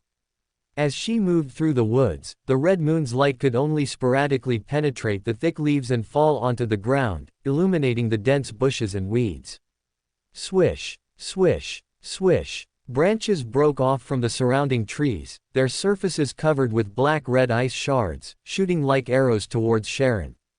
And those dense bushes and weeds also seemed to have their own vitality, connecting together to form an impenetrable monstrous web, which suddenly pounced over. Suddenly, Sharon felt as if every tree, every leaf, every stone, every blade of grass around her wanted to kill her. The long-standing sense of unease in her heart was confirmed. Plans always change, and before she could even begin her advancement, the Rose School of Thought appeared. Spiritual energy surged. Sharon was about to activate the charm given by Mr. Favored One when her body stiffened, and all her movements stopped. Her azure pupils reflected. Blood Admiral, Sr., who wore a worn-out tricorn hat, had sunken eye sockets, and a terrifyingly pale complexion, looking more like a malevolent spirit than a human. The arrow-like branches pierced through the rigid Sharon and landed in the distance, while the monstrous web immediately enveloped everything there, coiling into a sphere that gently creeped. No sound emerged, nor did any blood seep from within the monstrous web. There was only a paper figure, seemingly formed from crimson moonlight. This was the moon paper figure that Earl Mistral had specially given her before her departure. It could allow Sharon to withstand one fatal injury or a direct attack on her spiritual body. As the moon paper figurine shattered, Sharon, temporarily freed from control, appeared not far away, the golden spells in her hand glowing before exploding. Blood Admiral Senior's light brown eyes narrowed, and a thin arrow of ice crystals, stained with a dark green hue, shot towards Sharon's head at an extremely fast speed. Even with Sharon's Sequence 6 zombie physique, taking that hit head-on would likely incapacitate her. Just as Sharon was about to dodge, her sleeves tightened on their own, contracting inwards, constricting her arms and forearms, like a giant bear delivering a hug. Within a mere 1 or 2 seconds, she was bound in place by her own clothes, pants, and shoes. Suddenly, pieces of pure, crimson light scales appeared, gathering together to form Count Mistral, dressed in a suit and bow tie. Behind this sanguine, a dense black mist emanated, forming a pair of illusory bat wings. He casually crushed the incoming arrow, dispelled the restraints on Sharon, and then threw her far away from the area. Where Sharon had been standing, the greenish weeds suddenly withered, and the dark ground instantly turned white, as if it had been weathered for a long time. This attack came silently, without warning. Had Count Mistral not thrown Sharon away, she would have been severely wounded, incapacitated, or even lost her life. Count Mistral, HMPH-ed, his crimson eyes rippling with clear, scarlet light, instantly illuminating the entire oak forest, as if a red moon had descended upon it. A figure was forcefully pulled out of the greenish trees by the scarlet moonlight. This figure could no longer maintain its unseeable state, rapidly becoming semi-transparent and semi-real. He was a dark-skinned old man with sparse white hair and deep wrinkles, his features distinctively South Continent, none other than Jax, a high-ranking member of the Rose School of Thought, a Sequence 4 puppet of the prisoner pathway. As Count Mistral's image appeared in his brown eyes, the surprised expression on his face had not yet faded, but he still unhesitatingly opened his mouth, seemingly intending to unleash the ultimate curse brewed during a long period of silence. Jack's figure was reflected in Mistral's pupils, and then he closed his eyes, allowing the scarlet moon to be completely swallowed by darkness. Deep, solidified darkness then appeared around Jax, binding him in place, freezing the scene there, and preventing his open mouth from emitting any sound. The closed-eyed Count Mistral took out a bronze box inlaid with several rubies. Inside the box was an eyeball-shaped glass sphere, a level 1, sealed artifact from the Sun domain called Pure White Vision, which he had applied for from within the Sanguine for this long sea voyage.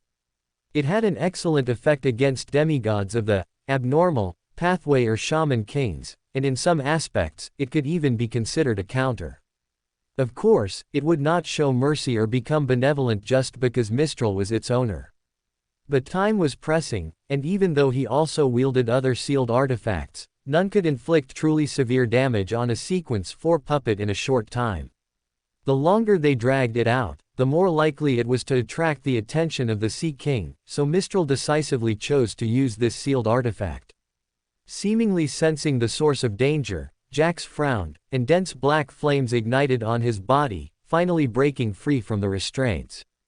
He continuously flickered between shallow puddles, animal eyes, and dewdrops on grass, preventing Mistral from pinpointing his location. Aaron sat atop the dark gold mist, using the prayer light points provided by the shattered spells from Sharon, his brows slightly furrowed as he watched the two sides battle. Because of Wei Ang Sai Ting's warning, Aaron was very attentive to tonight's operation. He had arrived early atop the dark gold mist, ready to respond to Miss Sharon's call for help at any time.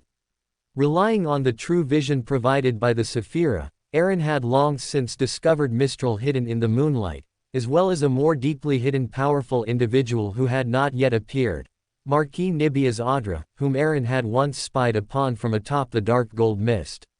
Even so, the sense of unease in Aaron's heart had not diminished in the slightest. His heart sank slightly, and he beckoned the Black Emperor card, holding the sun-chasing scepter through layers of dark gold mist, while the Lord of Mysteries on his left hand glowed faintly. Jax, relying on his demigod-level mirror flash, constantly evaded Count Mistral's pursuit, heading towards the seaside cliff away from Byam. Count Mistral, who was leaping with the help of the moonlight, suddenly raised his left hand, gloved in black velvet, and picked up the Pure White Vision. His expression instantly twisted, experiencing the pain of being completely exposed to scorching sunlight. Enduring this sensation, he quickly brought the eyeball-shaped transparent glass sphere to his right eye. All the forest ahead abruptly disappeared from his sight, leaving only a figure like a giant black vortex, frantically devouring the surrounding light, making itself distorted. This was Mistral's target, Jax, a high-ranking member of the Rose School of Thought and a puppet.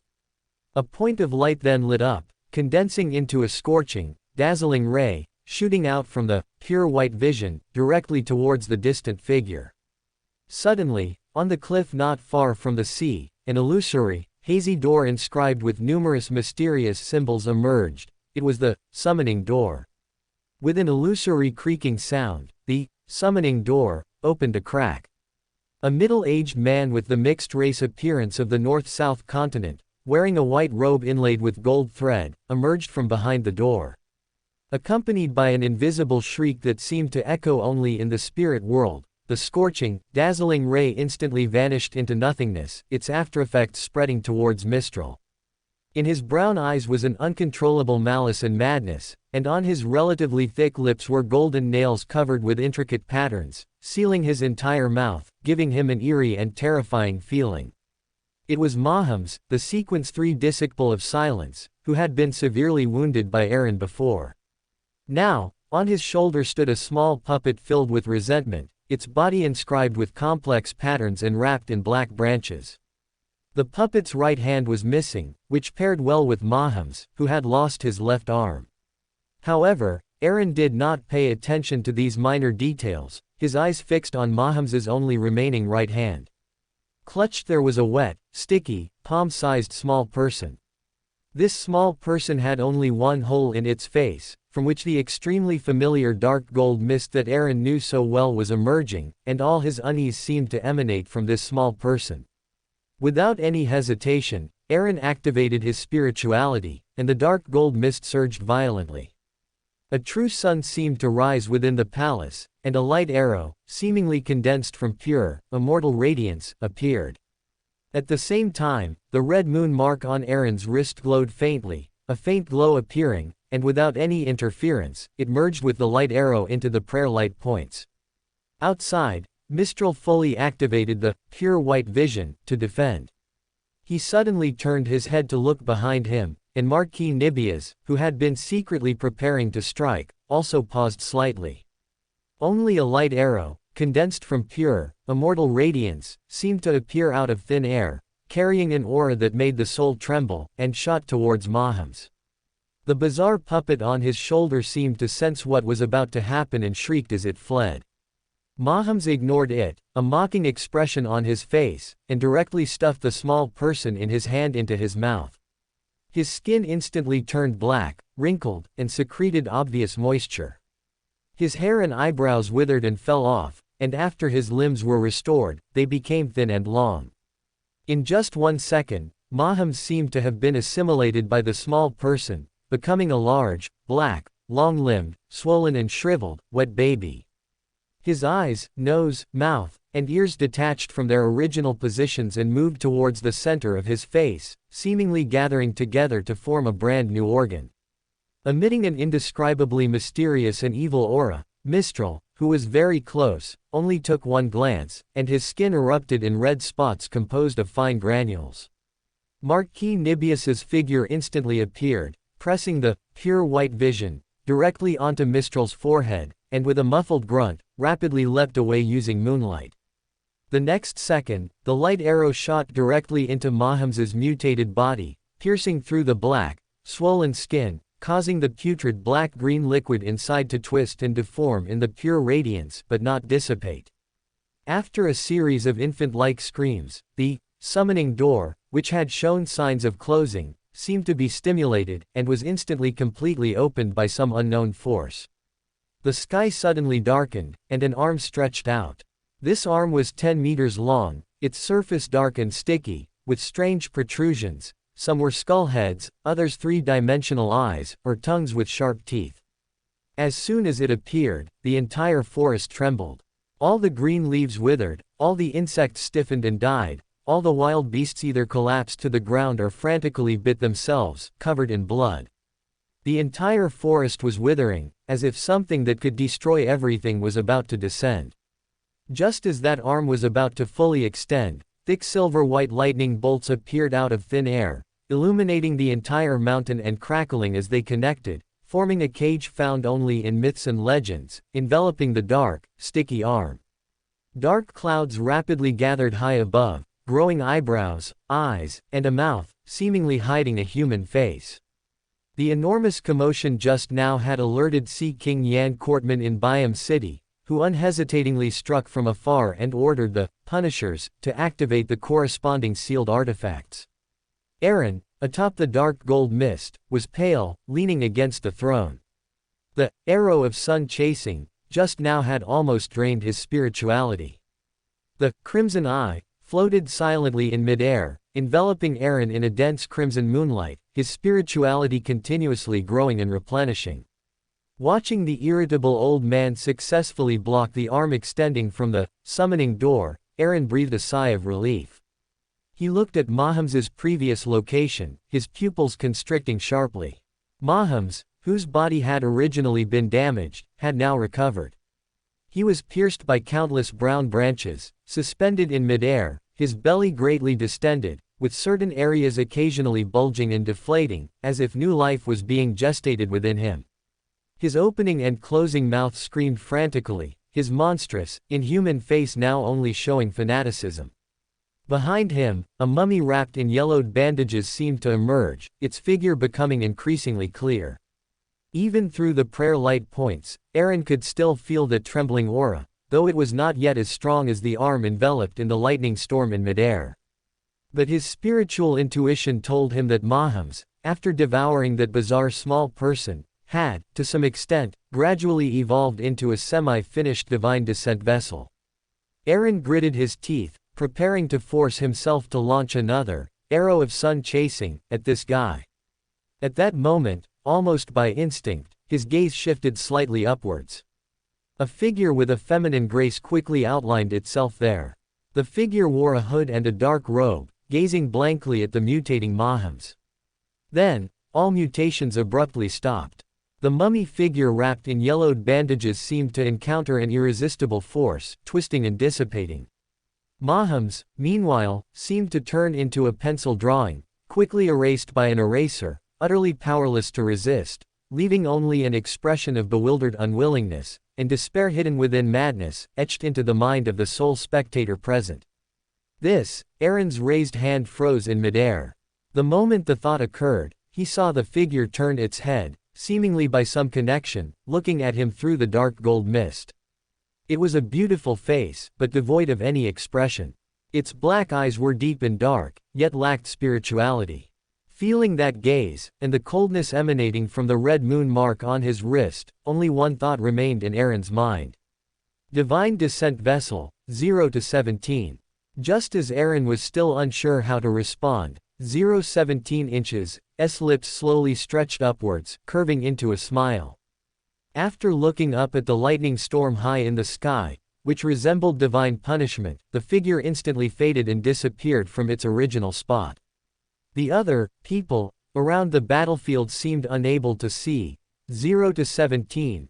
They only saw Mahams, who had been emitting an evil and terrifying aura, disappear from his spot with unwillingness and despair.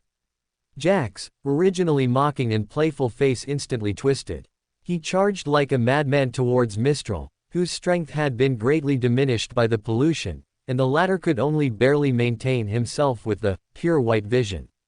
Marquis Nibias, a Sequence 3, blocked the ultimate target of this sanguine expedition not far away, the bizarre puppet corresponding to the Sequence 3 High Summoner. Aaron, whose spirituality had recovered considerably with the help of the Crimson Eye, was hesitating which side to help when he saw a familiar figure through his true vision. Jax, who was severely injured in the fierce battle, suddenly stiffened, sensing an aura he had only felt from a few high-level existences within the Rose School of Thought.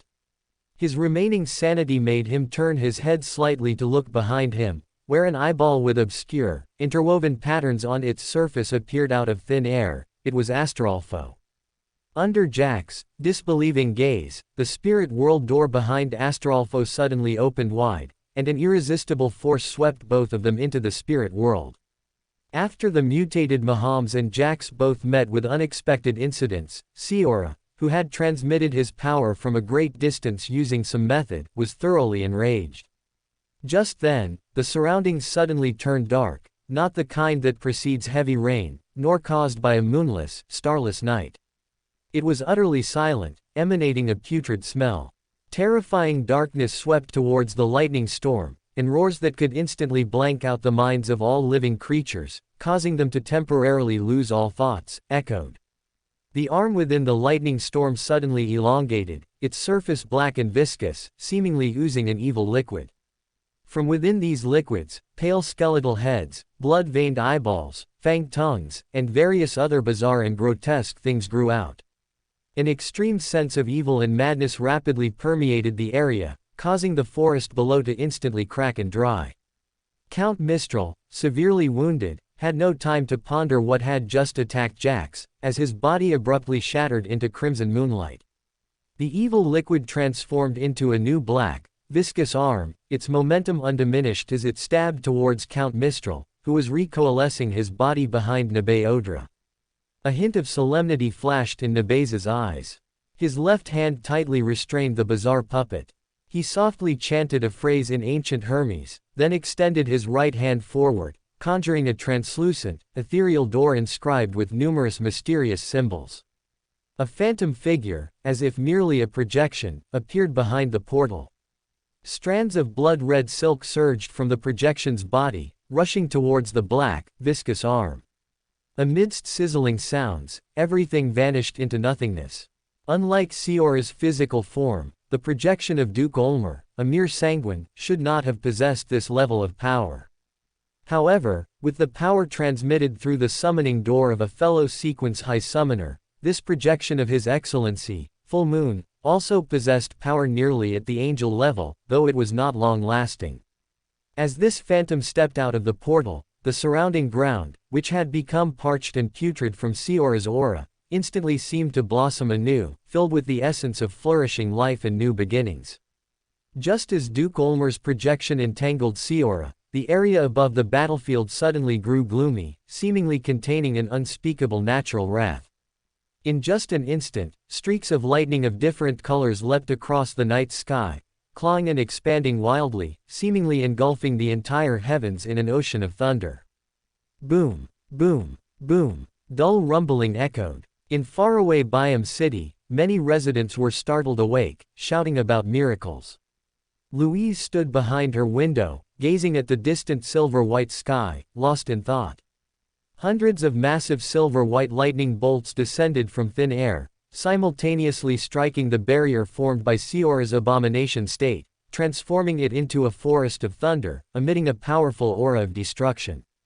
Rumble. Before the deafening sound dissipated, silver-white, blazing lightning bolts, like a torrential downpour, covered the entire sky, piercing through the barrier and tearing all corruption, secrecy, darkness, impurity, and evil into shreds.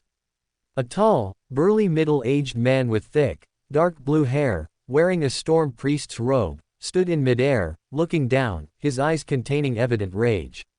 He was none other than the cardinal of the Storm Church, the archbishop of the Rorstad archipelago, a senior, punisher, deacon, and sea king, Jan Koteman.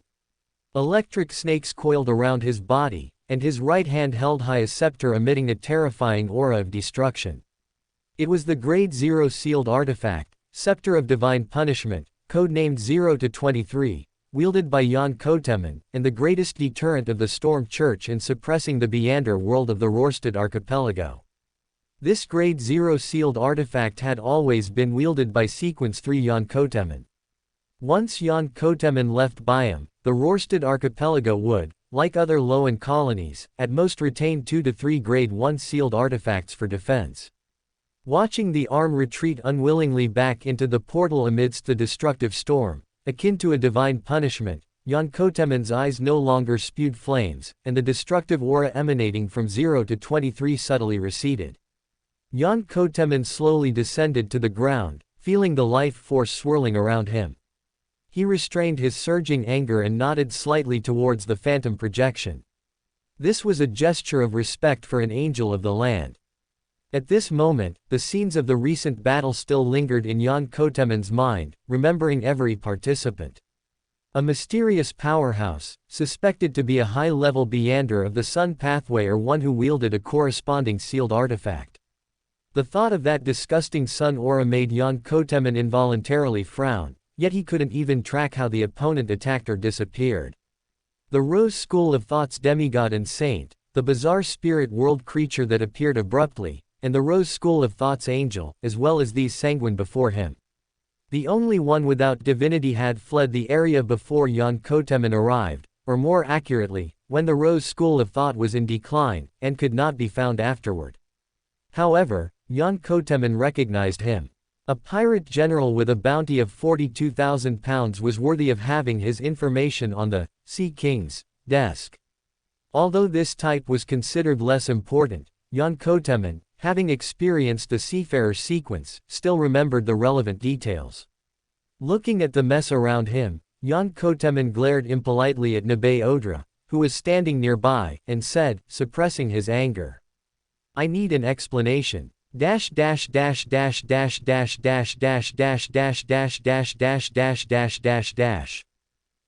as Jan Koteman, holding that Grade 0 sealed artifact, and the projection emanating endless vitality appeared, Aaron proactively cut off his vision. There was no need to care about what happened next. If two couldn't defeat one, it would be better to just find a spot and bury himself. Seated on his throne, under the illumination of the Crimson Eye, Aaron's spirituality had mostly recovered. He very restrainedly put away the Crimson Eye, avoiding its terrible negative effects, then took out his divination pendulum and began divining using a wisp of Admiral of Blood's aura he had previously intercepted. In the hazy dream fragments, Aaron saw a somewhat familiar street. Admiral of Blood Seigneur, his old tricorn hat fallen somewhere unknown, still bore a look of horror on his face, which hadn't faded. He emerged from a mirror-like puddle on the street, his face grim. Aaron opened his eyes with a strange expression. If he remembered correctly, that street was right next to Phil Street in Byam's South District, very close to where he currently lived. Firmly sealing the sun-chasing scepter, Aaron planned to endure the remaining negative effects after he dealt with Admiral of Blood. His figure abruptly vanished from the throne. Senor tightly clutched a necklace made of pure silver, with a matching pendant shaped like an ancient coin hanging below. Both sides were covered in mysterious patterns and symbolic designs, and inscribed with an ancient Hermes text. However lucky you are now, you will be just as unlucky later. It was by relying on the luck provided by this sealed artifact that he was able to escape the battlefield almost unharmed. Of course, this was also related to his weak strength in not being the target. The direction of the seaside was covered by the battlefield. After escaping, he decided to return to Byam first to rendezvous with his crew, and use some pre-arranged methods to hide in Byam until the storm passed before leaving. But no matter what, tonight's operation had completely failed. Senor dared not imagine what punishment he would face in the future. He trembled slightly, recalling the battle, completely oblivious to the faint glow emanating from the necklace in his hand. As a wraith, he didn't even notice certain changes occurring in the surrounding space. Aaron silently appeared, accompanied by a brief ancient Hermes phrase. Imprison. Senor's movements abruptly halted. Transparent walls seemed to surround him, or perhaps extremely viscous liquid flowed around him. Aaron knew that wraiths could transform their state into a true phantom and gain corresponding damage immunity, so he did not slack off. The illusory black thread cluster in his eyes receded, and two dazzling silver-white lightning bolts burst forth from deep within to the surface. Interrogator, mental pierce. In a normal state, Senor's spirit-body-like physique would only be slightly affected, perhaps even causing Aaron to suffer a backlash. But under the negative effects of the sealed artifact and the imprison edict, he could only forcibly endure this invisible arrow aimed at his mental body. His mind felt as if a knife tip had drilled into it and violently stirred, and the pain spread throughout his body, causing him to temporarily lose his sanity. When he regained consciousness and prepared to leap repeatedly to create distance, he heard the edict prohibit mirror teleportation. At the same time, an ancient longsword, covered in blood-red patterns and without a trace of rust, continuously magnified in Senor's vision.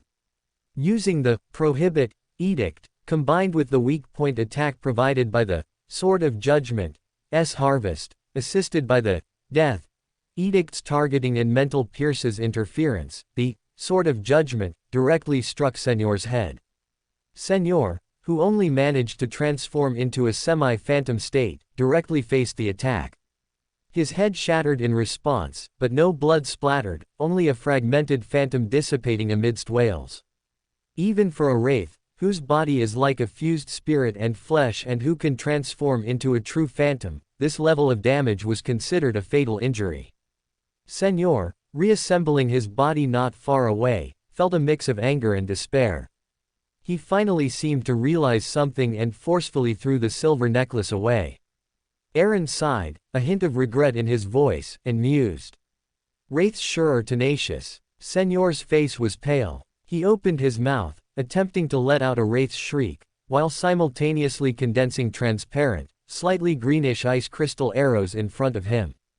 However, they were not aimed at Aaron, but at the surrounding streets and houses, seemingly intending to delay Aaron's movements and buy time to escape. Aaron was already prepared. He spoke in a low voice and waved his left hand, which wasn't holding the sword. Exile. Senor was immediately struck by a vast, invisible force. His entire spirit body was blown away, crashing against the wall, against the invisible barrier created by confinement, but he did not pass through and escape. Seizing this opportunity, the golden light in Aaron's eyes suddenly intensified. In an instant, he seemed to grow slightly taller, as majestic as a great figure who could control others' lives. Senor, who had just been freed from the exile state, immediately felt an immense, unprovoked fear. He couldn't help but want to lower his head, to prostrate himself, to listen to every word of the other party, and obey every command. His movements became quite sluggish.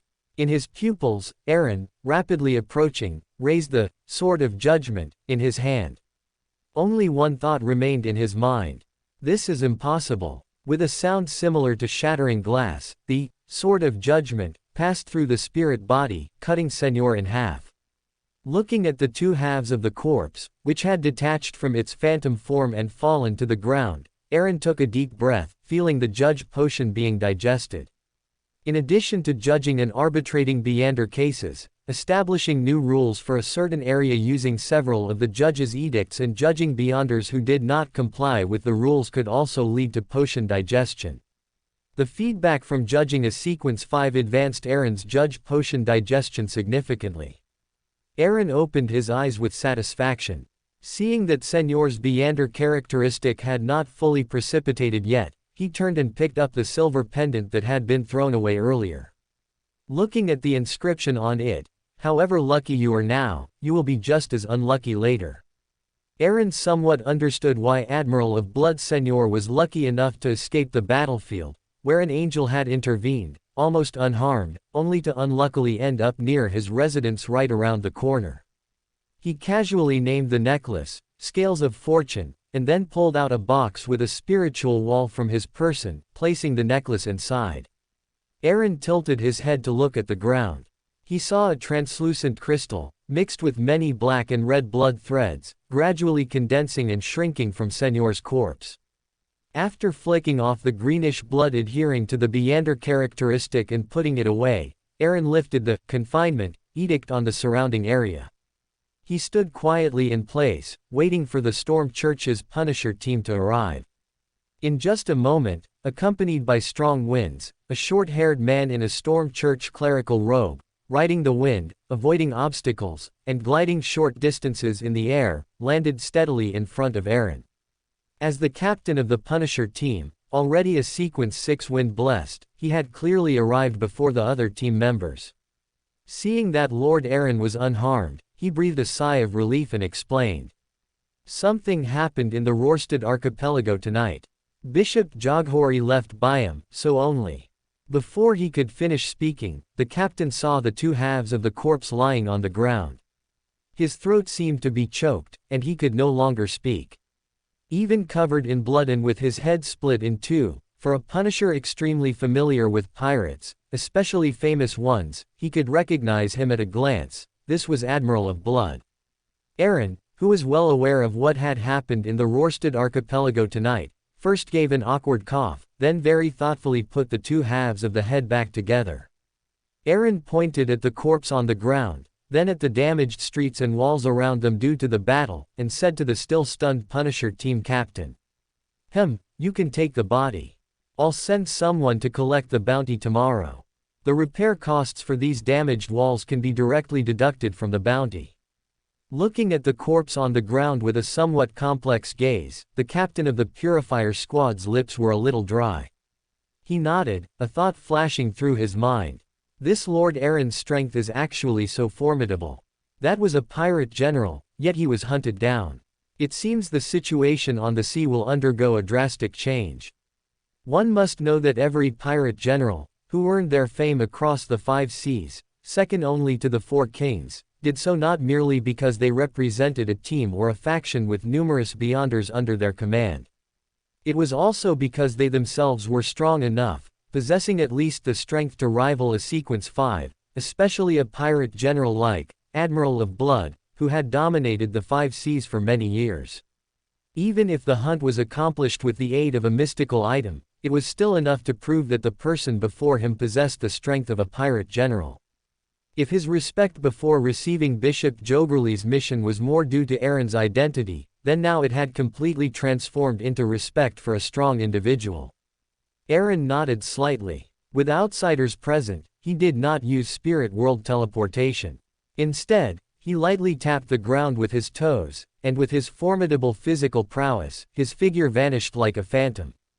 After a few leaps, Aaron returned to his villa, calmed down Bay Bale and other members of his personal guard who were ready for action, and went back to his own bedroom. Although he knew the Rose school of thought would definitely not appear in Byam again, Eren still didn't want to carry Senor's Byander characteristic with him. Sacrificing it to the dark golden mist, completely crushing and sterilizing it, was the correct approach.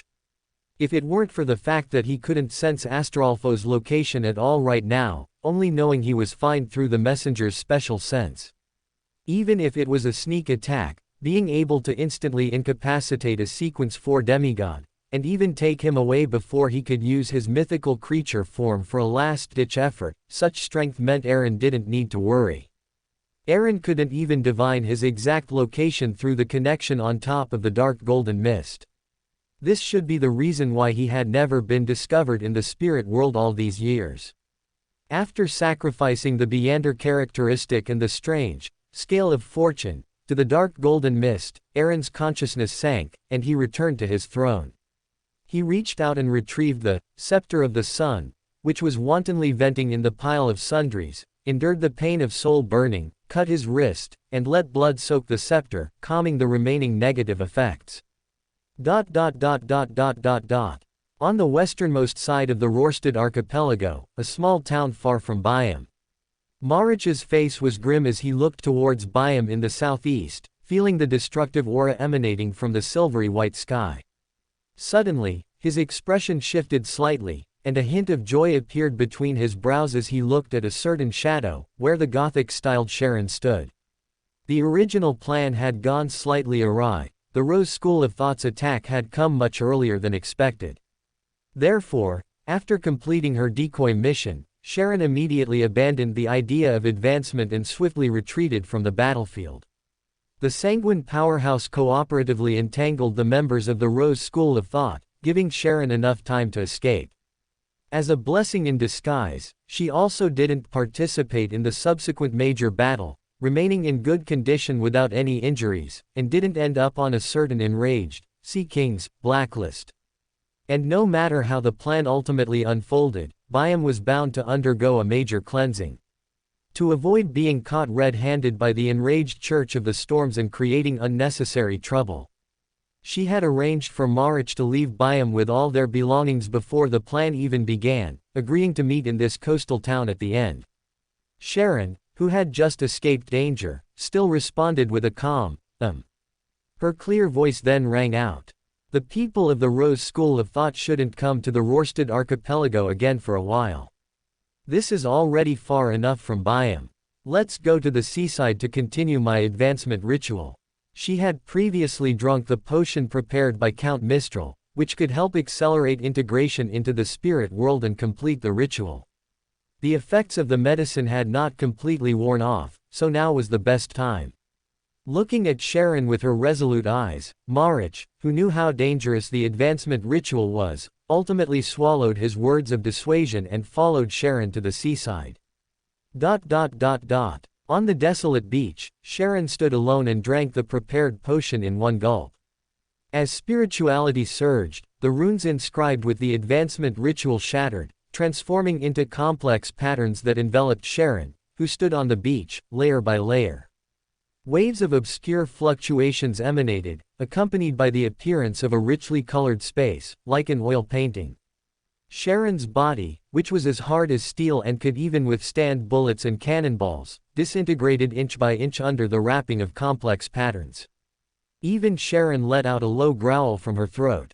The extreme pain stimulated her previously suppressed desires for slaughter and bloodlust. Under such inhuman torment, Sharon's body completely shattered, turning into illusory specks of light that surged into the spirit world space, which resembled an oil painting. Coming into contact with the chaotic and jumbled information of the spirit world, she was gradually cleansed and transformed, but Sharon did not become immersed in it. Her consciousness quickly cleared, and she looked around while also sensing her current state.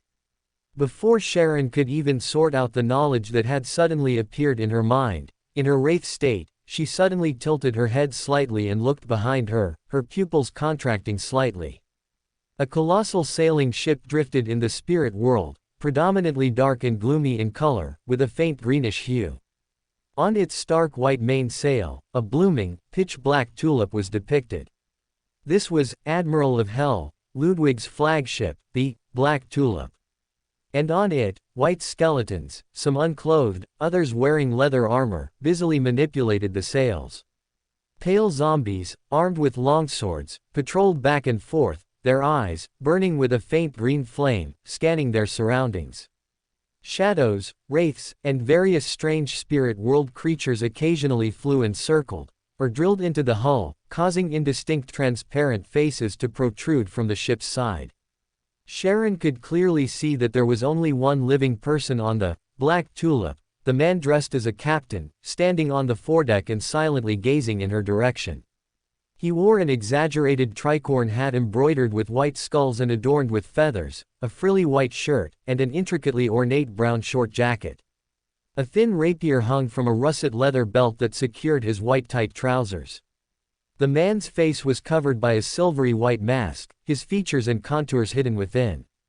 Around the holes that symbolized the eyes, nose, and mouth, cold lines made one feel awestruck. This perfectly matched the rumored image of Admiral of Hell, Ludwig. Admiral of Hell, Ludwig then looked up at Sharon, who was in a strange state, like a hunter who had caught his prey. Two pale flames in the eye sockets of the silvery white mask clearly flickered twice. Watching the Black Tulip sail towards her at a rapid speed, Sharon's heart sank to the bottom. The joy of her impending advancement vanished without a trace. I must lead Ludwig away from this area of the spirit world and not involve Marich, who is outside the spirit world. Thinking this, just as Sharon was preparing to fight to the death, the Black Tulip, which had been sailing towards her, suddenly retreated at an even faster speed than it had arrived. Under Sharon's astonished gaze, Ludwig, standing on the foredeck, suddenly raised his hand and pressed it against his face, removing the silvery white mask. Deep, pale light suddenly burst forth from behind the mask, causing the dark, square ring on Ludwig's left index finger to instantly spread out with endless dead silence. A bronze door immediately appeared in the direction the Black Tulip was retreating, accompanied by an influx of endless dead silence. This door, covered with mysterious patterns, rapidly expanded to over 30 meters high, as if connecting to another world, different from the current one. Clang! The bronze door suddenly opened, and an indescribable darkness surged out, enveloping the entire Black Tulip. Pulled by the darkness, this colossal sailing ship quickly sailed into the bronze door, heading towards another world. Admiral of Hell, Ludwig stood at the bow of the ship, tilting his head slightly, his face covered by pale light, making his specific appearance unclear. His gaze first fell on Sharon, seemingly wanting to remember this prey, but he did not attempt to attack again, as if restricted by the surrounding darkness. Then he looked behind Sharon, the pale flames flickering in his eyes trembling, as if he had seen something extremely terrifying. Accompanied by a terrifying pressure emanating from a life level, before Sharon could turn her head, her figure was enveloped by a ball of white light. Strange patterns flowed, concealing all fluctuations. A gigantic foot descended, stepping into the red and blue intertwined color blocks. Above the foot was a rotting long leg, dripping with yellowish-green liquid, exceeding 3 meters in overall length. Further up was a massive body wrapped in corpse oil bandages. He stomped towards the position where the Black Tulip had been. The original bronze door had already disappeared, only melting the residual black mist into pus that adhered to his foot.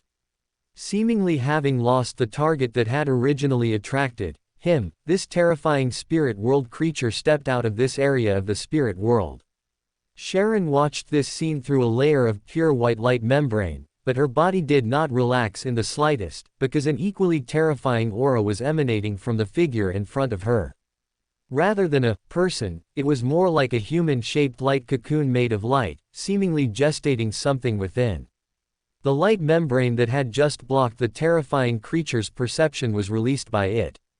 Sharon didn't know the other party's identity, nor did she know the reason why the other party saved her. Just as she was about to tentatively speak, her gaze froze.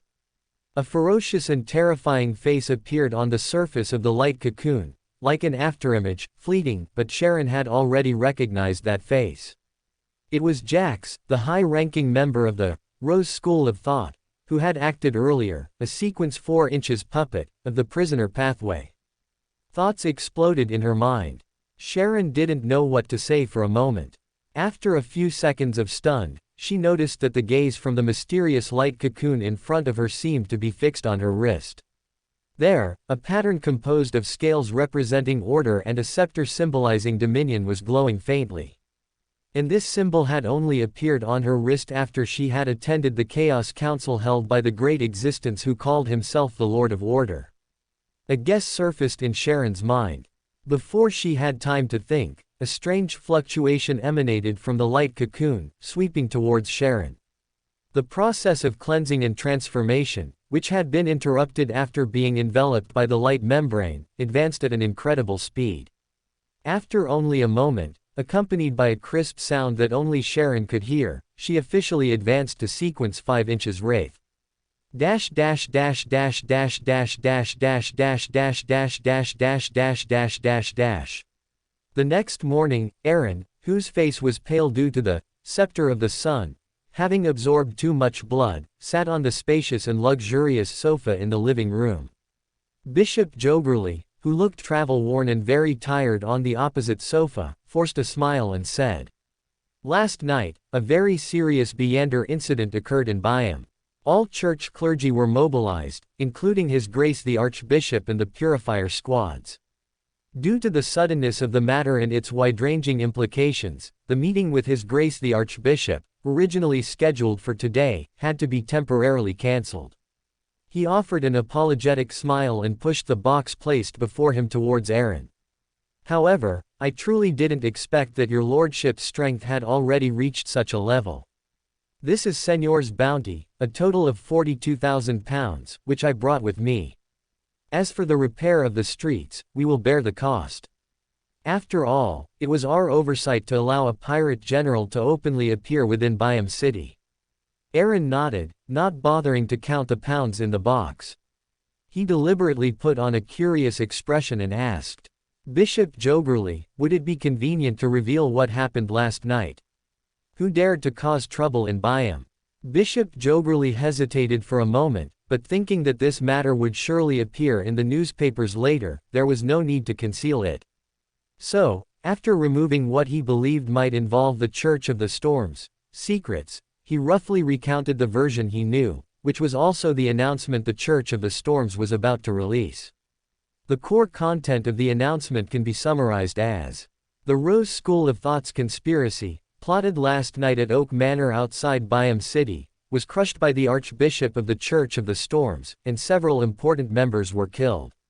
It seems the Sanguine must have paid something as an exchange to make Arno Cortman pin all the blame on the Rose School of Thought." Aaron listened carefully, pondering inwardly. And due to last night's events, Byam would undergo a day-long citywide search, and no ships in any port of the Rorstad archipelago were allowed to set sail. After some casual conversation, Aaron, having not extracted any other useful information, bid farewell to the bishop, who had been busy all night. Sitting on the sofa, Aaron had just poured himself a glass of Sunnia blood wine when he heard a rhythmic knock on the door. Aaron thought it was Bishop Joberly returning specifically to inform him of something he had forgotten, so he put down his glass and personally opened the door. As the door creaked open, Aaron saw an old man in a black short jacket, leaning on a sturdy walking stick. The old man's hair was as white as snow, his face had no obvious wrinkles, but he wore a black eye patch that covered his entire vision. "Good morning, Lord Aaron. I am Councillor Richard of the Life Council. I believe the speaker must have mentioned me to you. It's an honor to meet you."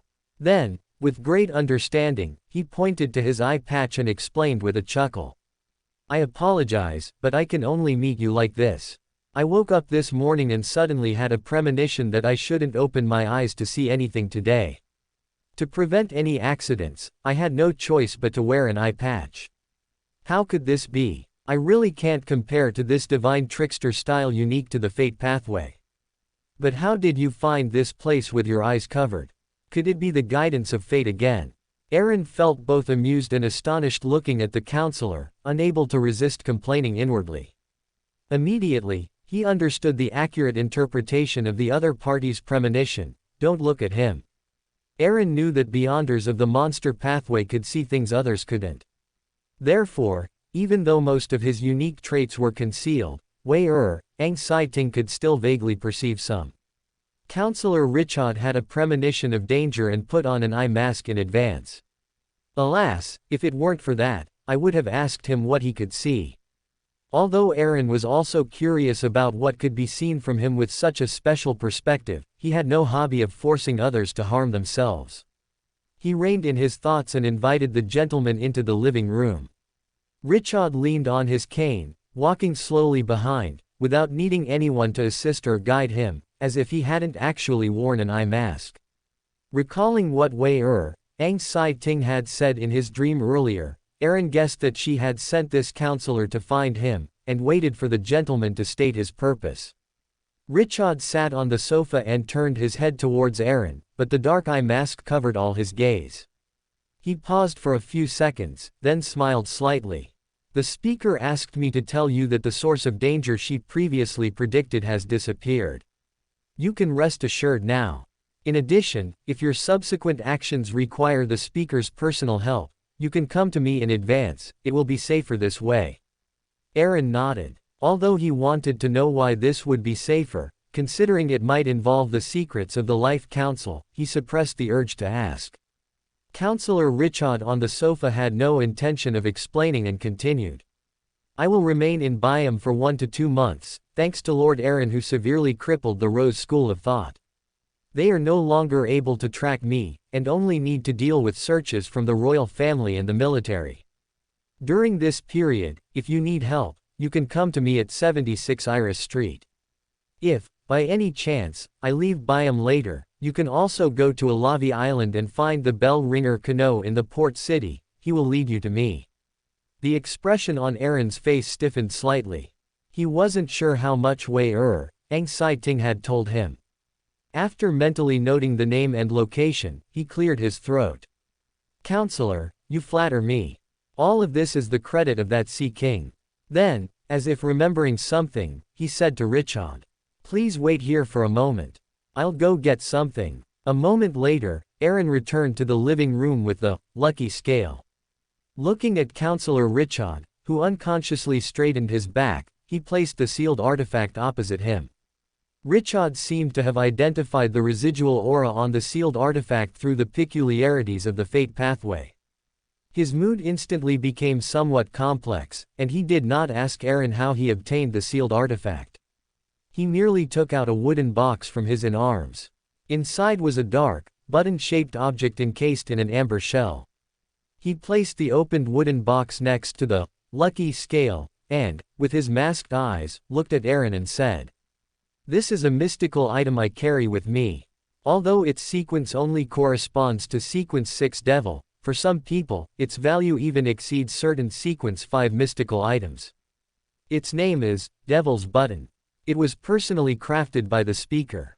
Besides retaining some fire-based and defilement-based spells, its most valuable feature is the almost perfectly preserved ability of a devil to foresee danger.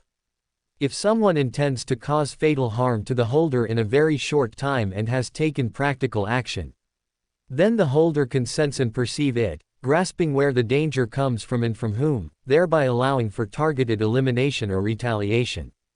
Different users have different effective ranges for their intuition, with times ranging from a few minutes to a day, and distances from a few kilometers to an entire metropolitan area, which depends on the holder's spiritual strength.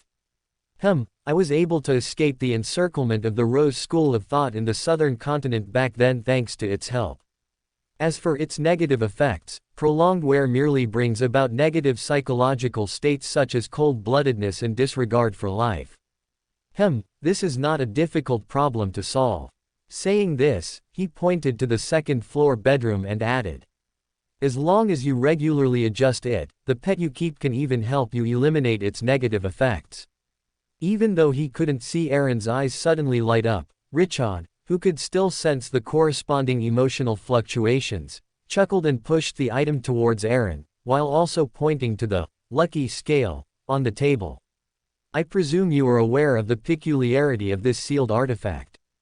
It is difficult for Beyonders not of the fate pathway to control how to use luck and how to deal with sudden misfortune. And this often brings unbearable consequences to the user. The southern continent does not only have the Rose School of Thought, a mystical item that can foresee danger will definitely help you a lot. I would like to exchange this mystical item for this sealed artifact.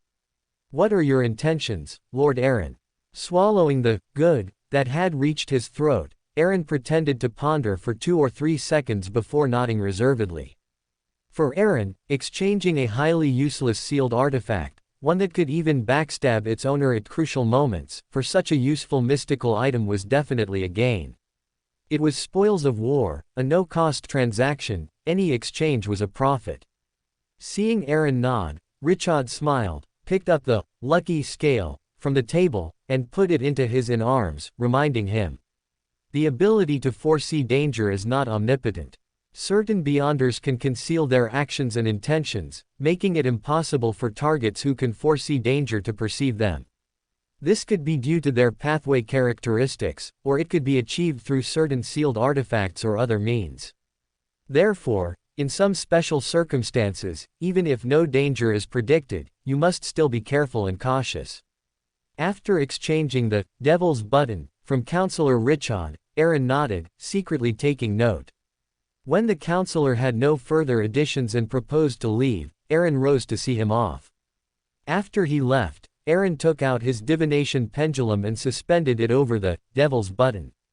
Only after confirming through divination that there was no danger, and that its functions and negative effects were almost identical to what Richard had described, did he wear it on his jacket.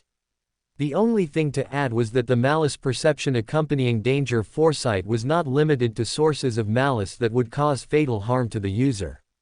Ordinary dangers and malice could also be sensed and perceived, and the source of the malice could be grasped, which could render most ambushes ineffective against him. However, this frequent perception of malice could also be considered a negative effect to some extent, and in a real battlefield, it might even interfere with the most crucial danger foresight.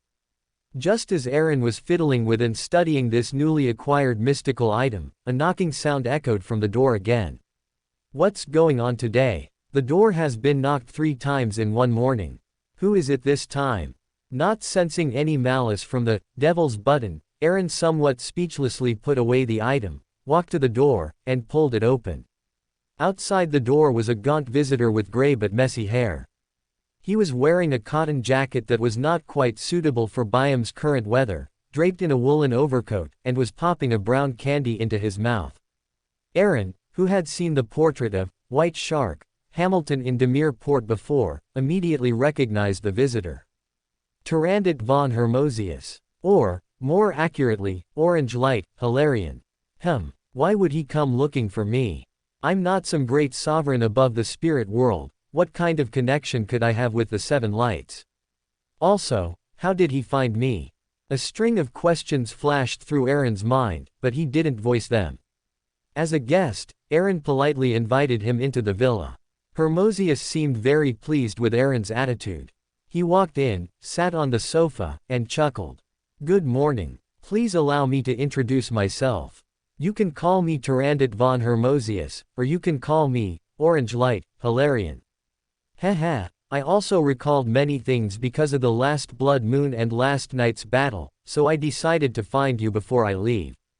Unsure of the Orange Light's purpose, Aaron nodded cautiously, then asked in confusion. May I ask what you need?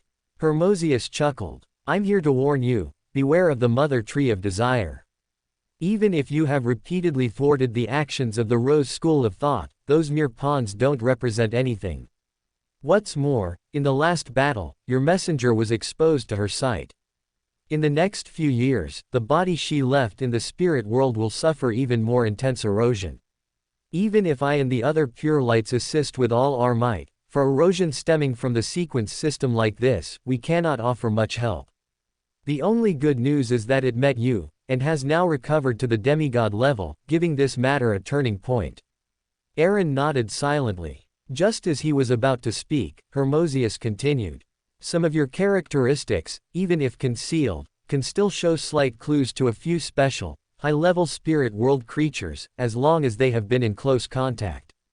Several deities with unique authorities or beyonders representing fate can also discover this to varying degrees, provided, of course, that they have been in close contact.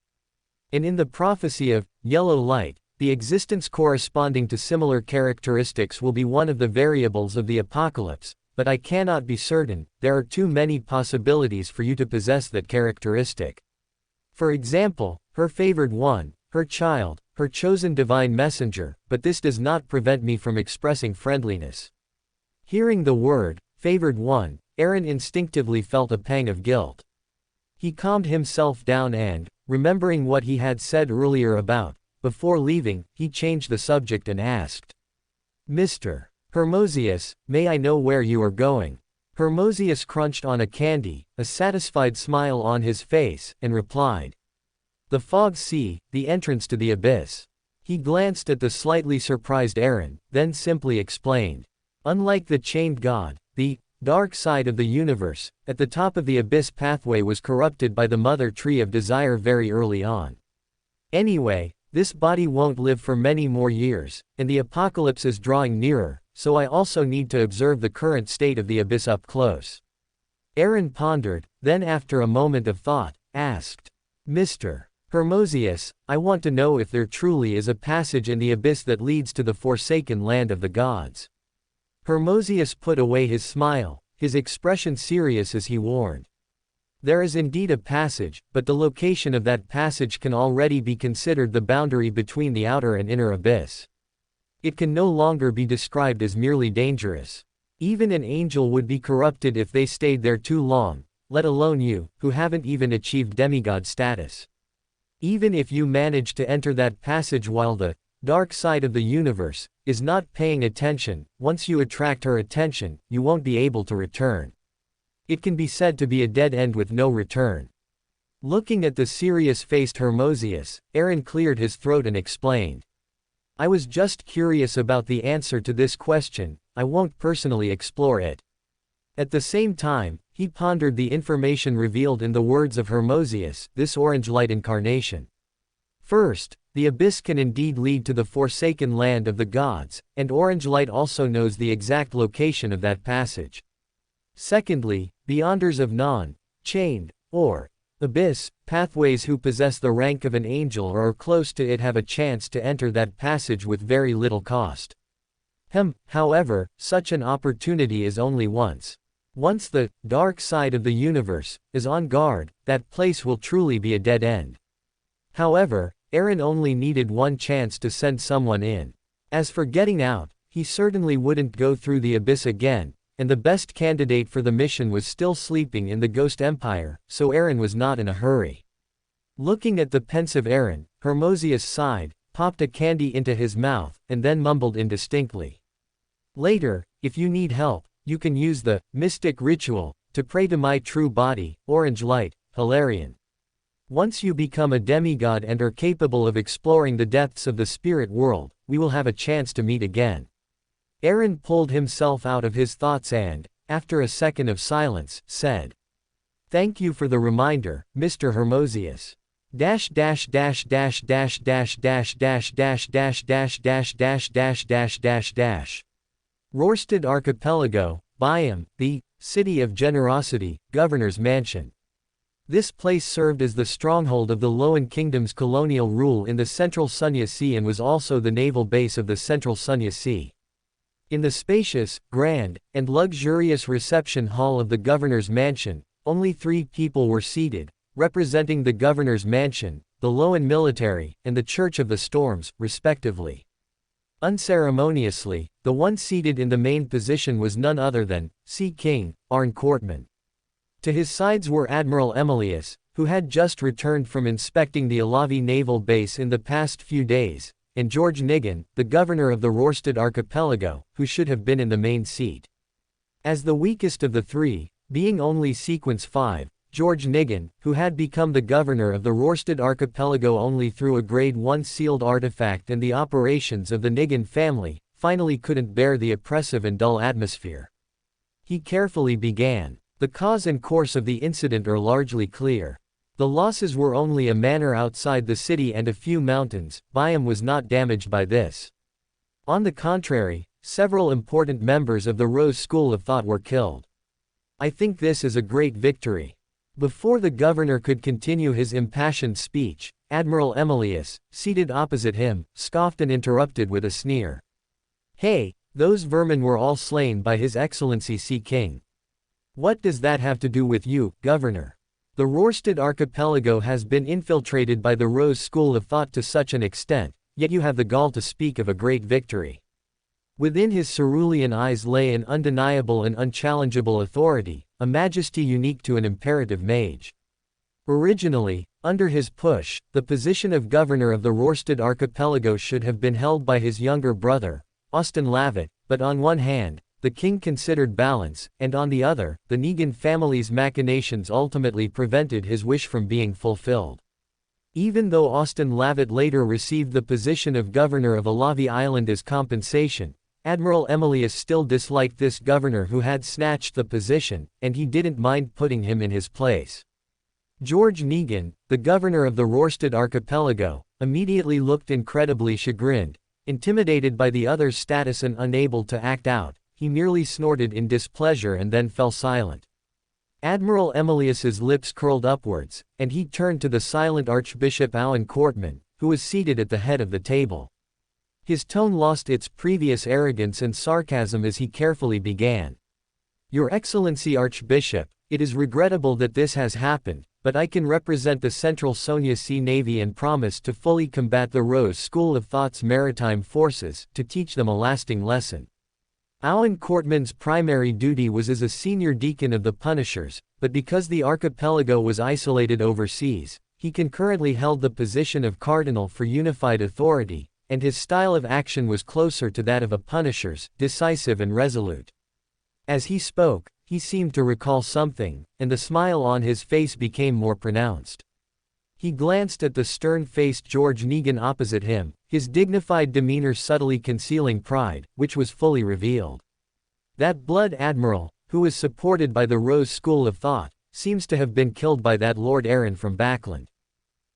I think this is a very good opportunity for publicity, and it can also suppress the arrogant momentum of the Rose School of Thought. As a faction of the military, he didn't mind doing a favor, and he could also annoy the Negan family, who were at odds with the East Taker family in Backland. George Negan seemed to want to say something, but feeling somewhat derelict in his duty, he ultimately closed his mouth.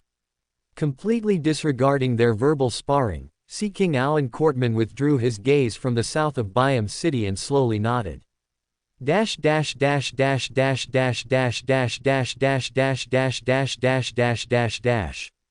20 Narcissus Street. George's District, South Byam City. An old-fashioned carriage slowly stopped, and the pale-faced Count Mistral dismounted alone, knocking on the door. Hearing the movement, Louise quickly opened the door, and upon seeing the visitor, her tense face finally relaxed. As early as after the storm ended last night, Louise learned from her prayers that the operation had been successful, but Count Mistral had not returned, which kept her from truly resting assured. After Count Mistral sat on the sofa, Louise looked at his pale face and asked worriedly. "Grandfather, last night's operation." Count Mistral slightly raised his hand to stop her words, and a phantom blood moon emerged from behind him. The room was enveloped in a bloody moonlight, and after isolating the inside from the outside, he slowly began. "Last night's operation was successful. The powerful individual you invited has helped us obtain the sealed artifact corresponding to the High Summoner." Count Mistral recalled the light arrow that made his body tremble, as if it could purify all things, and his face was slightly unnatural, but he continued. "He even killed 2 Beander powerhouses of the Rose School of Thought, including a saint." Louise's blood-red eyes widened as she listened. A saint was an honorific title for a Sequence 3 powerhouse, and within the Sanguine, that corresponded to a marquis. If a dependence was already this powerful, then, Louise didn't dare to continue thinking. Looking at Louise's strange expression, Count Mistral put away his expression and sighed, adding, "Even though the plan was successfully completed, we still caused some trouble. Besides making some compensation, that Sea King also demanded that we go to the southern continent to jointly encircle and suppress the Rose School of Thought, as the price for this incident. Marquis Nibase has already personally taken that sealed artifact back to the Sanguine headquarters, to Duke Full Moon. After that, he will return and go with us to the southern continent. Your hunting competition to become a Viscount, competing with other barons, will also officially begin in the southern continent. During this time, try to minimize going out and familiarize yourself with your Beander abilities. Upon hearing this, Louise immediately broke free from her own little world and nodded in a hurry. 3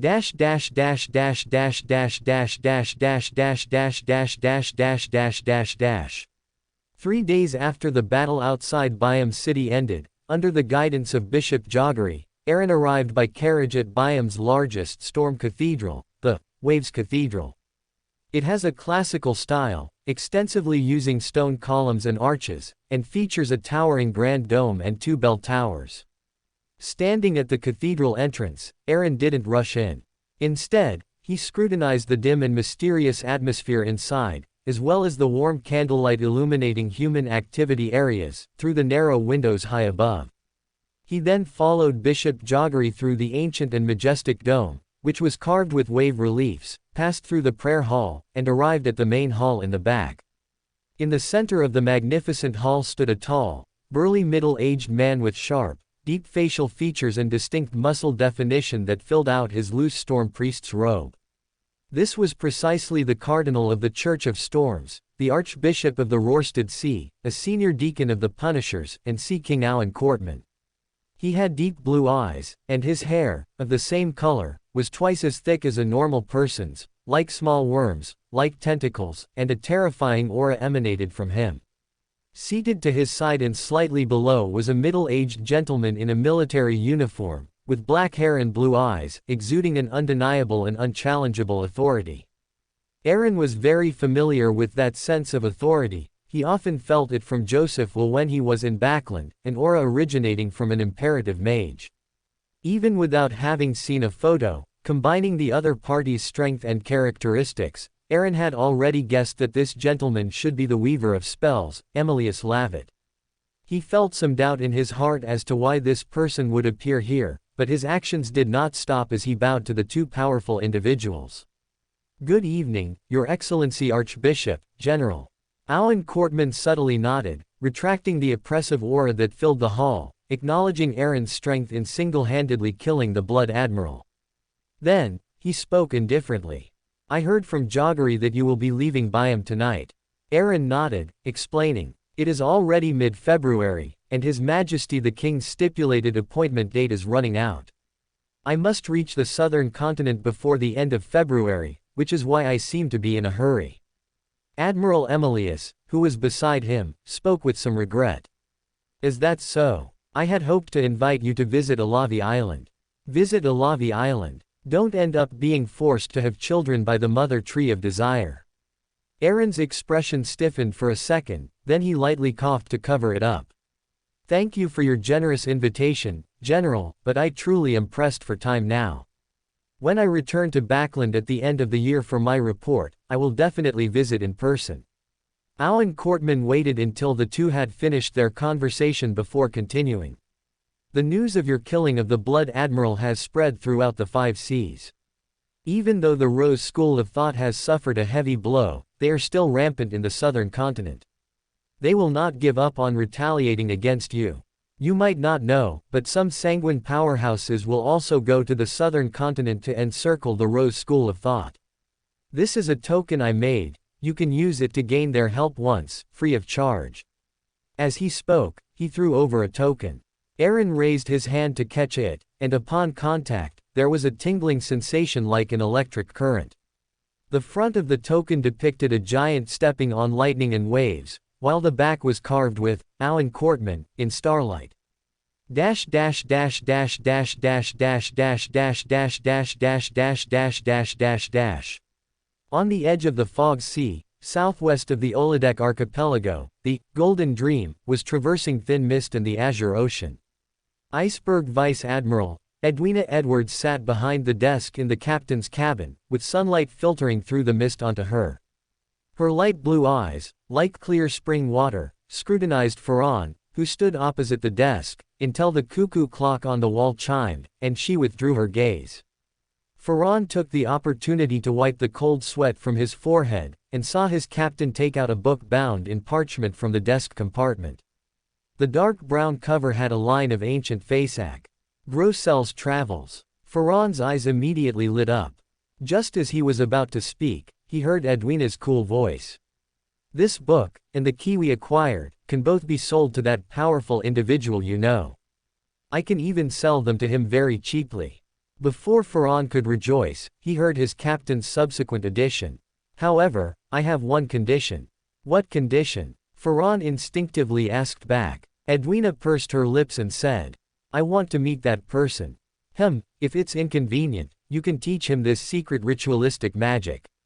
Edwina raised her right hand, and a stand and a blackboard appeared in the captain's cabin. It's called the spirituality ritual, and it allows the caster's spirit to pass through the spirit world and attach to your body, allowing direct conversation with me. Below demigod, the effective range is no more than 500 nautical miles. It involves reason and communication, belonging to the domain of the god of knowledge and wisdom. You must depict the corresponding symbolic patterns and magical signs. As Edwina explained, she wrote down the key points to remember on the blackboard. Ferran instinctively sat down, adopting a posture of attentive listening. This way, I can converse with him through your dream, and this is very safe for both of us, requiring no risk. Edwina added at the end, after confirming that Ferran had written down all the knowledge on the blackboard. Ferran nodded his heavy head, recalling the knowledge he had just learned, feeling bitter inside. With heavy steps, Ferran left the captain's cabin and came to the exceptionally bright deck, which even reflected a golden coin-like color in the sunlight. Meanwhile, Danit stood under the main cannon's barrel, arms crossed, leisurely supervising the sailors, occasionally shouting loudly. Wipe that spot again. Shit, do you want to copy the ancient Fasak dictionary? Dash dash dash dash dash dash dash dash dash dash dash dash dash dash dash dash dash. Aaron, who had already returned to the villa, heard the faint, overlapping prayers. He arranged for the servants to continue packing his luggage, preparing to leave Byam that night, and then walked into his bedroom. Aaron leaned back against the throne, lightly tapping the armrest with his finger, observing the images transmitted within the prayer light and that unique magical ritual. Iceberg Vice Admiral wants to meet me. The spirituality ritual sounds a bit like a parasite. Could it be a ritual created based on it? After pondering for a moment, Aaron condensed a ball of light, containing his dependent's image, and set a time for the spirituality ritual at 9 p.m. tonight. Confirmed it was correct, he casually tossed the ball of light into the prayer light. For others, mastering and digesting that complex ritual created by a Sequence 5 Mysticism Magister would take a considerable amount of time. But for Aaron, who possessed Saphira, he didn't need to spend time mastering complex ritual knowledge and procedures. He only needed to follow the knowledge and ritual procedures transmitted within the prayer light, using the special properties of this space to fully replicate it onto an object, forming a stable, clearly directed charm. After pondering for a moment, Aaron retrieved an iron box from the pile of sundries. Inside were the worms of time he had previously plundered from Flora Jacobs's home. Through dream divination, he restored all the knowledge and ritual procedures transmitted within the prayer light just now. As the dark golden mist continuously poured in, the worm of time gradually transformed into a crystalline charm. Aaron confirmed through divination that the charm made with the worm of time is a medium, combined with Ferran's own connection to this space, and Saphira's ability to respond worldwide. Without considering the consumption, even in Byam, the so-called spirituality ritual could be performed. Upon thinking about finally obtaining Grossel's Travels, Aaron's heart couldn't help but burn with excitement. He put away the charm and returned to the real world. Crimson moonlight illuminated Byam's port district. After 2 days of cleanup and encirclement, it had returned to its usual hustle and bustle. However, unlike before, there was a lot more discussion, and many people curiously watched a giant ship gradually departing from the port. That Lord Aaron, who killed the Blood Admiral, seems to be on that ship.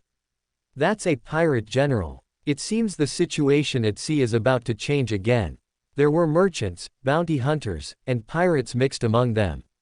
They were completely uninterested in the political struggles far away in Backland, but the achievement of successfully hunting a Blood Admiral made them remember this name.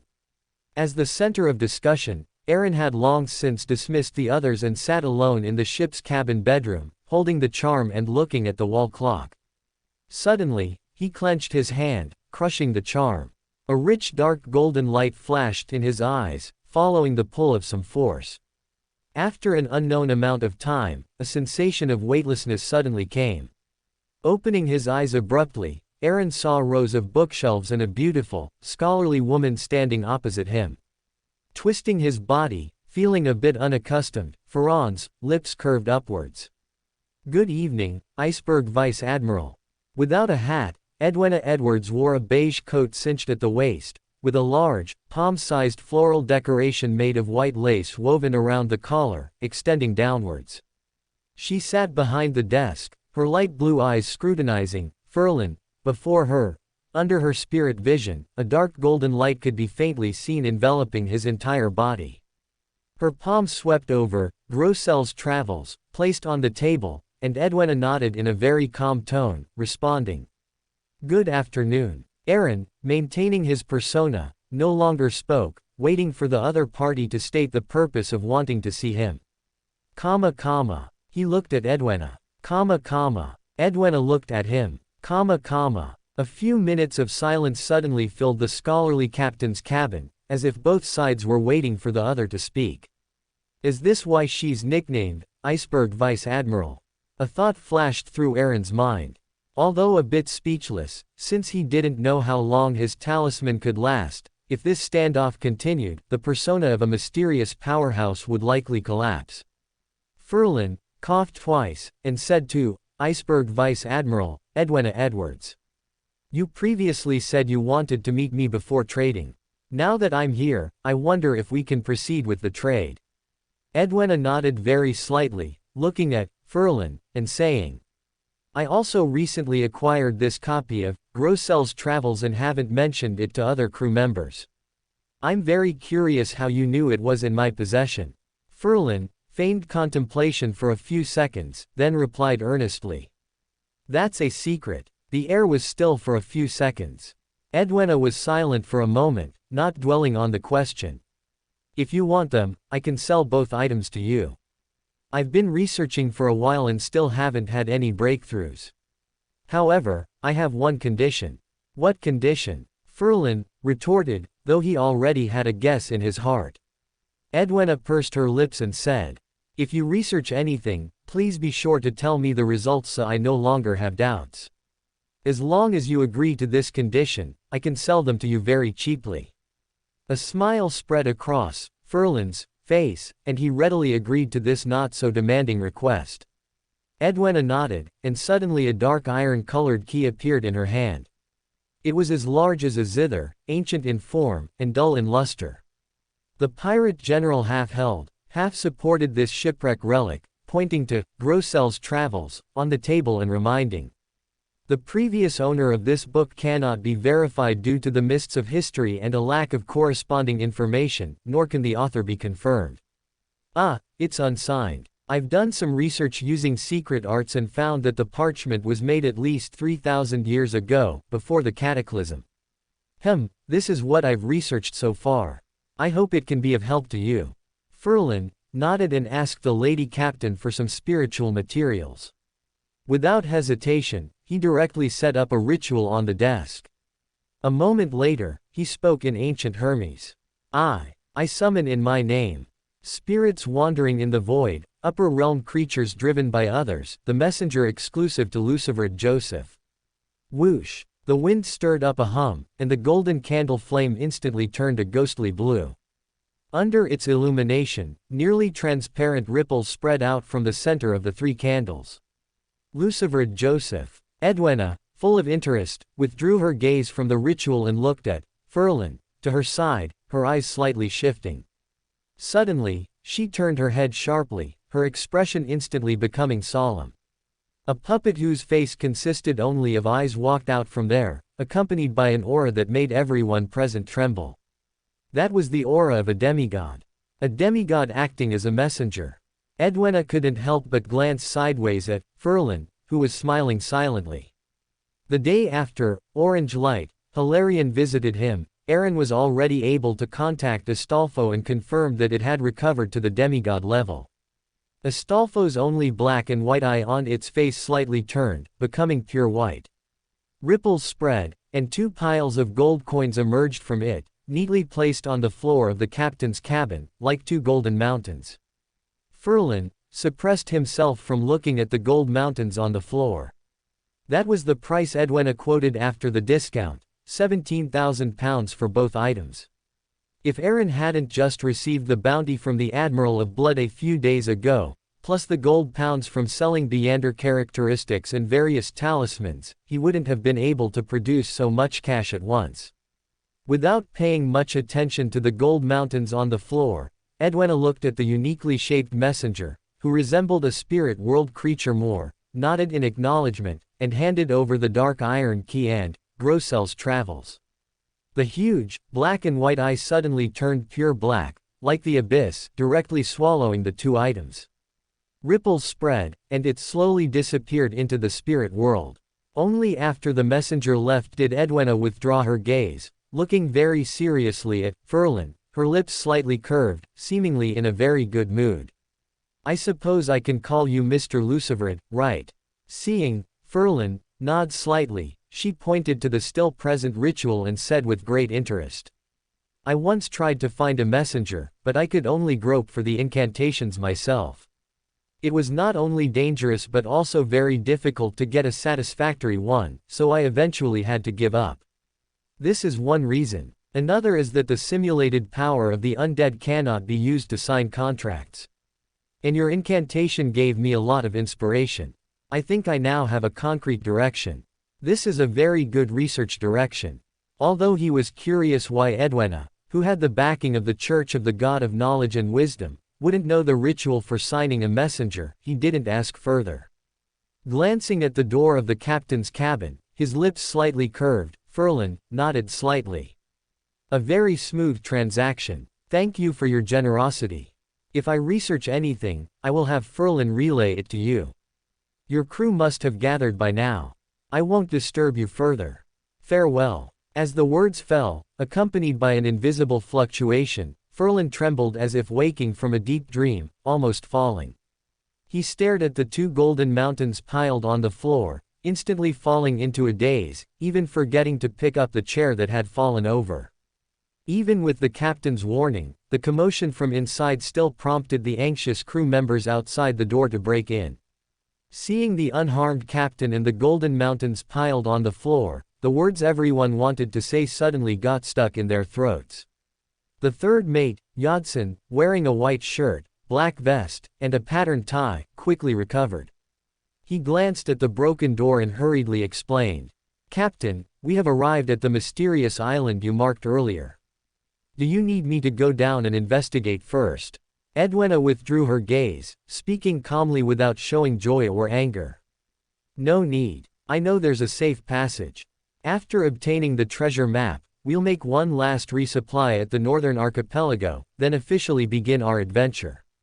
Dash dash dash dash dash dash dash dash dash dash dash dash dash dash dash dash dash.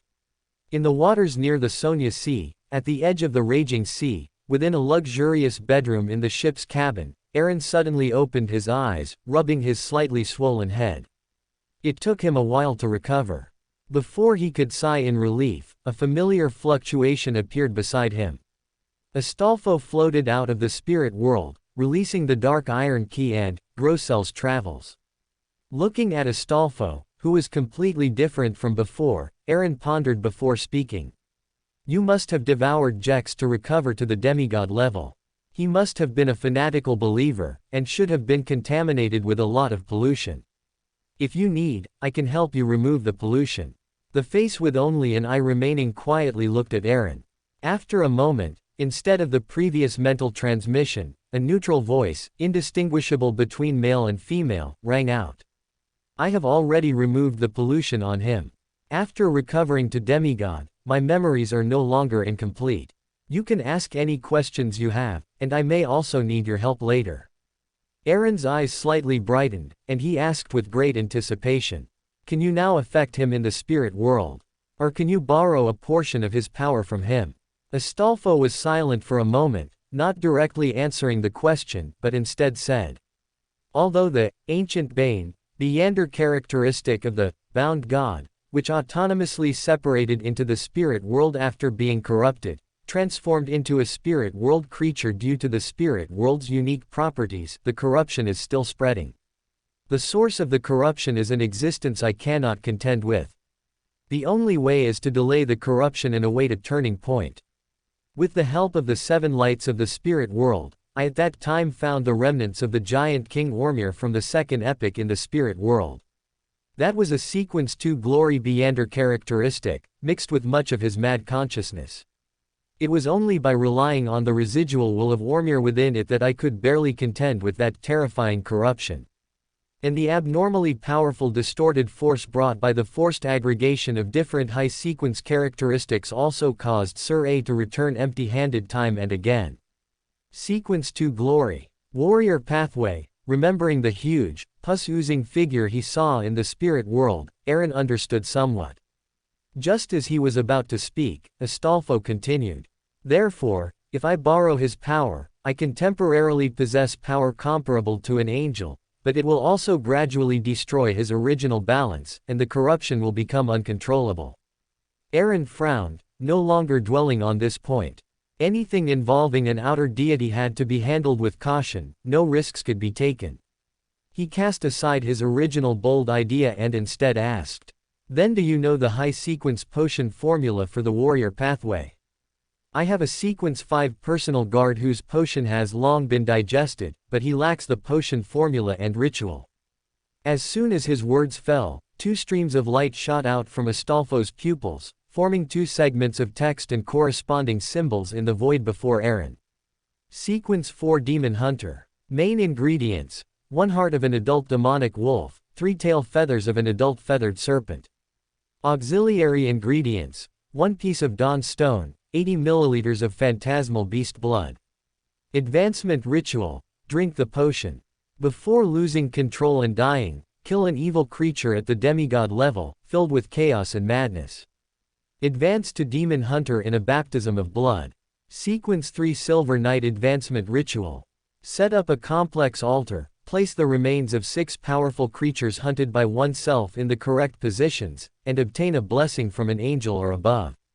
Although the Silver Night potion formula was incomplete, with only the advancement ritual remaining, there was a complete Demon Hunter potion formula. Looking at the starlight that appeared before him, Aaron frowned deeply. Just by looking at the main ingredients of the potion, he could confirm that this must be a formula from before the second blasphemy slate appeared. Not to mention the possibility of remaining feathered serpents on some remote, hidden islands, just the demonic wolves, which have been nearly wiped out by the Church of Evernight, make the main ingredients very difficult to gather, unless one prays to the Evernight goddess, which might be the only way to obtain them. The god of combat Church's potion formulas must have made corresponding changes, finding substitutes while ensuring the original efficacy. However, Aaron had a more convenient method. Instead of painstakingly searching for materials, it would be better to directly kill a demon hunter, then everything would be available. It just so happened that the Fasak Empire colonial area in the southern continent was at war with the family, which could be an opportunity to make a fortune. Having made up his mind, Aaron looked at the demon hunter advancement ritual, then suddenly his expression changed, and he looked at Grossel's travels at his feet. Didn't the King of the North, in the book world, who blended different abilities, perfectly fit the requirements of the ritual? At this thought, Aaron's eyes flickered. He had originally planned to enter the book world tonight, but he immediately changed his mind. Seeing that Aaron had no questions to ask, Astolfo returned to the spirit world. Knowing the special nature of Grossel's travels, to avoid any accidents, Aaron sacrificed it along with the dark iron key to the dark golden mist. Dash dash dash dash dash dash dash dash dash dash dash dash dash dash dash dash dash. February 23, 1347, Southern Continent, East Balam, the coastal city of Glynn in the Loan colonial region. Aaron walked down the gangplank, gazing at the distinct layers of the city built against the mountain, and looking at the streets mixed with Southern Continent and Loan styles, he said to his adjutant beside him, "Arrange a carriage as soon as possible. We need to reach Lloyd City in the Pasa River Valley before the end of the month. You can send a telegram to inform Glenville that I am arriving soon." The adjutant left to carry out the order, while Aaron watched the people riding bicycles back and forth with great satisfaction. Most of the houses in Glynn City were built along the winding roads, with occasional flatter, more open areas serving as squares or markets. As a coastal city in the Loan colonial region, it was exceptionally prosperous and also the area where bicycles were most widely used in the southern continent. His personal guard captain, Bear Barrett, slowly walked over and reminded, "Your lordship, you should still be very careful. Although this place belongs to Loan's colonial region, the Church of the Storms, the military, and the Church of Evernight all have influence here. But many local natives still secretly believe in other secretive organizations, such as the Numinous Episcopate, and the Rose School of Thought. You just killed the Admiral of Blood last time, so the Rose School of Thought will definitely consider you their primary target."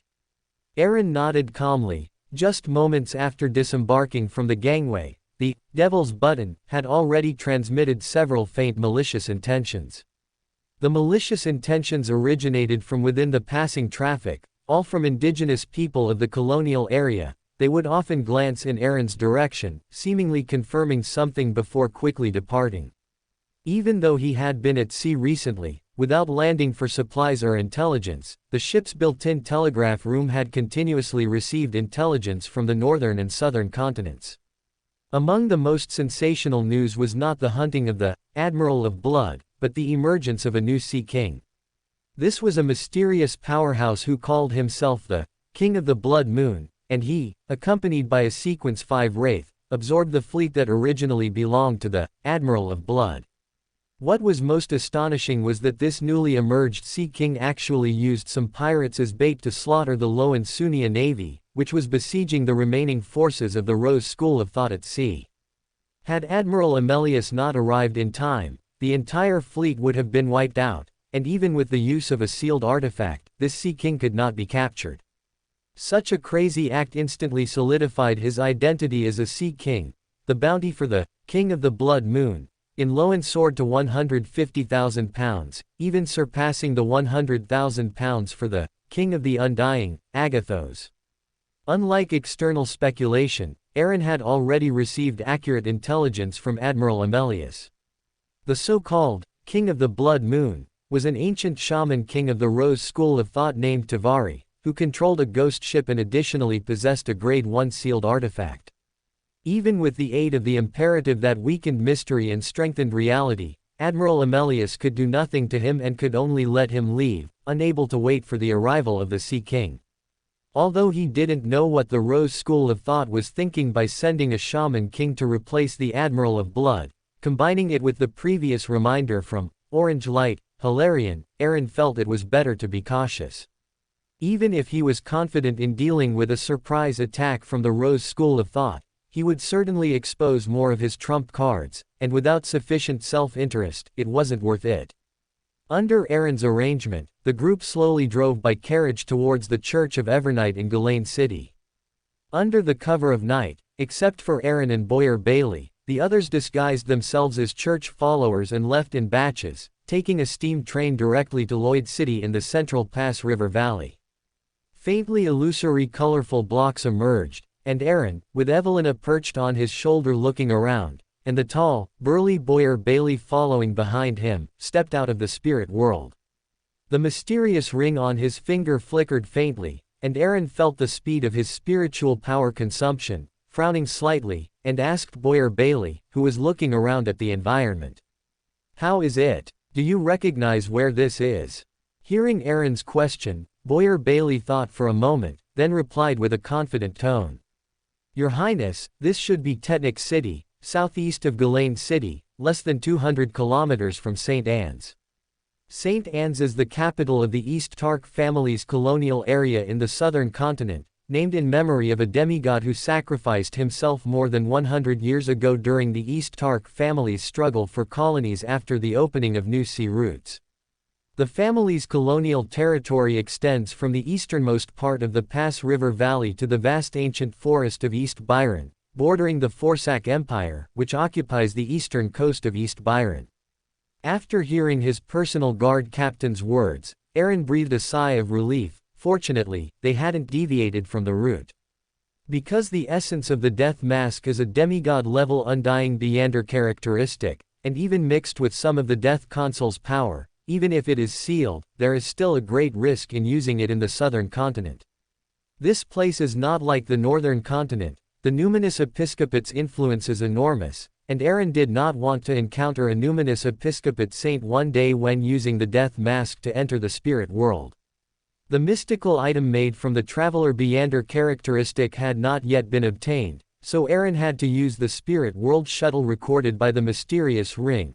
Although it avoided the potential trouble that the aggregation of Beander characteristics might bring, it also caused a lot of inconvenience. For example, the recorded Spirit World Shuttle was much inferior to the original, not only in teleportation distance but also in teleportation accuracy, forcing Aaron to use it in conjunction with a divination pendant's divination to determine direction when shuttling through the spirit world. At most 2 more shuttles should get us there. After silently calculating the distance and confirming the direction, Aaron, with 1 person and 1 cat, once again activated the Spirit World Shuttle.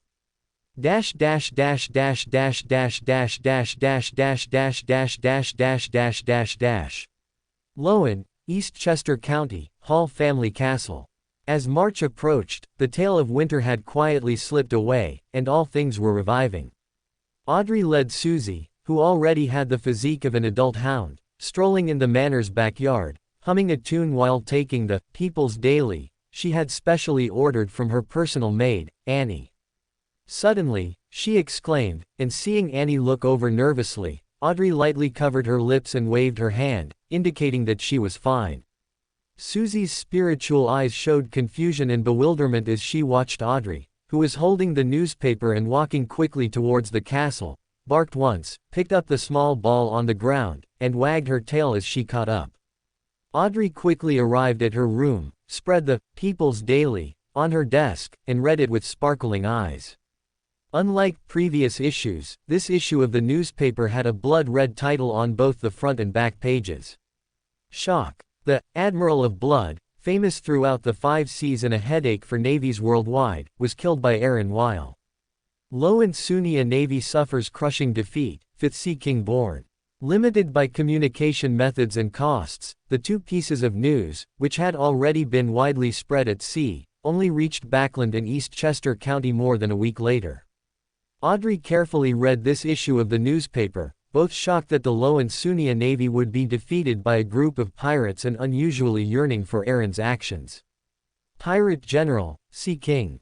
Audrey gently folded it, yearning even more for the Beander world, took out stationery and ink from the drawer, and pondered writing a letter, inquiring about Aaron's adventures during this period, and expressing her curiosity at the end of the text. Picking up the freshly dried letter, Audrey read it twice from beginning to end to confirm it was correct, then summoned the information according to the ritual Aaron had taught her before. A slightly cold wind blew through the room, and as the candlelight flickered, Astolfo's figure slowly emerged under Audrey's mixed expression of surprise and bewilderment. Watching this strange creature, completely different from the previous messenger's image, take her letter, Audrey somewhat unconfidently suspected that she had made a mistake in the ritual. Just as Audrey was still hesitating, seeing this strange humanoid creature nod slightly to her before disappearing into the candlelight, the question on her lips suddenly stopped. Maybe Aaron's messenger evolved. Don't those folk tales have such plots? Just as Audrey was lost in thought, a woof, woof, woof sound came from outside the laboratory, and Audrey immediately frowned. She quickly extinguished the candle on the table, put it away with various spiritual materials, and then turned around and walked to the door. "Susie, who's here?" Audrey twisted the doorknob, asking the golden retriever sitting at the door. The golden retriever Susie wagged her tail, looking pleased, and following her gaze, Audrey saw her personal maid Annie appear in the nearby corridor. Dash dash dash dash dash dash dash dash dash dash dash dash dash dash dash dash dash. East Byron, St. Anne's, a secluded alley unnoticed by anyone. Aaron was the first to step out of the door of the spirit world. Perhaps it was the blessing of Will Onseton. The subsequent teleports occurred without incident, and the 2 people and 1 cat arrived smoothly at St. Anne's. The main purpose of coming here was to retrieve his mystical item made from the Traveler Beyander characteristic, and to see if there were any auxiliary materials needed by a demon hunter, and incidentally to visit the family's demigod, Joseph Weil, who had been stationed here for a long time and whom he hadn't seen. Thanks to his superb makeup skills, no one recognized him as the famous Lord Aaron this time, but he did attract the attention of the street police. This was unavoidable, as Boyer Bailey's exaggerated physique could not be concealed by makeup. To Aaron's surprise, this officer, who was clearly an indigenous person of the southern continent, spoke fluent Lonis and even had a slight East Tark County accent. But unlike other indigenous police officers in the Loan colonial area of the southern continent, even when he saw Aaron's standard Lonis appearance, he showed no flattery, handling matters officially and unceremoniously. After successfully passing the interrogation, Aaron got into a carriage, and the sights he saw along the way surprised him even more. Here, there was no obvious class distinction between indigenous people and Lonis. Noticing Aaron's surprise, Boyer Bailey, who had to curl up to fit in the carriage, explained in a muffled voice. In the 100 years of occupation here, the family has built nearly 100 schools, teaching the local indigenous people Lonis and Loan culture. The family has invested in all industries in St. Anne's and even the entire family colonial territory. Furthermore, a committee has been specifically established under the city lord's mansion, inviting local indigenous nobles to serve as members, jointly promoting the prosperity and stability of the entire colonial territory. Cultural colonization. This term instantly popped into Aaron's mind, weakening the indigenous people's awareness of the southern continent, identifying with the culture spread by the East Tark family, and reducing the hatred accumulated from violent colonization. The only drawback was the longer time cycle. The effect would only truly manifest after a generation of colonized people passed away, and more than 150 years was enough to accomplish all of this. Aaron's mind quickly recalled what his father had told him when he left Irithyll. Establish unique systems or imperatives, truly implement them for a period, leave an imprint in the minds of the populace, and accumulate enough feedback. Then, write the implemented system or imperative that received feedback in spiritually rich blood on paper, and ignite it while consuming the imperative mage potion. This is the auxiliary ritual for advancing to imperative mage. The feedback brought by the established system or imperative could be positive or negative, and these would all affect the advancement. Gusman Weil was not clear about the specific effects, only telling Aaron to ask Joseph Weil when he achieved Sequence 5 and began preparing for the Sequence 4 advancement ritual. Looking at the orderly scene around him, Aaron speculated that this might be a lingering effect brought about by the advancement of one of the family's imperative mages. As Aaron pondered, the carriage stopped at the city lord's mansion, which was ancient in style yet solemn and majestic. After verifying his identity, Aaron was invited to the backyard and saw Harland Rooney, whom he hadn't seen for several months. Seeing his deep dark circles, Aaron cleared his throat somewhat awkwardly. Before he could ask, Harland Rooney proactively took out a total of 5 boxes, 1 large and 4 small, and explained to Aaron, who looked puzzled. Lord Your Highness, the mystical item made by the traveler has been completed according to your requirements, but due to some issues with it, it cannot be transmitted to you by messenger for the time being, so I must trouble you to make a trip. He then pointed to the largest box, which contained a badge inlaid with transparent, almost illusory crystals. I call it the Traveler's Badge, and it has 2 abilities. The first is the Traveler's Door, which allows the user to perform spirit world shuttle that can sense the outside world and self-locate.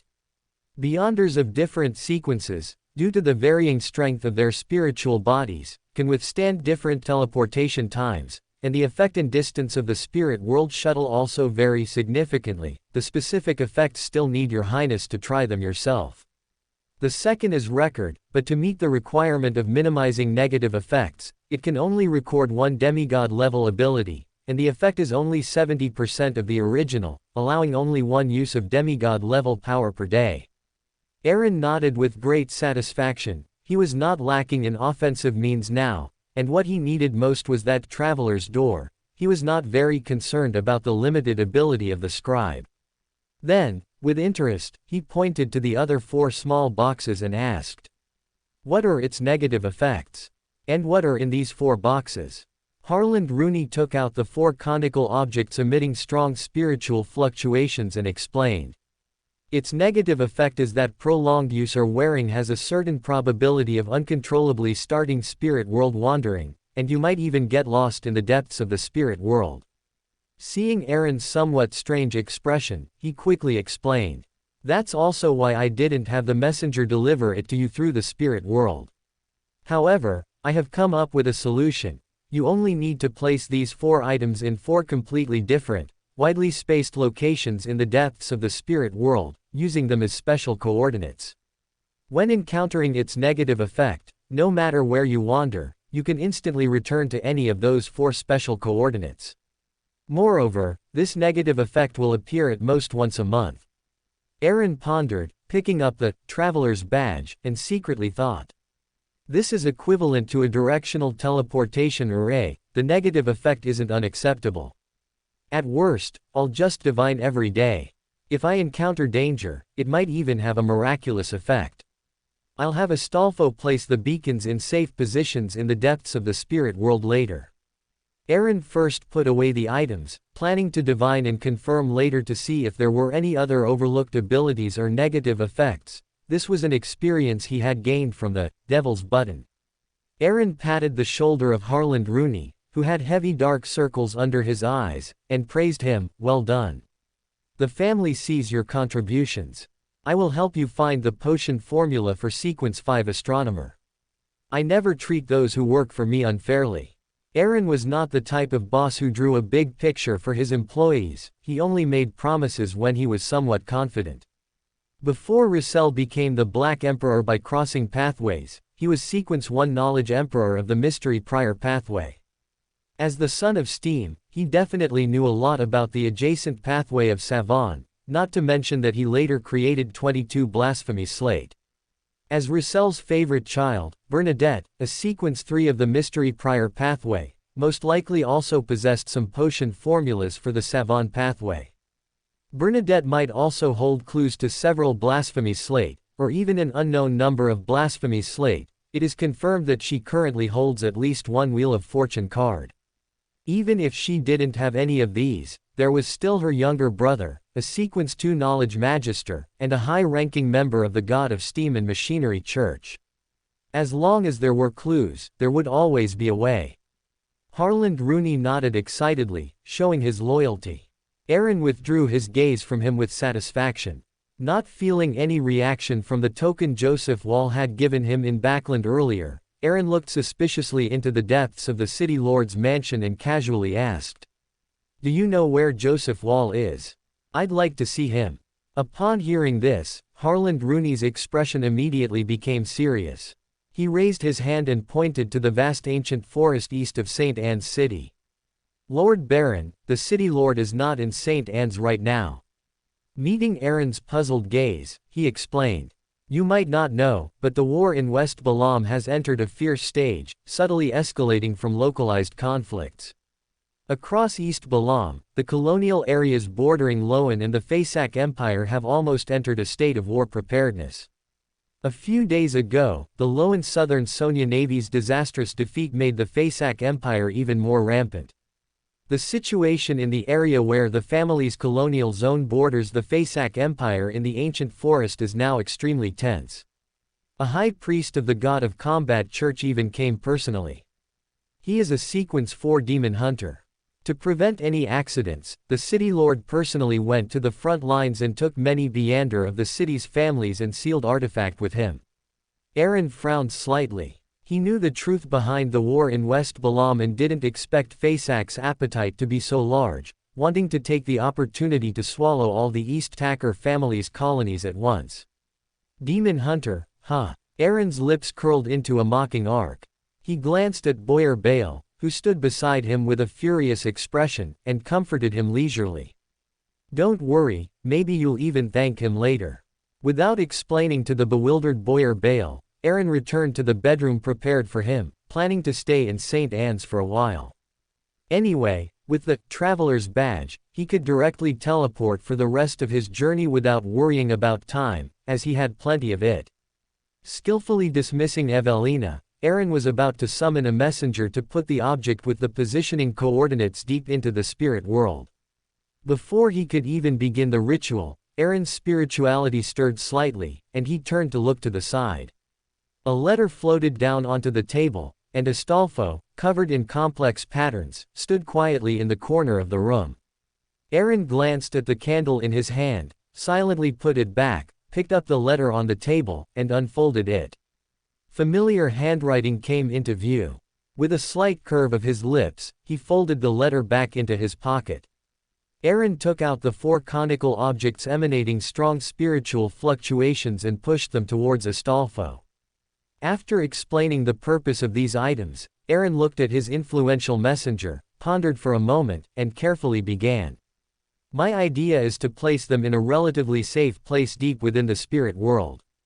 A place that is relatively safe for me. Astolfo made no demands, simply nodded, and his figure instantly vanished into the spirit world. The 4 boxes on the table also disappeared instantly. Sitting back at his desk, Aaron unfolded Audrey's letter and read it carefully. Then, he took out a piece of letter paper and began to write. Dear Audrey, I am very happy to receive your letter. I have already arrived in the southern continent and will reach Lloyd City in Pritz River Valley in a few days. Your second brother, Alfred Hall, should have already arrived there. If you have anything you want to tell him, you can send it in the next letter, and I will forward it to him. As for hunting the Blood Admiral. Aaron's pen paused as he was writing, hearing layers of illusory pleas. What a strange voice, it should be a male. After making a brief judgment, Aaron frowned. His honorific name had not yet been leaked, and very few people knew it. He tapped his finger on the table, blew the ink dry, carefully put away the unfinished letter, and sank his consciousness above the dark golden mist. Aaron leaned against the throne and looked along the source of the pleas to the palace wall. There was a point of light formed by a shielded prayer, from which spirituality extended, probing into it. Through the hazy mist, Aaron saw an acquaintance, Yuri, the cultist who believed in the god of weather, and had been hypnotized in Bansi Harbor. At this moment, he had stopped praying, completely forgetting what he had just done, and was looking ahead with a fanatical expression. There were protruding stone pillars, on which dozens of people with closed eyes and bruised bodies were tied. Their blood slowly flowed, merging into the thick mist deep in the valley. Aaron felt the sense of repulsion from the depths of the valley against his gaze and secretly guessed that it was the instinctive repulsion between different Sephira. He did not rashly continue to explore. Based on the connection established by the prayer just now, Aaron already knew that a large-scale ritual would be held at midnight tonight. The people on the stone pillars were all sacrifices, and the god of weather, who received the sacrifices, would bestow power upon his believers. Since the hypnosis had expired and the other party was no longer praying, the scene formed by the prayer light spot could be interrupted at any time. Without any hesitation, Aaron quickly raised his vision. With the true vision provided by the Sephira, he finally discovered the hidden ritual site concealed within the dense mist.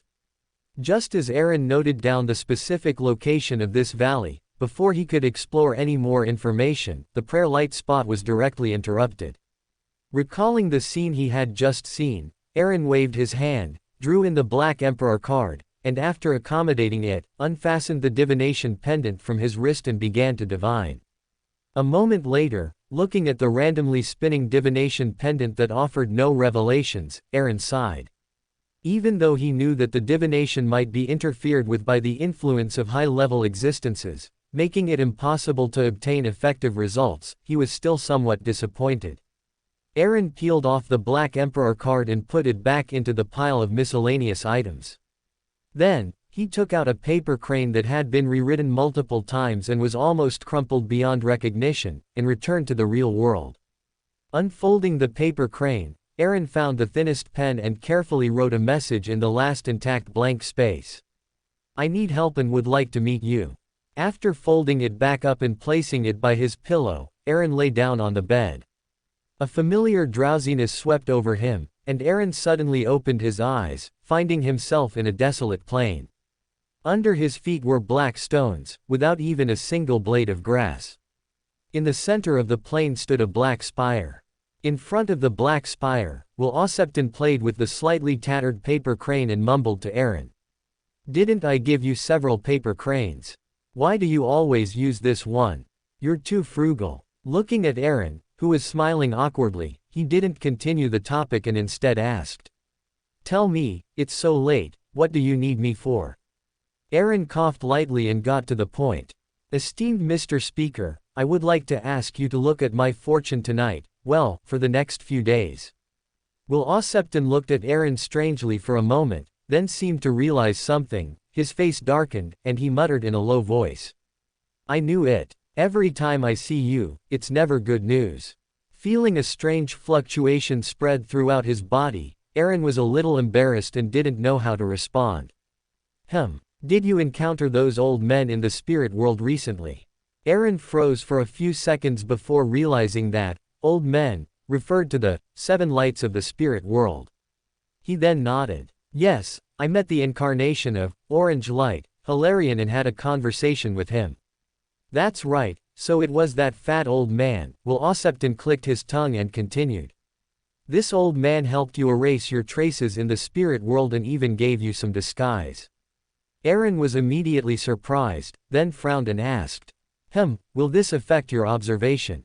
Seemingly displeased with the suspicious tone, Will Osepton scoffed. "I am the noble snake of fate, not some strange spirit world creature. That fat old man Hilarion can't affect me. It would be closer if all 7 of them came together. Your recent fortune has been consistently good. As expected of someone favored by me." Ignoring Will Osepton's obviously boastful words, Aaron's face broke into a flattering smile after getting the answer he wanted. "Mr. Speaker, the help I mentioned to you when I was in Biome last time, I want to use it tonight.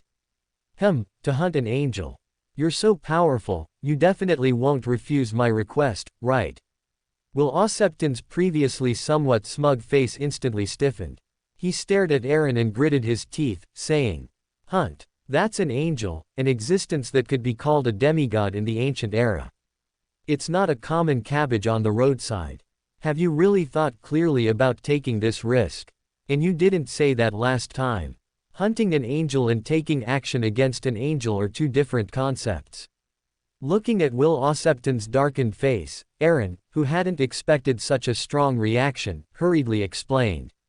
"Including you, I can invite 3 angels for this operation, plus at least 1 grade 0 sealed artifact. The target is just a heavily injured sequence 2 angel. After the battle, I also have a way to erase the traces of our fight, so your archenemy won't track you down." Hearing Aaron's explanation, Will Osepton's expression improved significantly, and his gaze towards Aaron became very strange. "All right then, working with you really makes me worry myself sick." Saying that, he threw the tattered paper crane in his hand towards Aaron and added, "After you find Rejod, remember to give him this paper crane too. The means I originally left for him won't be enough to complete your mission. Also, if the situation changes in any way, you must first ensure Rejod's safety. Don't even think about him, he has his own mission." "Nonsense, am I that kind of person?" Aaron coughed unnaturally. Just as he was about to speak, he was interrupted.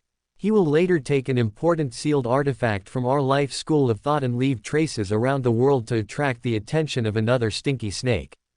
If you don't want to be tracked by a king of angels, then protect Rijad well and don't let anything unexpected happen.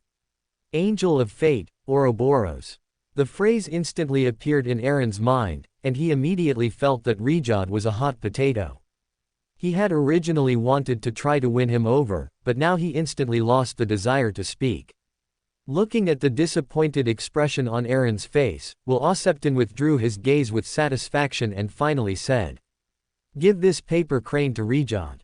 He will know when to make a move. You can leave now." Before Aaron could express his gratitude, the dream shattered with a crash. Aaron, politely dismissed from the dream, picked up the paper crane by his pillow. The traveler's badge in his jacket pocket shimmered, emitting a faint, illusory light blue glow. A portal suddenly materialized, as if reaching out from the void, and Aaron's figure faded with it, disappearing. Dash dash dash dash dash dash dash dash dash dash dash dash dash dash dash dash dash. West Balam, Intis Colony, Caesar Port, separated from St. Anne's by the entire Pritz River Valley. A peaceful night enveloped the area. In the spacious and luxurious reception hall of the aristocratic district, far from the civilian area, sat 3 people, but the atmosphere was somewhat strange. Anthony Us, responsible for the Caesar Port Diocese of the numinous Episcopate Slumber faction, had now achieved Sequence 5 gatekeeper. Opposite him sat Shaman King Karaman, and Enzo, also a Sequence 5 winner, was only allowed to stand behind Karaman. But he had no complaints, looking at Anthony Us, who was sitting on the sofa opposite him, with hidden pity in the depths of his eyes. Anthony Us put down the newspaper with a somewhat dazed expression. A blood gash appeared on his right cheek, and the outline of a human face faintly emerged.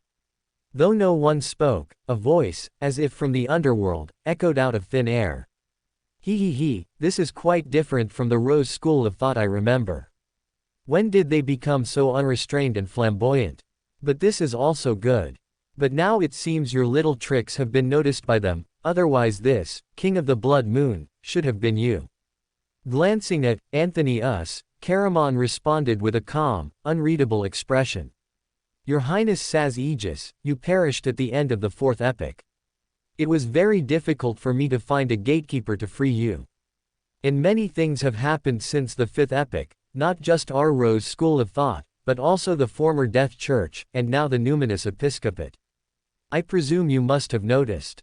As for that, King of the Blood Moon, a tree that stands out in the forest will be destroyed by the wind, Kalaman said, a mocking curve on his lips, his tone full of disdain.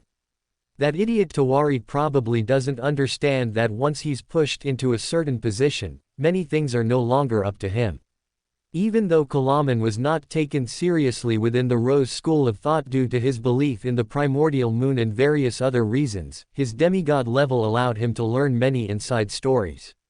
He knew very well that the Rose school of thought had lost a puppet in Byam, and even their highly valued Sequence 3 inches disciple of silence, Mahams had fallen. Kalaman didn't know, nor did he want to know, what happened then. He joined the Rose school of thought under the inspiration of the primordial moon, essentially to live longer. Kalaman was utterly disdainful of becoming a so-called pirate king and directly clashing with the Loan military or even the Church of Storms. The bloodied mouth on Anthony Us's right cheek squirmed, and Sass Eggs, who was residing in the underworld within this gatekeeper, sneered. Interesting, you do somewhat match the Rose school of thought in my impression. You certainly know how to restrain your desires. Ignoring this slightly mocking evaluation, Kalaman looked at this death bloodline descendant calmly and asked. You've just been freed. Feel free to mention anything you need help with. I also believe you have the means to pay the reward. Anthonius leaned back on the sofa in a relaxed posture, and only after a moment did he reply. I'm not interested in this body. Only a body flowing with the noble Egg's family bloodline is worthy of my status. Therefore, I need you to find a classical alchemist to tailor a body for me. I have some of my original flesh and blood preserved here that can be used as raw material. Classical alchemist, also known as human alchemist, is the Sequence 4 name of the plantar pathway. They can achieve ultimate, life alchemy, with incomplete spirits and various materials. As a demigod of a neighboring pathway, Kalaman naturally knew this very well. His eyes flickered slightly, and he said, "The planter pathway is firmly controlled by the Earth Mother Church. Ordinary people can't find a classical alchemist to help." Then he changed the topic. "However, I happen to know a classical alchemist who doesn't belong to the Earth Mother Church. I can personally go and ask her for help, but the reward." As if he had expected this, Anthony chuckled lightly. "I know of a hidden treasure. I arranged it in advance at the end of the 4th epoch. Inside, there's also a mystical item crafted from an undying, Beander characteristic. With it, even if you no longer believe in the primordial moon, you can obtain a long lifespan, with only a small side effect as the price. To show my sincerity, and to thank you for helping me escape, I can give it to you." Kalaman's eyes lowered slightly, concealing the fleeting greed in his gaze, and he said in a low voice, "Good, I will go discuss it with her tomorrow. The reward required for life alchemy can also be paid by me. I hope you don't go back on your word." The bloodied mouth on Anthony's right cheek slowly healed, and his lingering voice drifted. This little fellow has just been promoted to gatekeeper, and the underworld within him is not stable enough. Occupying his body for a long time can lead to irreversible damage. Let's stop here for today. Come find me after you confirm the situation. In Generous City, Byam, in the shadows beside the gate of Iris Street No. 76, Aaron's figure slowly emerged. The traveler's ability is indeed very convenient. I can sense the outside world and self-locate, saving even the need for divination. Aaron, who had just traveled from St. Anne's in the South Continent, felt quite emotional. To give the Earl time to prepare and prevent any accidents, Aaron did not directly teleport into his room but politely prepared to knock on the door. As soon as his hand was raised, the door opened, and Earl Richard, already blindfolded with a black cloth and fully dressed, stood behind the door, catching the paper crane that automatically flew out of Aaron's pocket with his right hand. "Respected Lord Aaron, I already know your purpose. We can depart now." Since it saved the process of explaining, Aaron was happy to go along. He grabbed his shoulder, and their figures slowly blurred. In Bansi Port, thick fog enveloped everything, and strong winds rose. In an unoccupied room in the port area, Aaron brought Earl Richard here. Aaron turned to look at Richard, who was blindfolded with a black cloth. "The target is on the coastal mountain outside the port, not far from here. I need to make some arrangements here, and you can also use this time to prepare." After speaking, Aaron walked into the cubicle, closed the door, and took down the temporarily quiet, sun-chasing scepter, and Lord of Mysteries, from above the dark golden mist, putting the crimson eye, which enhanced spirituality, into his pocket. Aaron placed the token Varna had given him into the center of the simply constructed altar enchanted in Low Ancient Hermes. Controller of the misty battlefield. Master of weather changes. Totem of flames and lightning. Great Varna will. In Backland, East Tarak County, Iriseal, in an underground palace, the armored figure sitting on a high-backed chair suddenly raised his head to look southeast, lightning and flames flickering in his brown eyes. Within the wall of spirituality, a whirlwind suddenly swept up, lifting the token. Feeling a gaze fall upon him, Aaron immediately handed over the sun-chasing scepter, which was sensing a high-level aura and was eager to move.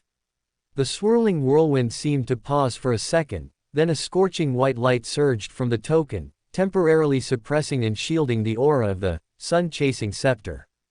A phantom armored figure appeared, grabbed the token and the sun-chasing scepter, and then vanished. Aaron, without true vision, could only feel that the gaze still existed.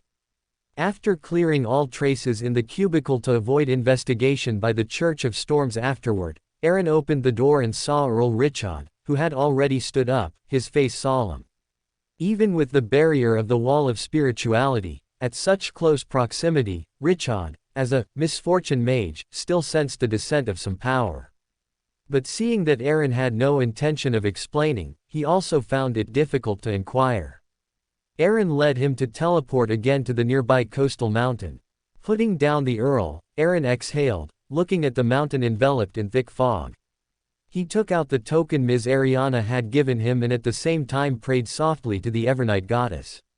Having done this, he immediately stretched out his right hand and reached into the air. The Lord of Mysteries on his finger glowed, and spirituality surged in. As he pulled his arm back, a figure appeared before him.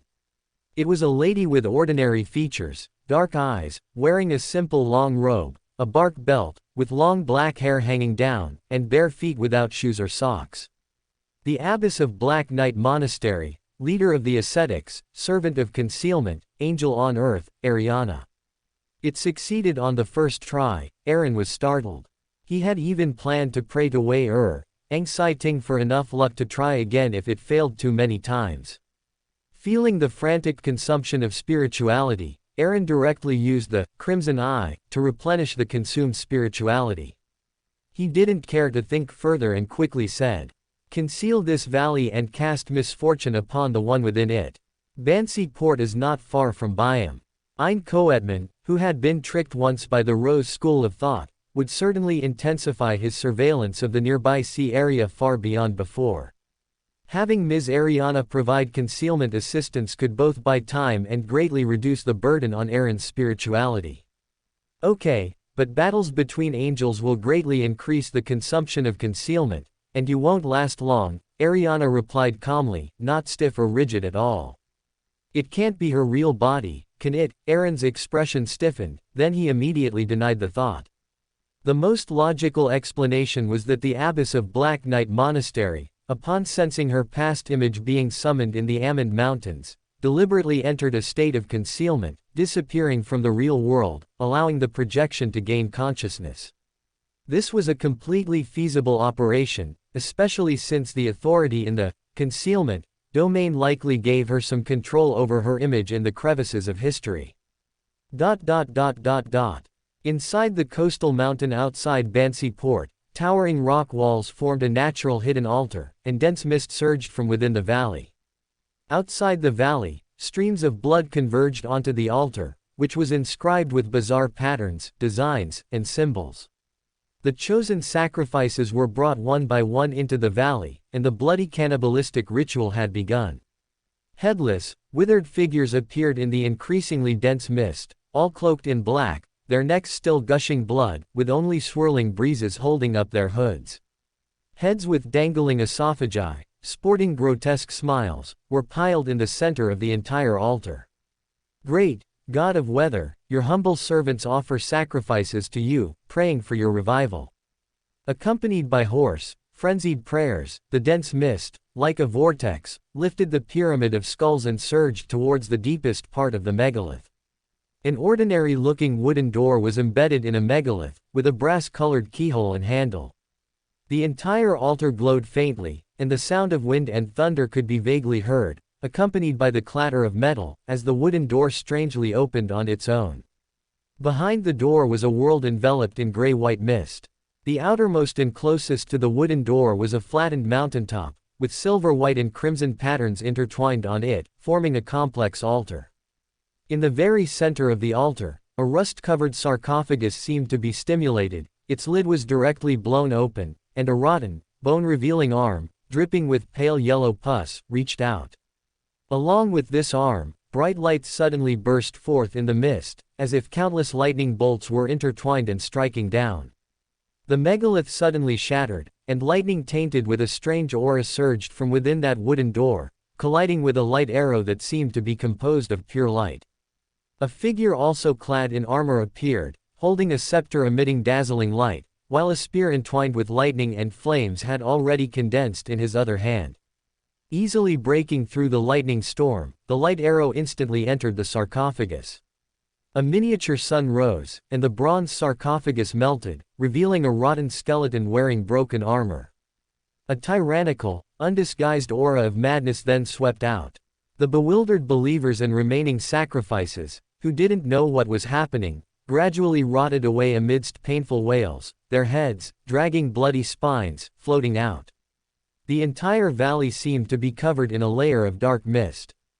The aftermath of the battle swept over and was silently smoothed away. Aaron, with the crimson eye hovering above his head, suddenly turned pale, feeling as if most of his spirituality had been drained. In the valley, with the massive deaths of believers and the sudden attack, a large number of anchors disappeared simultaneously. The originally fragile balance directly collapsed, and the rationality of this corrupted, weather warlock, seemed to completely vanish.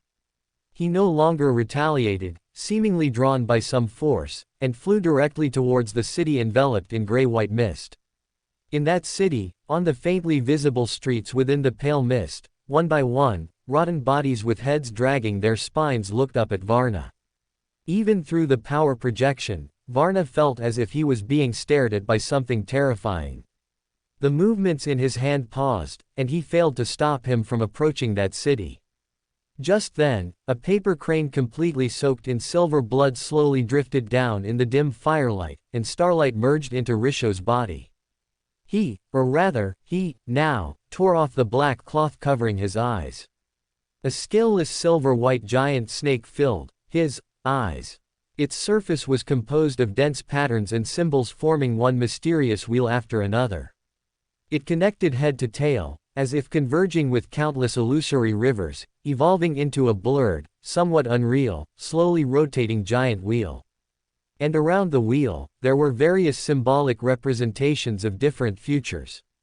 Suddenly, the weather warlock, who had been very close to that strange city, rapidly retreated until he returned to the position near the wooden door.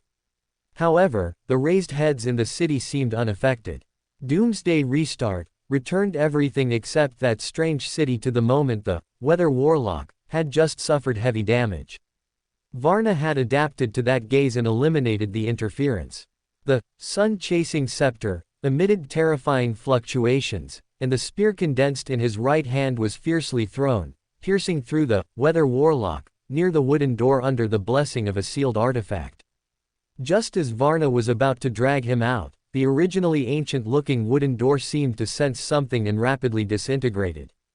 Ariana's historical projection appeared beside the wooden door, turning into pure darkness to envelop it, delaying its dissipation. Varna, surrounded by lightning and flames, had already used all his strength and finally, at the last moment, dragged out the weather warlock, who had begun to completely lose control and mutate. Just as Ariana's historical projection turned into pure darkness and joined the battle, Aaron only lasted less than a minute before his spirituality completely dried up. With the collapse of the historical projection, the dark mist covering the valley also disappeared directly. Accompanied by the terrifying aura overflowing, storms and lightning intertwined, as if doomsday had arrived. In Byam, at the Wave Cathedral, Ein Koetman suddenly looked northwest, lightning and fury flickering in his eyes. For more thrilling fanfiction stories like this, check out my channel Fanfic Audiobook. Dive into epic adventures, mysterious realms, and legendary journeys brought to life through immersive storytelling. Don't forget to like, share, and subscribe for more amazing audiobooks.